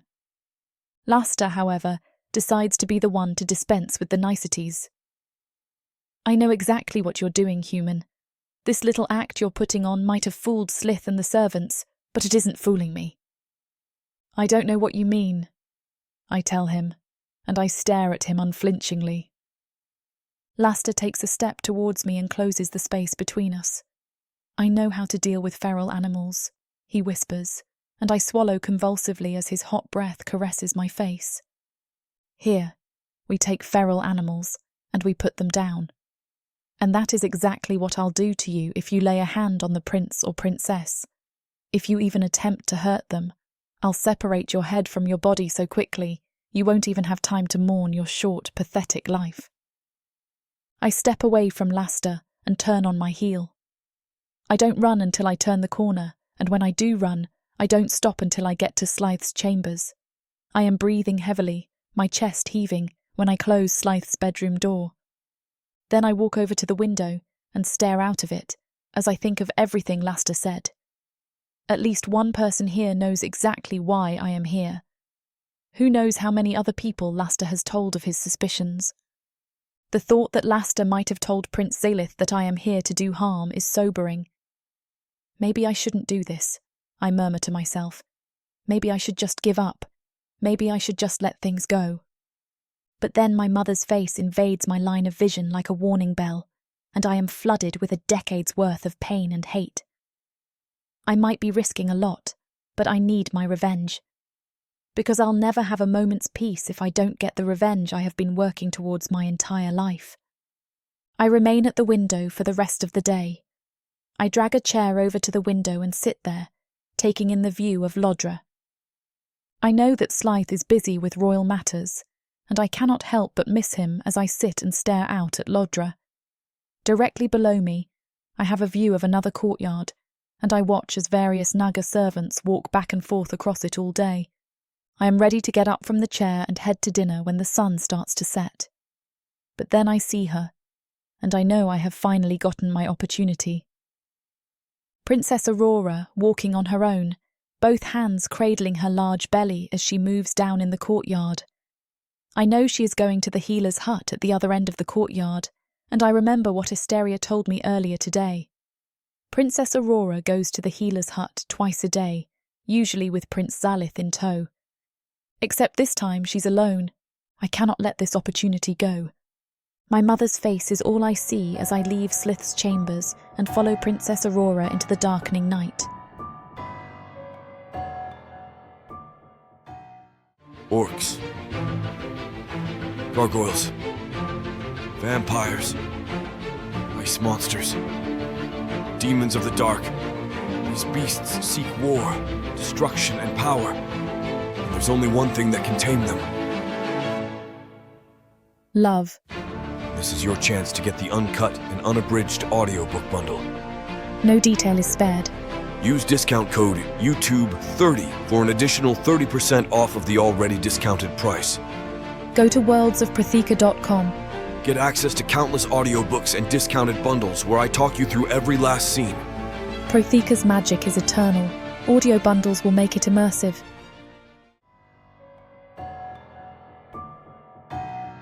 Chapter 23.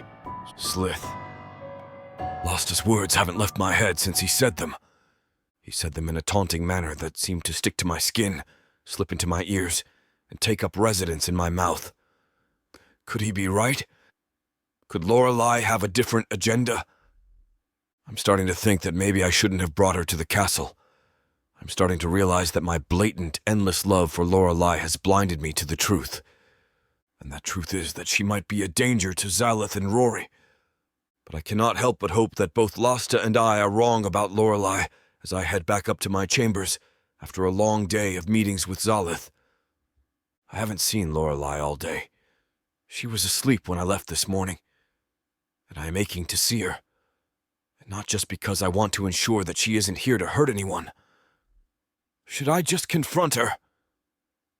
Should I just ask her why she's really here? And how exactly are you going to handle it when she tells you she's here to hurt the people you love? How exactly are you going to handle it when she tells you that she's not here because she loves you? I know as soon as I step into my chambers that Lorelei isn't there. I have studied, I have learned the intricacies of her scent after all these weeks, and there is a clear absence of her singular fragrance when I walk into my rooms. My stomach twists itself into knots as I stand in the entryway of my chambers. What am I going to do if Losta is right? I say out loud as I try to think of a way to minimize whatever disaster is about to happen. Because I can feel it. I've learned after years of being Slyth's faithful servant how to predict when things are about to go wrong. Learning how to foresee danger is important when your life revolves around protecting someone. The first thing I do is force myself to take a few steps into the room. Search for her weapons is what I tell myself as I do a sweep of my chambers. Lorelei's small pile of belongings is piled on the bedside table on her side of the bed. I search through them and find no weapons. I go through the closet, where the servants placed her new and old clothes, and I find no weapons there either. It is only when I am on my knees peering underneath the bed that I realize that Lorelei has gone rogue with her weapons. You're a royal advisor. If you panic now, then what good are you? I chastise myself as my heart thuds erratically and my breath becomes shallow. I get to my feet and start to pace up and down the length of the room as I consider what to do next. I have to make a decision, and I have to make it soon, before Lorelei actually hurts someone. And if she does hurt someone, that is the end of her. They'll kill her, and you'll lose two of the people you love most in the world. Lorelei and Slyth. I walk swiftly out of my chambers and head for the staircase, and I stumble over Losta. If you don't stop doing that, I'm going to wring your neck! I growl at him as I catch myself before I fall down the staircase. Losta laughs out loud and leans back against the staircase railing. Why are you in such a hurry? Are you looking for someone? His voice is wry and filled with mirth, but his eyes are hard and his mouth is grim. Don't screw with me now, Losta, I tell him in way of answer. I don't have time for you. You need to find her and take care of her. Losta posture doesn't change. If I couldn't see his face, I'd assume he was having a casual conversation. Losta continues speaking conversationally. Because if you don't, I will. His voice is as matter-of-fact as if he is telling me about a new security measure he has created for Slyth. Is that a threat? I want to kick myself for the way my voice shakes when I answer him. Losta laughs again and straightens his posture. He runs a hand through his hair. I become aware of how well matched we are in height and weight. It is a promise.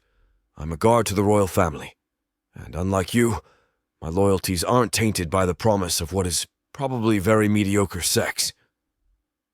If you hurt her... I speak through gritted teeth, but Losta cuts me off. It isn't a matter of if. It is a matter of when I hurt her, because I will. Someone has to. I can't believe you were stupid enough to bring her literally into the royal castle. What were you thinking? She has spent so much time in the wild that she's less than human. You don't know what you're talking about. Of course I do! Losta isn't bothering to keep his voice down, and I flinch at the booming echo of his words. I know exactly what I'm talking about. She's only had one thing on her mind since getting here. You can see it in her eyes, you can see it in the way she moves. Losta takes a step towards me. Get to Slyth's office now, and go do your duty as royal advisor. Because I'd bet you this entire kingdom that is where she is right now. As Losta finishes speaking, he pulls a sword from a sheath that hangs loosely around his waist. I don't miss the implication of him carrying his weapon indoors. He's getting ready to kill Lorelei. Losta walks away, leaving me standing on the landing above the staircase. The potential consequences of Lorelei's actions race through my mind as I consider what I am about to do. It won't matter if she is successful or not at attacking and killing Slyth. Whatever happens, she'll be killed for it. That's why she has to be stopped before she gets close to Slyth. And I have to be the one to stop her, I think to myself. And I break into a run. I make it quickly down the stairs and throw myself over the railing when I realize I'll have to go down another 4 flights of stairs to get to Slyth's office. I clear nearly 5 feet of air and land lightly on my feet. My tail curls around my feet as I listen intently to the space around me. I don't think Lorelei could have attacked Slyth yet, because I would have heard something. Slyth is an excellent trained fighter, and Lorelei is just feral. They're going to make some noise. I start to walk towards Slyth's office, but stop at the sight of an open side door that leads out into the castle grounds. The sun has set, and the light is low, and I can hear fire crackling in the torches that are attached to the walls outside the castle. I can hear the murmur of the servants as they complete their tasks for the day, and I can hear, in the distance, the raucous laughter of the castle guards as they change their shifts for the night. Standing there feels like an age, although I know I've only been standing there for less than a minute. My hand goes to the knife that hangs at my belt, and I squeeze my eyes shut as I imagine using it on Lorelei. To stop Lorelei. I don't think I can do this, I think to myself. A stray leaf from a typha tree is blown into the corridor from outside. It swirls around before coming to a stop at my feet. I step forward and step onto the leaf, and I hear it tear apart with a crunch. When I imagine using the knife on Slyth, it is much easier and hurts a lot less.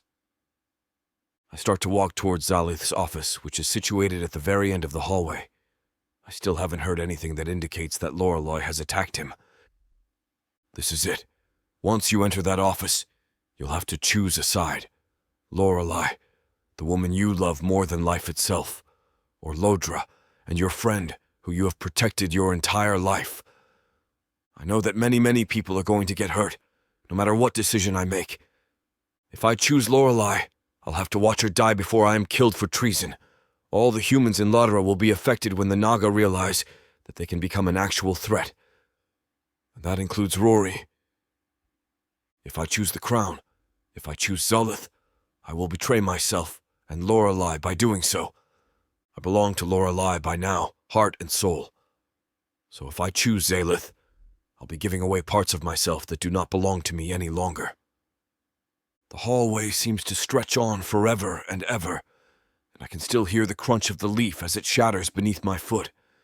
I can still hear the murmur and sway of the servants as they finish their chores. I pick up the pace when I hear the shattering of glass in the distance, and I only hope that I get to Slyth on time, because I'm not sure what I'll do if I don't. If I'm not in time, my entire world will come crumbling down at my feet. Chapter 24. Lorelei. Slyth looks up from whatever he's writing on the desk and gives me a smile. The smile is warm and gentle, just the way he always is. "Hello, Lorelei," he says, having trouble sleeping too. Why does he have to be so kind? It would be so much easier if he could just be a little sharper, a little ruder. "You learn to sleep pretty lightly when you're on the run for long enough. Can I ask what you're doing?" "Just writing letters," he replies. "You'd be surprised how much of being Prince is just answering messages, and not exciting ones either, just keeping in touch with people so they'll be there for you when you need them."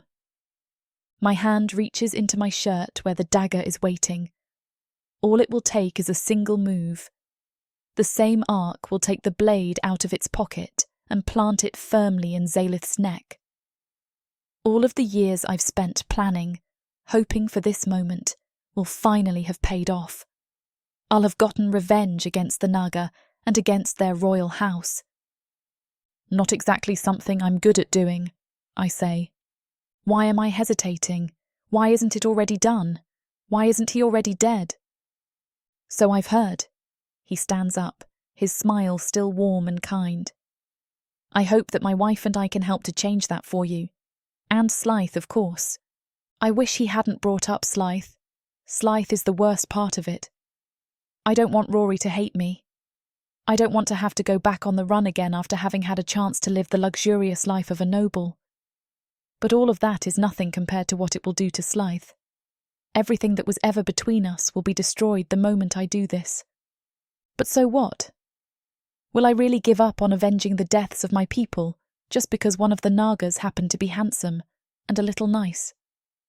Do I really care that little about what I've been fighting for all these years? About who I've been fighting for? "You look like something's upset you," he observes. "I'm fine," I say. "Just something I know I have to do, but I'm having difficulty with at the moment."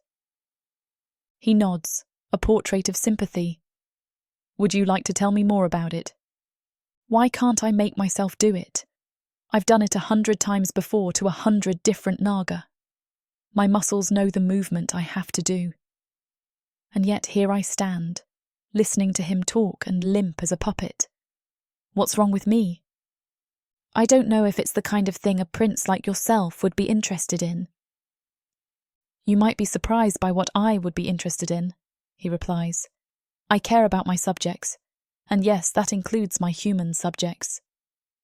No, I know exactly why it's so difficult for me to finish this. It's because I don't want to. I don't want to kill Prince Slyth.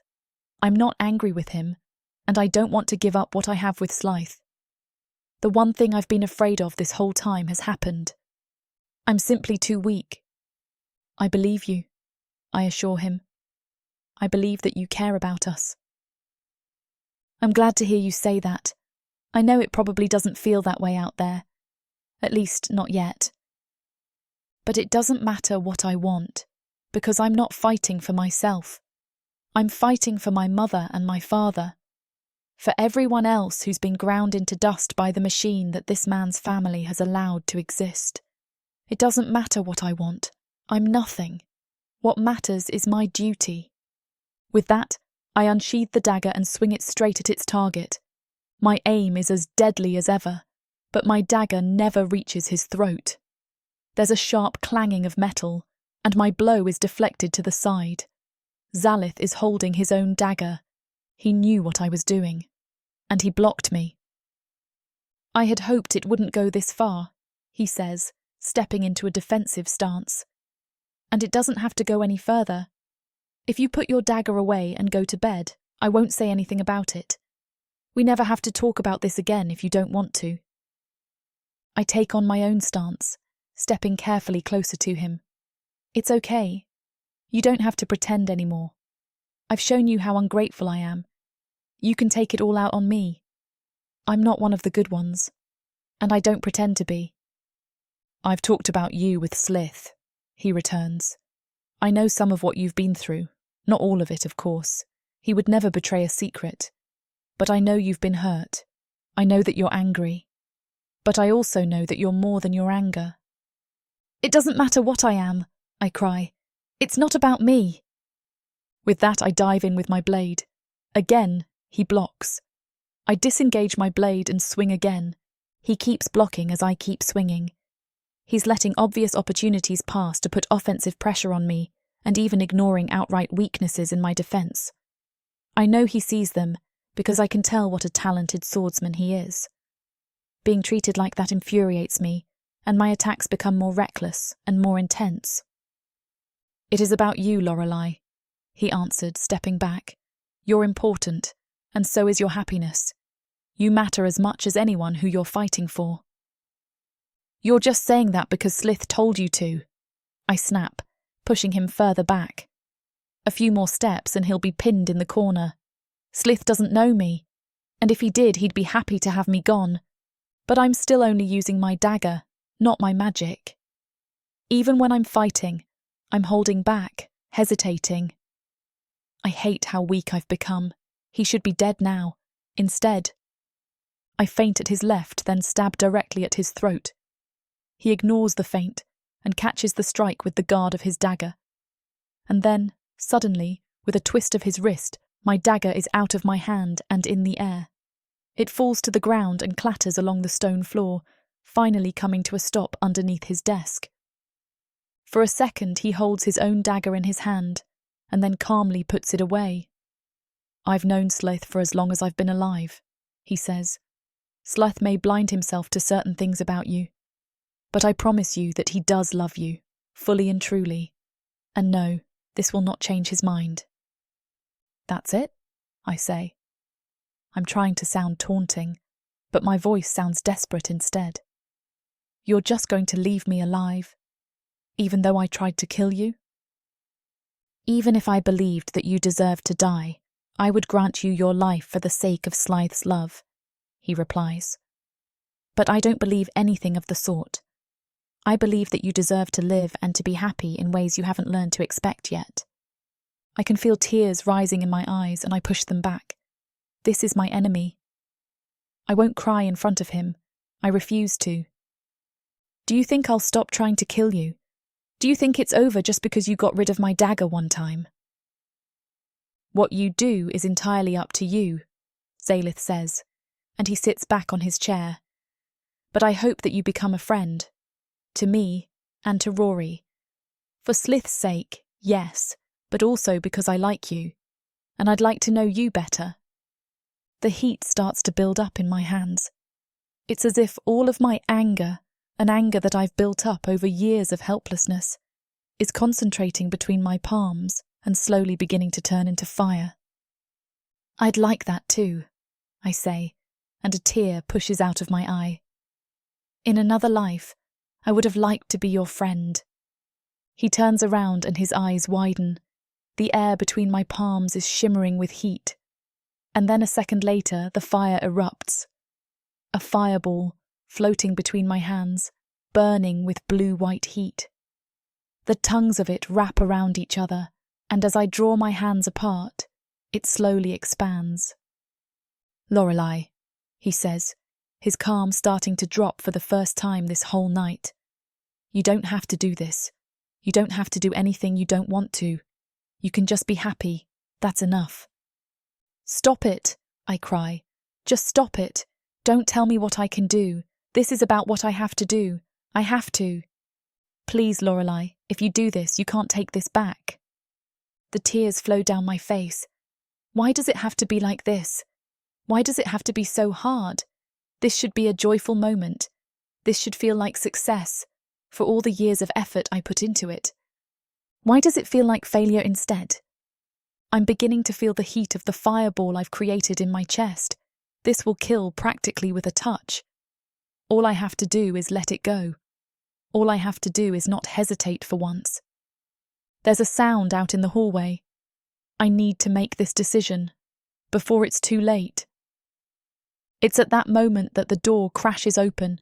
Slyth is standing there, staring at me, his face as full of love as it is of shock and anger. So I have to do it in front of him now? Just as well, I think. "Lorelei, no!" he cries as I bring my hands back and aim the fireball right at the prince's chest.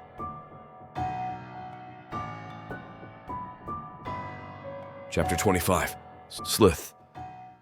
It's one thing to know what she's planning. It's another to stand there, seeing her hold the fireball in her hand, ready to launch it at Prince Zolith. "Lorelei, no!" I cry. The words are more of an instinct than anything else. My mind is screaming at me. This can't be happening. It can't have gone this far. No. The woman I love and the man I have sworn my loyalty to from birth are facing off, one about to kill the other. And somehow, I have to make it come out all right. She can't kill him. I won't let her. I have to believe that there's a part of Lorelei that doesn't want to do this.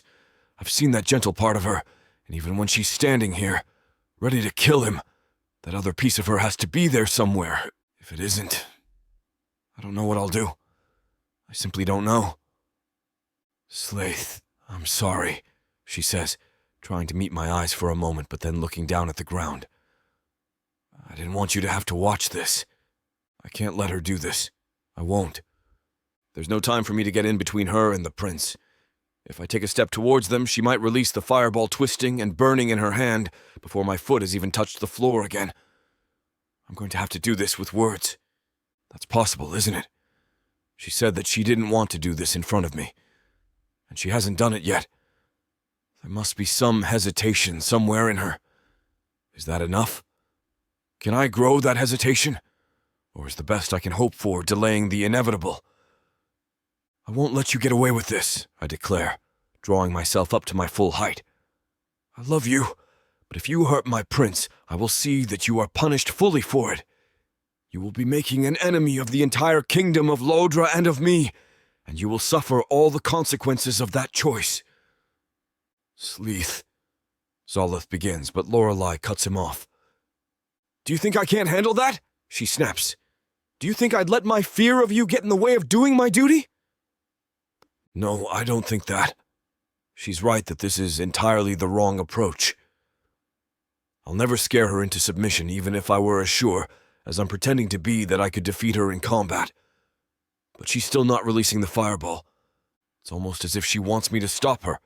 That's it. She wants to believe that there is a reason she doesn't have to do this. She just needs me to come up with it for her. You're right, I admit. You might be able to escape. Between your fire magic, your agility, and how well you know the woods, I'm not sure whether I would be able to stop you or not. I don't think you are, either. But that's not really the point, is it? You think you know what the point is? She snarls. Her voice is full of confused emotions. That means I have to be even more careful. In a state like this, all it would take is one strong impulse. You're a Naga. You don't know anything about what I've been through, what other humans are still going through out there. I certainly don't. I can see in her all the pain that she's had to bear over the years.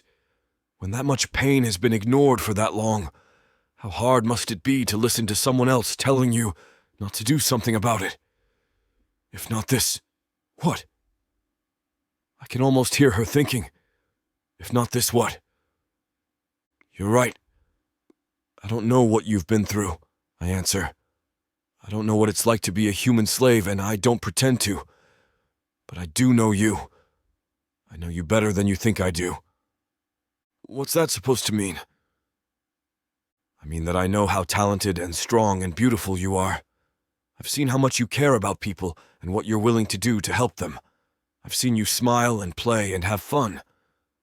I know that you are a whole and wonderful woman, and that you deserve better than to sacrifice yourself out of obligation to the suffering of people whom you won't even be saving. She stares at me. For a moment her hands loosen, and the fireball between them starts to weaken. Just as quickly she catches herself, and it roars back to its full force. If I destroy the royal bloodline, it will destabilize the Naga, she says. There will be civil war, chaos. Humans will be able to rebel. That's your plan? I reply. You want to destroy the entire royal bloodline. Do you know how much death you're talking about? Do you know how many humans have died because of your precious royal bloodline? That was a miscalculation. As she says it, the fire becomes hotter and bluer. Another mistake like that, and that might be it, I remind myself. Killing Slyth is the easy thing. It's what she's prepared for. Letting go is hard. It's vulnerable. It means trusting us. And she has every reason not to do that. Every reason except one. I love her, and I won't let anything bad happen to her. It's one thing to kill people you can tell yourself deserve it, I tell her. But if you want to end the royal bloodline, you'll have to kill more than princes who are already in power. Rory is pregnant with Slyth's children. Will you kill them? She looks confused. No, of course not. That's not what I mean. But they carry the blood of Prince Slyth. If he dies, they'll be among the heirs to the throne. But they're different. They're babies. They're innocent. Then someone can be a member of the royal bloodline and still innocent. It's their deeds that corrupt them, not their birth. Of course. Then what has Prince Slyth done? When has he shown anything but a true desire to help humans? She stands frozen, uncertain. I risk taking a step towards her. Her eyes follow my movement, but she doesn't strike or make any move to prevent me. Still, I don't risk another step. Not yet. How long am I supposed to live off promises and intentions? She says finally. My parents are both dead. They were both taken from me. Can good intentions make up for that? Can promises raise a child? No, I agree. No, there's nothing that Prince Slyth can do to fix things that will make up for what's been taken from you. Not even being struck down by a fireball in his own study. It's not fair, she says, her voice on the edge of cracking. No, it isn't fair, but we can make it more fair. For other people. But they're still dead! She's barely holding it together, and yet the fireball in her hands is only becoming more powerful. What has he had to suffer? He grew up like a royal, and he never had to leave his parents. Will they still be dead if you kill him? There's another pause. I wonder if that was a cruel thing to say. I wish she didn't have to go through this alone. I wish that fire weren't there, because I want to wrap her in my arms and hold her and make her feel like the most loved, cherished woman in the whole world. I risk another step towards her. Her jaw clenches and I freeze. It's an enormous amount to deal with, I tell her. More than should ever have been put on you.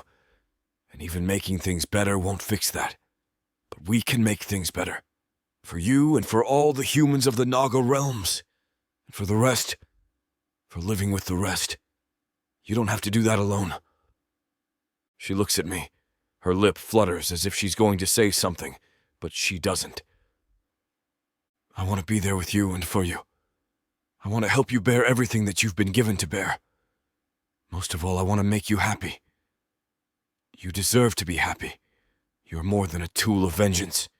You are a woman. You are Lorelei. And you deserve the world. Another step. Just one more and I'll be able to stand between her and Prince Slyth. Will that change things? Will she kill me in order to get to Slyth? I'm not sure. I think a part of her would. But it's not the only part. There's another part that's softer. A part that believes in me. And in Slyth. And that things might be better someday. That's the part I'm trying to talk to. I want to believe what you're saying, she says. Her hands are shaking. Still, the fireball hangs steady, even growing. I mean all of it, I assure her. I wouldn't lie to you. I want to believe it, she repeats, but I don't know why you'd say it about me. And then she stands straighter. Her arms pull back, and I realize that she's preparing to hurl the fireball forward. I wish I knew how to believe you. Please no, I really do wish I could. I bend my legs to jump for it, but I can tell it's too late. This is the moment. This is the moment she decides what her future will be. The only thing I can do is watch and hope she makes the right decision. Prince Slyth stares at her. His eyes widen as her hands finally come together behind the swirling mass of all of her anger and pain brought together into one ball of deadly flame. Chapter 26, Lorelei. This is it, I think, as I grit my teeth and brace myself for the recoil. If I don't do it now, I won't do it ever. Here we go. I bring my hands around to the back of the fireball, tense all my muscles, and I dissipate the fire. Slyth catches himself in the middle of trying to jump into the path. Slyth lets out his breath in an audible gasp. I drop onto my knees and finally let the tears I've been holding back out. The office is calm, except for the sound of me crying. It's the hardest I've cried in. I don't actually remember the last time I cried like this. It's as if all of the anger in me has turned to sadness, and it's all trying to flow from my eyes. I'm sorry, I mutter. I'm so sorry. Slyth drops down next to me, wraps his arms around me, and pulls me close. He's warm and gentle, and despite myself, I relax into him. It's okay, he tells me. With one hand, he strokes my back up and down. It's all over. You'll be okay. Don't lie to me, I whisper. What do you mean? He asks, continuing to pull me close and rhythmically stroke my back. Slyth has returned to his seat, clearly shaken. But it can't be too much longer before he summons his guards and tells them what I did, can it? I believe that Slyth loves me. I believe he wants to forgive me. But I'm not stupid. I just threatened Slyth's life, and he's the one who's in charge. I should be trying to run away and fight my way out. But I can't. All I can do is lean into Slyth's smooth, soft body and weep. That's all right. If there's one thing I can do well, it's accept my fate. At least I won't have killed a man I didn't want to. That's worth something. I'm sorry, I repeat. I ruined everything. That's not true, he says. You haven't ruined anything. I love you, and I have you. But for how long? How long until the prince has his revenge? It's all right, I say, this time to Slyth, not Slyth. You can do whatever you have to. I made the right choice in the end, even if it was too late. Slyth looks at Slyth. What do you say, Slyth? Slyth returns his gaze but doesn't rise. You have the authority to override me if you want to, but you know what my request will be. Yes, I do. Slyth agrees. It's not a small request. You must know that. I do. That's why I'm making it. Slyth stands up and approaches. The two of them whisper to each other, and I don't bother trying to make out what they're saying. It doesn't really matter anymore. None of it does. This is the path I chose. I have to accept it now. I may die, but at least I'll die for something. When it all came down to it, I chose to be better than the people who hurt me. I chose to have principles even when they had none. That's something to be proud of. And if Slyth is right, and Slyth really does make things better for humans in the kingdom of Lodra, then my death will be worth it. Maybe I've done something for them after all, even if it was only conquering myself. There's a pause in the whispered conversation above me. Slyth is making his final decision. I decide that I want to say something. Prince Slyth, I want to apologize to you for all of this. I hope that what I've done tonight doesn't make you think less of other humans. Slyth looks down at me and smiles. You stopped yourself, he answers. It wasn't easy, but you did it. You haven't made me think less of humans. You haven't made me think less of you. With that, he turns back to Slyth. It's settled then. As far as anyone knows, this never happened. Wait, what? I reply in astonishment. You mean that? Really? He cracks a smile. Well, you're not going to do it again, are you? No, I say. No, of course not. But I threatened you. I was just a few moments away from... But you didn't, Slyth interrupts, and I choose to let that matter. You deserve the same mercy that you gave me. I stand up. His kindness is starting a new wave of tears. I can't thank you for this enough. Then don't try. Go with Slyth. The two of you should have some time together. I look at Slyth, who has also stood up. He smiles at me, and the fact that after all that, he can still give me that smile sets me bawling again. He wraps an arm around my shoulder, and together, we walk back to his room. I collapse onto the bed, and he lies next to me. He's quiet, letting me have space to cry and try to process everything that's just happened. He really means it, right? I ask, even though I know Slyth well enough to know the answer. It isn't going to be a trick, is it? He's really going to forgive me. Slyth doesn't say anything unless he means it. He wraps his arm around my waist and pulls me close to him. Though take that bit about not telling anyone seriously. I can't make any promises about what Rory would do if she found out you threatened her man. That makes me laugh, which is a good sign. I'm glad that there are things that seem funny to me. Well, I couldn't be too mad at her for that. I'd be pretty mad if she tried to kill you. You're comparing you and me to Rory and the prince. I blush slightly. I guess maybe I am. Good, he says. We should be as happy as they are. Slowly, the tears begin to dry up. The whole thing feels miles away, as if it was a totally different person who stood in that office and conjured that fireball. I've never told you my story, I say suddenly. You know some of the big points, but not the whole thing. I'd love to hear as much as you want to tell me. So I tell him everything, from the beginning. It all pours out at once, full of painful little details I didn't even know I still remembered. I tell him about growing up with my parents, who were barely making ends meet every month.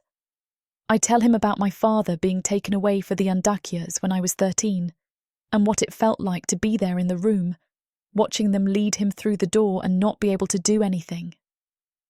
I tell him about moving to Jalma and how we thought we'd be safe there until we heard how they talked about humans with magic. I talk about the secret magic lessons in the darkness, when we were sure no one could see us, and how my mother would rush over every time my fire burned a little too bright or went too high. I tell her about our landlady betraying us to the soldiers and running away while my mother fought with them, until she stopped. He listens intently the whole time. Occasionally he asks a clarifying question or asks me to repeat something, but mostly he simply listens and nods. When I finally get to the end of it, he hugs me tight. He thinks for a while before speaking. That's more than any child should bear, and you did better at it than anyone could have asked. It's not an excuse for anything I did, I say. I don't want you to pity me. I just want you to know. You're anything but pitiable, he tells me. And like the prince said, you didn't do anything. You thought about it, but you chose not to. And that's what matters. Not what you thought about, what you did. If I hadn't cried for so long already, that would have started me sobbing again. Why are you so kind? This is what you deserve. The better question is why other people were so mean. I'm not sure what to say to that. It touches a very delicate, deeply buried part of myself. Do you really think that he can do it? Do you think that the prince can turn things around in Lodra? I don't think he can do it alone, Slyth replies, after taking a few seconds to think seriously. But I also don't think he is alone. He's got Rory, and he's got me, and I think you could be a powerful ally in that struggle too. You really think so? Killing Prince Slyth wasn't what you needed to do, but that doesn't mean you won't be needed. Sometimes it takes time to find what you're needed for, but I believe you will find something, and I believe you'll do it well. I hope that's true, but I've trained myself to be a killer for so long. What if that's all I know how to do? I don't think you just trained yourself to be a killer, he says, laying his hand on my shoulder. I think you trained yourself to be a protector. What do you mean? I mean, you don't fight because you like to kill people. You fight because you want to stand up for people who have been trampled down. You don't want to destroy. You want to save. I'm about to try and come up with something to respond, but we're interrupted by the sound of shouting and clashing metal. Something's going on outside. But what? Ripped from our tender moment, Slyth and I both stand up and draw our weapons. With him by my side, I'm ready to protect the man who a moment ago I was planning to kill. Protheka is a dark and dangerous world. My parents sold me to the dark market. I am the avatar of chaos, and nothing will stop me from fulfilling the prophecy. And the quest for godhood has made it even darker. Looks like you're the only one left. Take a step forward. Delia only seeks her freedom. A gilded cage is still a cage. But Thorn has something else in mind for her. It's her. She's the woman from the prophecy. My key to godhood. Will they be able to escape their fate? Get every episode from worldsofprotheka.com right now. Get the series bundle and score a 70% discount. Protheka's magic is eternal, and this series is just the beginning.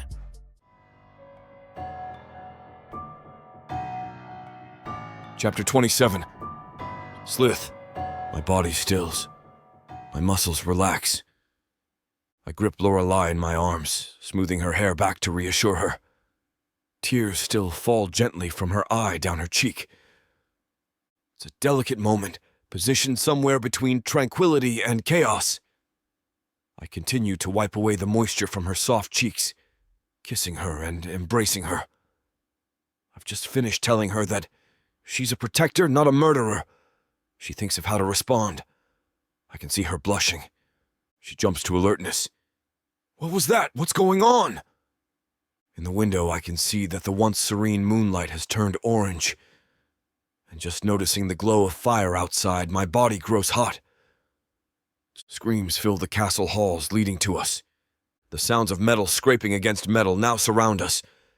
I've trained my whole life for this. I grab my sword, trying to prepare for something I can't even define. I don't know how to answer her question. I don't know what's happening. But I have to face it anyway. There's a small voice inside my head that torments me. Somehow she's responsible. It whispers to me. I shake it off, watching her grab weapons of her own. I want to believe she's using them to help, to be the protector I just told her she could be. We need to go, I tell her. She grips my hand and joins me as we race out of the room and into the halls. We only make it a short way before we run into Slyth, and at least I know he is safe for the time being. Whatever is happening down there, he is with us. We rush through halls and down flights of stone stairs until we see the carnage on the floor below. Blood stains the normally pristine stone floors. Looking out, we see guards entrenched in combat against familiar enemies. Crazy! I ready my sword, but immediately see a bright light to my left that swells and fills my vision. Looking over, Lorelei's hand ignites, producing a hot, swirling ball of orange energy that expands in her grasp. My heart stops and I remember the office. The enlarged green eyes of the guard, as he turns his head to glance at Lorelei, match the bright coloration of his scales. The fire hurtles from her hand, colliding with Creseri's soldier, then dissipating to nothing as his scales are left black and charred, and he falls to the ground. Oh, come on, she says. Don't let me have all the fun. She turns toward us. Slyth's eyes are orbs, bulging out of their sockets, mouth hanging open. I can't bring myself to wonder why I doubted her, even for a moment. It's all a ruse. The gruff, stumbling voice comes from the staircase above us as Lasta appears in the threshold. Whatever, Lorelei says, walking forward without us. You're just mad that I got the kill. Slyth and I stare at each other, both of us shrugging, before we make pace to catch up with her, Lasta following closely behind us. I kick the dead soldier's sword upward, catching it by the hilt. The stone-floored halls open up into the grassy courtyard. A fountain that once stood as beautiful background noise is now dismantled and broken on the grounds of the castle gardens. The head and arm of the statue that once adorned the fountain have fallen off and shattered, the water flow disrupted by an unknown source. Flaming arrows fly through the air, crashing into walls and igniting bushes in the courtyard. The equi of Chryseri's soldiers charge forward and whinny as their riders swing frantically with tridents, knocking over our guards and soldiers with their mounts and weapons. We stride forward carefully, trying to watch ahead of ourselves and behind us simultaneously. Slyth stills his sword, ready to attack but not charging in. Lasta strings arrows from behind us, firing into the crowd ahead, and Lorelei easily dispatches enemies with her fireballs. I'm glad she's on our side, Lasta says, chuckling. I think back to moments ago when he threatened to kill her if it came to it, and my fists clench. He was just upholding his duty, I think to myself. But my momentary mental frustration creates temporary blindness. Out of the corner of my eye, I see sudden movement advancing toward Lorelei. One of Chryseri's men charges forward toward her, sword drawn and ready to swipe her down. I parry before overpowering him and knocking his sword out of his hand.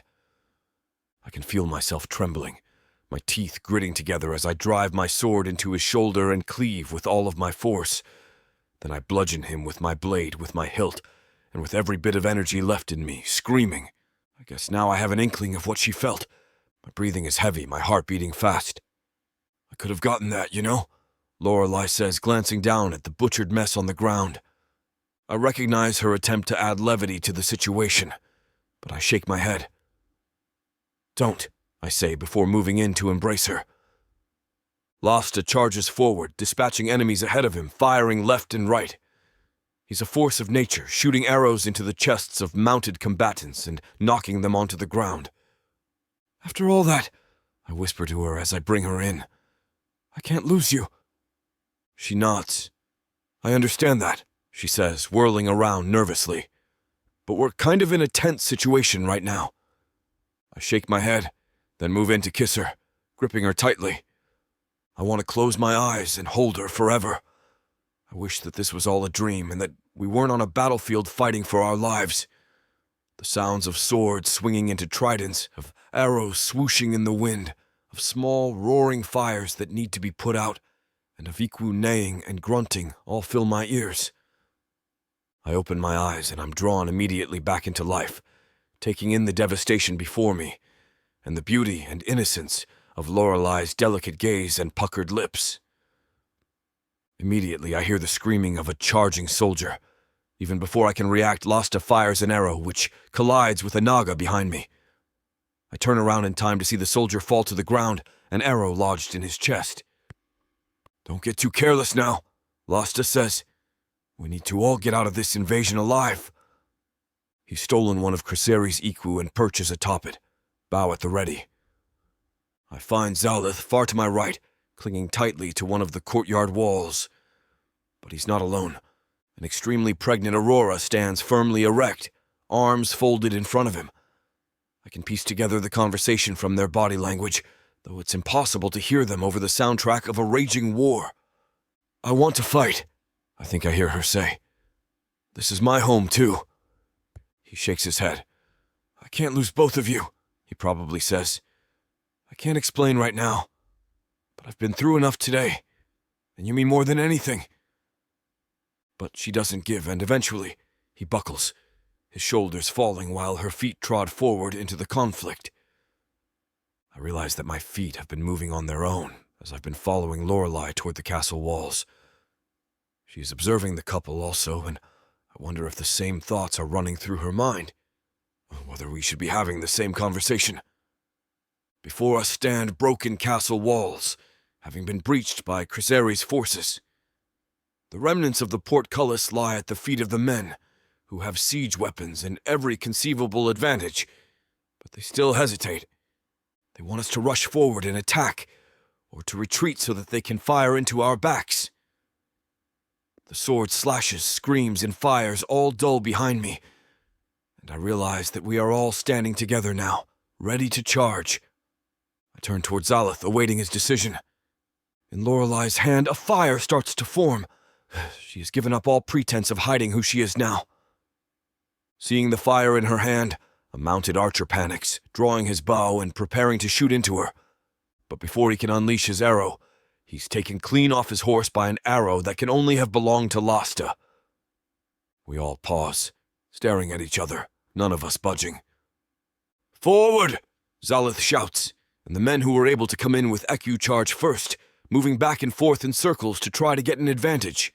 The mounted bowmen are most easily dispatched, as before they can find a field of view and begin firing. They are torn from their mounts by melee combatants. Lorelai and I move toward the castle halls, where we can safely evade arrow fire. The fear of losing her courses through me, but as I watch the flames in her hand intensify and extinguish in equal measure, I feel an exhilaration burning through me. When swordsmen stray too close to her, I cut them down before they can stifle her fire. There's a sort of rhythm to our dance. Alone, we may fall in combat. But with me reinforcing her, and her reinforcing me, we are an unstoppable force. Eventually, flames outnumber arrows, and the sky burns red with searing heat. Her fireballs fling forward rapidly, serving to eliminate the enemy forces and burning them down before they can even react. A stillness enters the battlefield, charred corpses littering the grass and stone before us. We hold our positions, just waiting for one peep to indicate that the conflict still isn't over. A straggling soldier or approaching forces in the distance. The sounds of pavo singing and nesting in nearby trees confirm that the altercation has concluded, sunlight falling on the walls of the castle. We leave no one alive to flee the scene, lest word of Lorelai's true nature escape us and return to the source of the threat. Chapter 28. Lorelai. Slyth knows the second I wake up. His tail starts at my ankle, sliding up the side of my leg until he reaches my waist. And just like he has probably a dozen times over the last few weeks, his tail curls around my middle, pressing at my lower stomach that he keeps threatening to fill with his child. I haven't told him yet I wouldn't mind. "Little killer," he coos in my ear as he leans forward, and I chuckle. After I went into battle with him, he's almost exclusively been calling me that. He says I've really earned my name, and I don't mind it. It's endearing in the most screwed up sense, just like Slyth. "You don't believe in giving me 1 second of rest, do you?" Sorry for the interruption. I know you were gearing up for a steamy scene, but it's way too hot for this platform. If we want to keep sharing our stories for free, we have to abide by this platform's guidelines. To get the full unabridged audiobook, go to worldsofprotheka.com. Browse through unabridged audiobooks, countless ebooks and bundles offered at a discount. If the thought of me whispering all the dirty details into your ear isn't enticing enough, use discount code YouTube30 to get 30% off of all digital products. Story after story, audiobook after audiobook, the Worlds of Protheka are waiting for you. Protheka's magic is eternal. But unabridged, it's unforgettable. I flip on my back, looking down at where there is a swollen bump. Slyth grins as he runs his hand over it. "How does it feel?" "Tight," I say softly, shifting to better understand. "It kind of feels like you didn't leave me at all." He leans down and kisses my stomach. "Because I didn't," he tells me, his tone prideful. "I won't ever now. You are my mate, and I have marked you as such." I giggle. "Yeah, You worked hard for that. You were always willing to submit, he murmurs, as he kisses lower, bringing his mouth to the insides of my thighs. We both know it.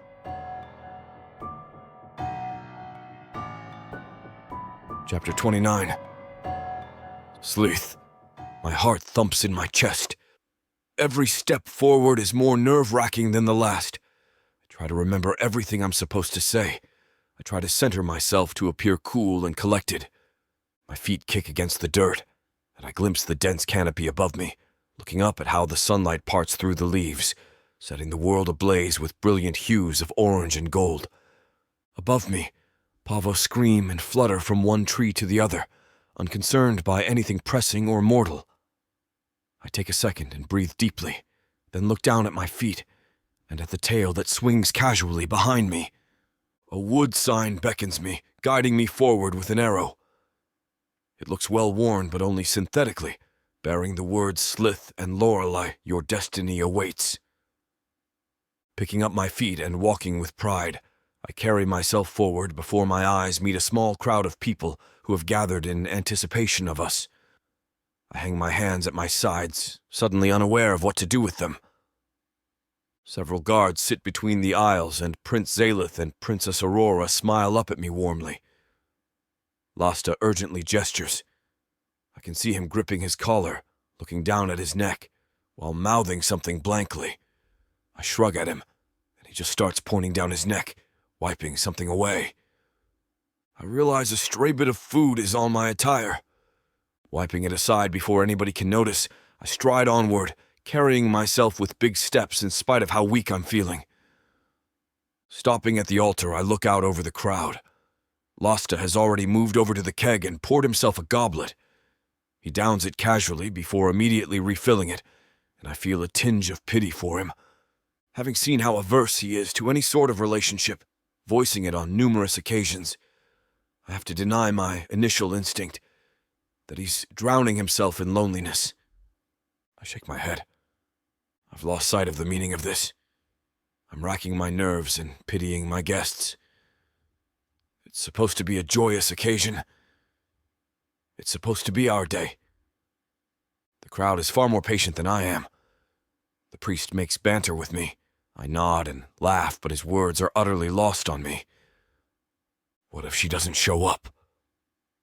I know it's an irrational fear, given everything that I know, but I can't stop it from crossing my mind. The later it gets and the more our guests are kept waiting, the more I worry. Smiling at everybody in the seats, I look out over the crowd, waiting. A harp begins to play, and I stand upright, looking as confident as I can. It produces tones both melancholic and jovial at the same time. Nobody in the crowd is uneasy or nervous. So I try to correct myself, reminding myself that she'll be here, and that I have a wonderful celebration to look forward to. I can barely imagine everything working out, but at some point I need to learn to stop expecting disappointment and tragedy. Then I see her, garbed in green, and my heart skips several beats. She's so beautiful. The dress she's standing in is tailored to her personality. The fabric falls over the massive bulge in her stomach like leaves, and subtle strands of brown have been integrated into the dress, giving the impression of the branches among a dense forest. I look down at her stomach, knowing that my eggs rest deep within her, and I can't help but feel a swirl of pride and a touch of arousal. What's more, the dress is cut around the waist, ensuring freedom of movement by opening her legs. She glides seamlessly forward, looking both the part of a forest warrior and of my bride. I still remember dodging her blade and having it stick into the tree behind me with a twang. I remember how scared she was that I'd reject her. Now she is mine, and mine alone. She smiles up at me. There's a small amount of nervousness on her face, too. Her smile is strained and awkward, but still as authentic as possible. Our friends and family have gathered here to celebrate us. Let's give them a show. She makes her way forward along the blue cloth aisle, her feet nearly knocking into the shells that decorate the sides of the path, joining me and grabbing my hands. The look she gives me is only intended for me, not for anybody else. It stirs my soul. I want to leap out of my body with her, I want to take her hand and soar through the skies. I love you, I tell her one more time, looking down again at the lump in her belly. She smiles at me. She almost doesn't need to say it, but it means the realm to me when she does. I love you, she replies. The harp's gentle strumming quiets, and the priest speaks to the crowd. Everybody sits at attention except for Lasta, who is still filling his goblet.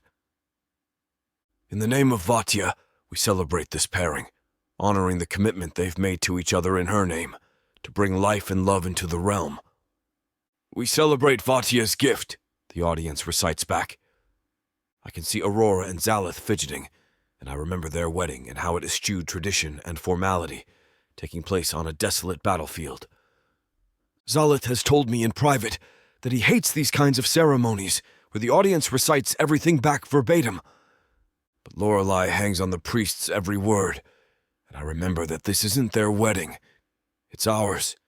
We look to the stars, to their grand, beautiful tapestry in the sky, and seek the guidance of the five, the priest continues. We live our lives in harmony with their wishes. We thank Feher for the land we stand upon and the seas we swim within. We thank Feher for this feast and for the water that nourishes us. Let Feher bless and keep us, the crowd recites. We stand before Minor of free mind and clean spirit to celebrate this union and give thanks for our agency. Today we are of one mind in welcoming this union. The priest looks toward Lorelei. Lorelei, do you accept Minor on this day standing with free mind and clean spirit to accept this union? I do. He turns toward me. And Slyth, when you stand before us today, are you bound by Minor serving freely in his name to accept this union of your own free will? I am, I reply. He nods, gesturing once more to the crowd. We thank Minor for the beauty of this union, the crowd replies in turn. May Owella bless and recognize this union, sheltering it from the passage of time and from the clutches of Atia, the Harbinger, the priest declares. Owella bless and see you, the crowd replies, together with the priest. May you long bond together in the absence of Atia, but welcome her in her time. I smile out at the crowd in sheer disbelief that this is really happening. I never once in my life imagined that my time would come. I've been to so many ceremonies, and they've all seemed so far out of my reach. And now, if you declare your love before Vatia, so that I may pronounce your bond, the priest says. I take out a piece of parchment and unfurl it, but it's Lorelei who speaks first. Slyth, she says, punctuating the silence. When I met you, I had a fire in me that burned deep, but it was relentless and ever-burning. It guided me and blinded me. It protected me and damaged me. I almost didn't let you in, she continues, my heart swelling in response. But somehow you found your way inside me, and now we have these children. The crowd laughs. I'm not sure if she intended it as a joke, but she goes along with it, smiling extra for the crowd. I don't even attempt to conceal my pride. Those are my eggs. I look forward to bringing them into a new world, where by your side I can help protect them from the injustices of our realm and usher in a new era. I look at everything I've written on the parchment, and I tuck it back into my clothing. I know the words I was going to say by heart, and yet they don't seem effective here. My heart has a different speech in mind. I wasn't sure what life was before I met you, I tell her, clearing my throat slightly. I had a purpose, but I didn't have a fire. I had legs, but I didn't have a path. I had sight, but no vision. I pause momentarily, gazing at her lovingly. But then you opened my eyes to the world. You gave me light, and in your light I found comfort, but also truth. And I don't know if I can ever thank you enough for that, or if I'll ever know how much you've given me. She smiles earnestly in response, taking my hands and gripping them tighter. Then I grant you permission to bind this union, the priest says, looking between the two of us. Although, from the looks of it, you already have. We kiss each other like nobody's watching, holding each other tightly. I feel the world swirl around us, wrapping and enveloping us. Nothing matters, save for this moment. I will look back and cherish this moment as long as I live. When we are lost, it will be a beacon for us to find our way again. I draw myself into her tightly, pressing myself against her round stomach with my groin, my arms firmly wrapped around her shoulders. The thought of taking her and claiming her all over again fills my mind. It guides my feet through the crowd as the audience claps for us, the soft melody of the harp playing us out. My legs wobble forward, my hand tightly clasping hers. I'm elated not only by the idea of what I'm going to do to her, but also by the fact that this is our forever. Chapter 30, Lasta. My eyes are everywhere. I pace through the king's court, keeping watch of everybody's best-kept secrets. There's almost nothing I don't know, and if I don't know it, there's nothing I can't find out with the right methods. Easy, I mutter, nearly mistiming my approach and bumping into Slyth's field of vision as he rounds the wall. Sidling around the corner, I turn back, sneaking through the long gallery. I'm working with a theory. I think, given what I know and what I've heard, that King Creseri might have spies in this very court, supplying him with information on our most private affairs. Suppose somebody in Creseri's favor has already infiltrated us, and they're just waiting for the perfect time to strike? That would be a disaster. And looking back, it feels like the timing of the attack was a little too convenient. I just can't make much sense of it. I rush along the wall, sneaking through an open door and watching as my fellow guardsmen devour their meals absent-mindedly. Salted meat with gallus eggs cover their plates. My stomach rumbles. "Where on Protheka is Lasta?" Slyth asks, taking a big bite. "Who knows anymore?" Lallan replies. "Why? Gonna brag about another of your conquests?" I can't be seen. We knew it was coming, sure, but the thoughts rattle around in my head a lot. I try to come up with another explanation, but there seemingly isn't one. Slyth brings home some fiery new dame, and out of nowhere, King Creseri decides to send his men to us with a violent greeting? I have to doubt that it was a coincidence. I lost friends in that attack. Dashing along the long hallway, I look out over the courtyard, relieved to see that I'm alone before opening the door and sliding through. At the beginning, I kept waiting for her to slip up. I knew that I wasn't mistaken. She had evil in her eyes, and she set about ensuring the fall of the kingdom. I could see what she was planning in the things she didn't say, and the way she moved. And somehow, now I don't see that anymore. Where did that malice go? I'm a fantastic judge of character. I'm never wrong. I still don't fully understand how it was there one day and gone the next. I refuse to believe it was never there at all. Something changed her. It baffles me. I rush up the spiral staircase, then change my pace as I reach the next hallway, trying not to give myself away through the sounds of my clanking armor. If Lorelei could change, maybe anyone could, for better or worse. Maybe one of the guards who I've trusted for years is working against us. It's a terrifying thought, but one I'm not totally able to dismiss. I continue creeping through the castle, looking for any sign of something amiss, though I'm not quite sure who I even suspect at this point. Instead, I run into both Princess Aurora and Lorelei as I make my rounds. Sometimes they are together, sometimes they are alone, but the one thing I notice every time is the swelling of their round bellies. It's hard to look away from, and it unleashes a weird sort of craving within me. I feel my nethers stir at the sight, and a deep sense of shame overtakes me. No, I think, silently punishing myself. These women are the mates of my compatriots. I shake my head, then walk forward, now less concerned about being discovered. If anybody asks, I was just out for a stroll. I'm too distracted now to focus on a reconnaissance mission. Trudging across the empty corridor and down the spiraling staircase, I hum an old melody to myself. I can't carry a tune, but it distracts me a little anyway. Still, it doesn't do enough. The thought of Lorelei filled with Slyth's eggs doesn't leave my mind as I walk. I try to look out at the dark courtyard, watching the poorly mended fountain and finding all of the statue's cracks that still leak water. Several pavos compete for a tree in front of me, screeching loudly while flying wildly into and off of its branches, their wing beats overpowering the steady trickle of the fountain. I've got to lay with somebody fast, I think to myself, trying to stifle my throbbing desires.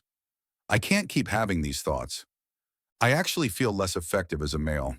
Not only do my thoughts betray me, but I'm also losing my edge as a guard. Though I was quick to slight both Slyth and Slyth for their choice of prospective mates, my mind still drawn to the old ways, I have to admit that they've both seemed more put together since settling down. Shaking my head and chuckling, I turn to walk away, back toward the guard station, where I'm expected to start the morning rounds. Yeah, right, I say to myself, laughing. I'm going to settle down with some human pet, just like Slyth and Slyth. Pull yourself together, Lasta. The cries of the pavo behind me die down as they all fly off. I turn the corner, eager to return to my duties and to guide rounds, when I hear screaming coming from the opposite direction. Without hesitating, I rush through the corridors, trying to discern the source of the noise. The voice is familiar to me. Throwing open the door, I find Aurora lying down on a bed in the birthing room. Sweat covers her brow and her expression is vacant and pained. Slyth, she says. Fine Slyth. Her belly is swollen beyond my memory, and she clutches it tightly, squirming under the pressure. In her stomach, I can clearly see the outline of so many eggs, pent up and struggling for space. I nod. Without bothering to consult my guards, I remember that he was walking the corridors and that I had seen him mere minutes earlier. He sits in his study, nervously flipping through diplomatic documents. I can tell that his mind is running rampant with reflection as he turns over a letter opener, slamming it down on his desk. Prince Slyth, I say urgently, you need to come with me. Why? He asks, clearly expecting only one answer that would draw his attention. What is it? The princess is giving birth. She needs you. Sitting up immediately from his chair, he stands to attention, the chair clattering onto the floor behind him. Without any protest, he follows me. Turning into the spare room, I'm immediately met with Slyth, who attempts to stop me. Sir, Slyth says. The guards are waiting behind him, watching in anticipation. We're ready to begin the rounds. His eagerness is understandable. We follow a strict code, getting reprimanded severely if we run off schedule. Did you not hear the screaming coming from this room? He looks at me, puzzled. My commitment is to the prince, I tell him. The princess is going into labor. You will all hold your posts until she safely delivers her children. The health of the royal line dictates it. He nods. May Vadia bless this day, he says, though it looks like something else weighs heavily on his mind. I shake my head, throwing open the door. You need to push, Slyth says, holding Aurora's hand tightly. You can do this. You're stronger than you could ever know. The healer arrived while I was fetching Slyth.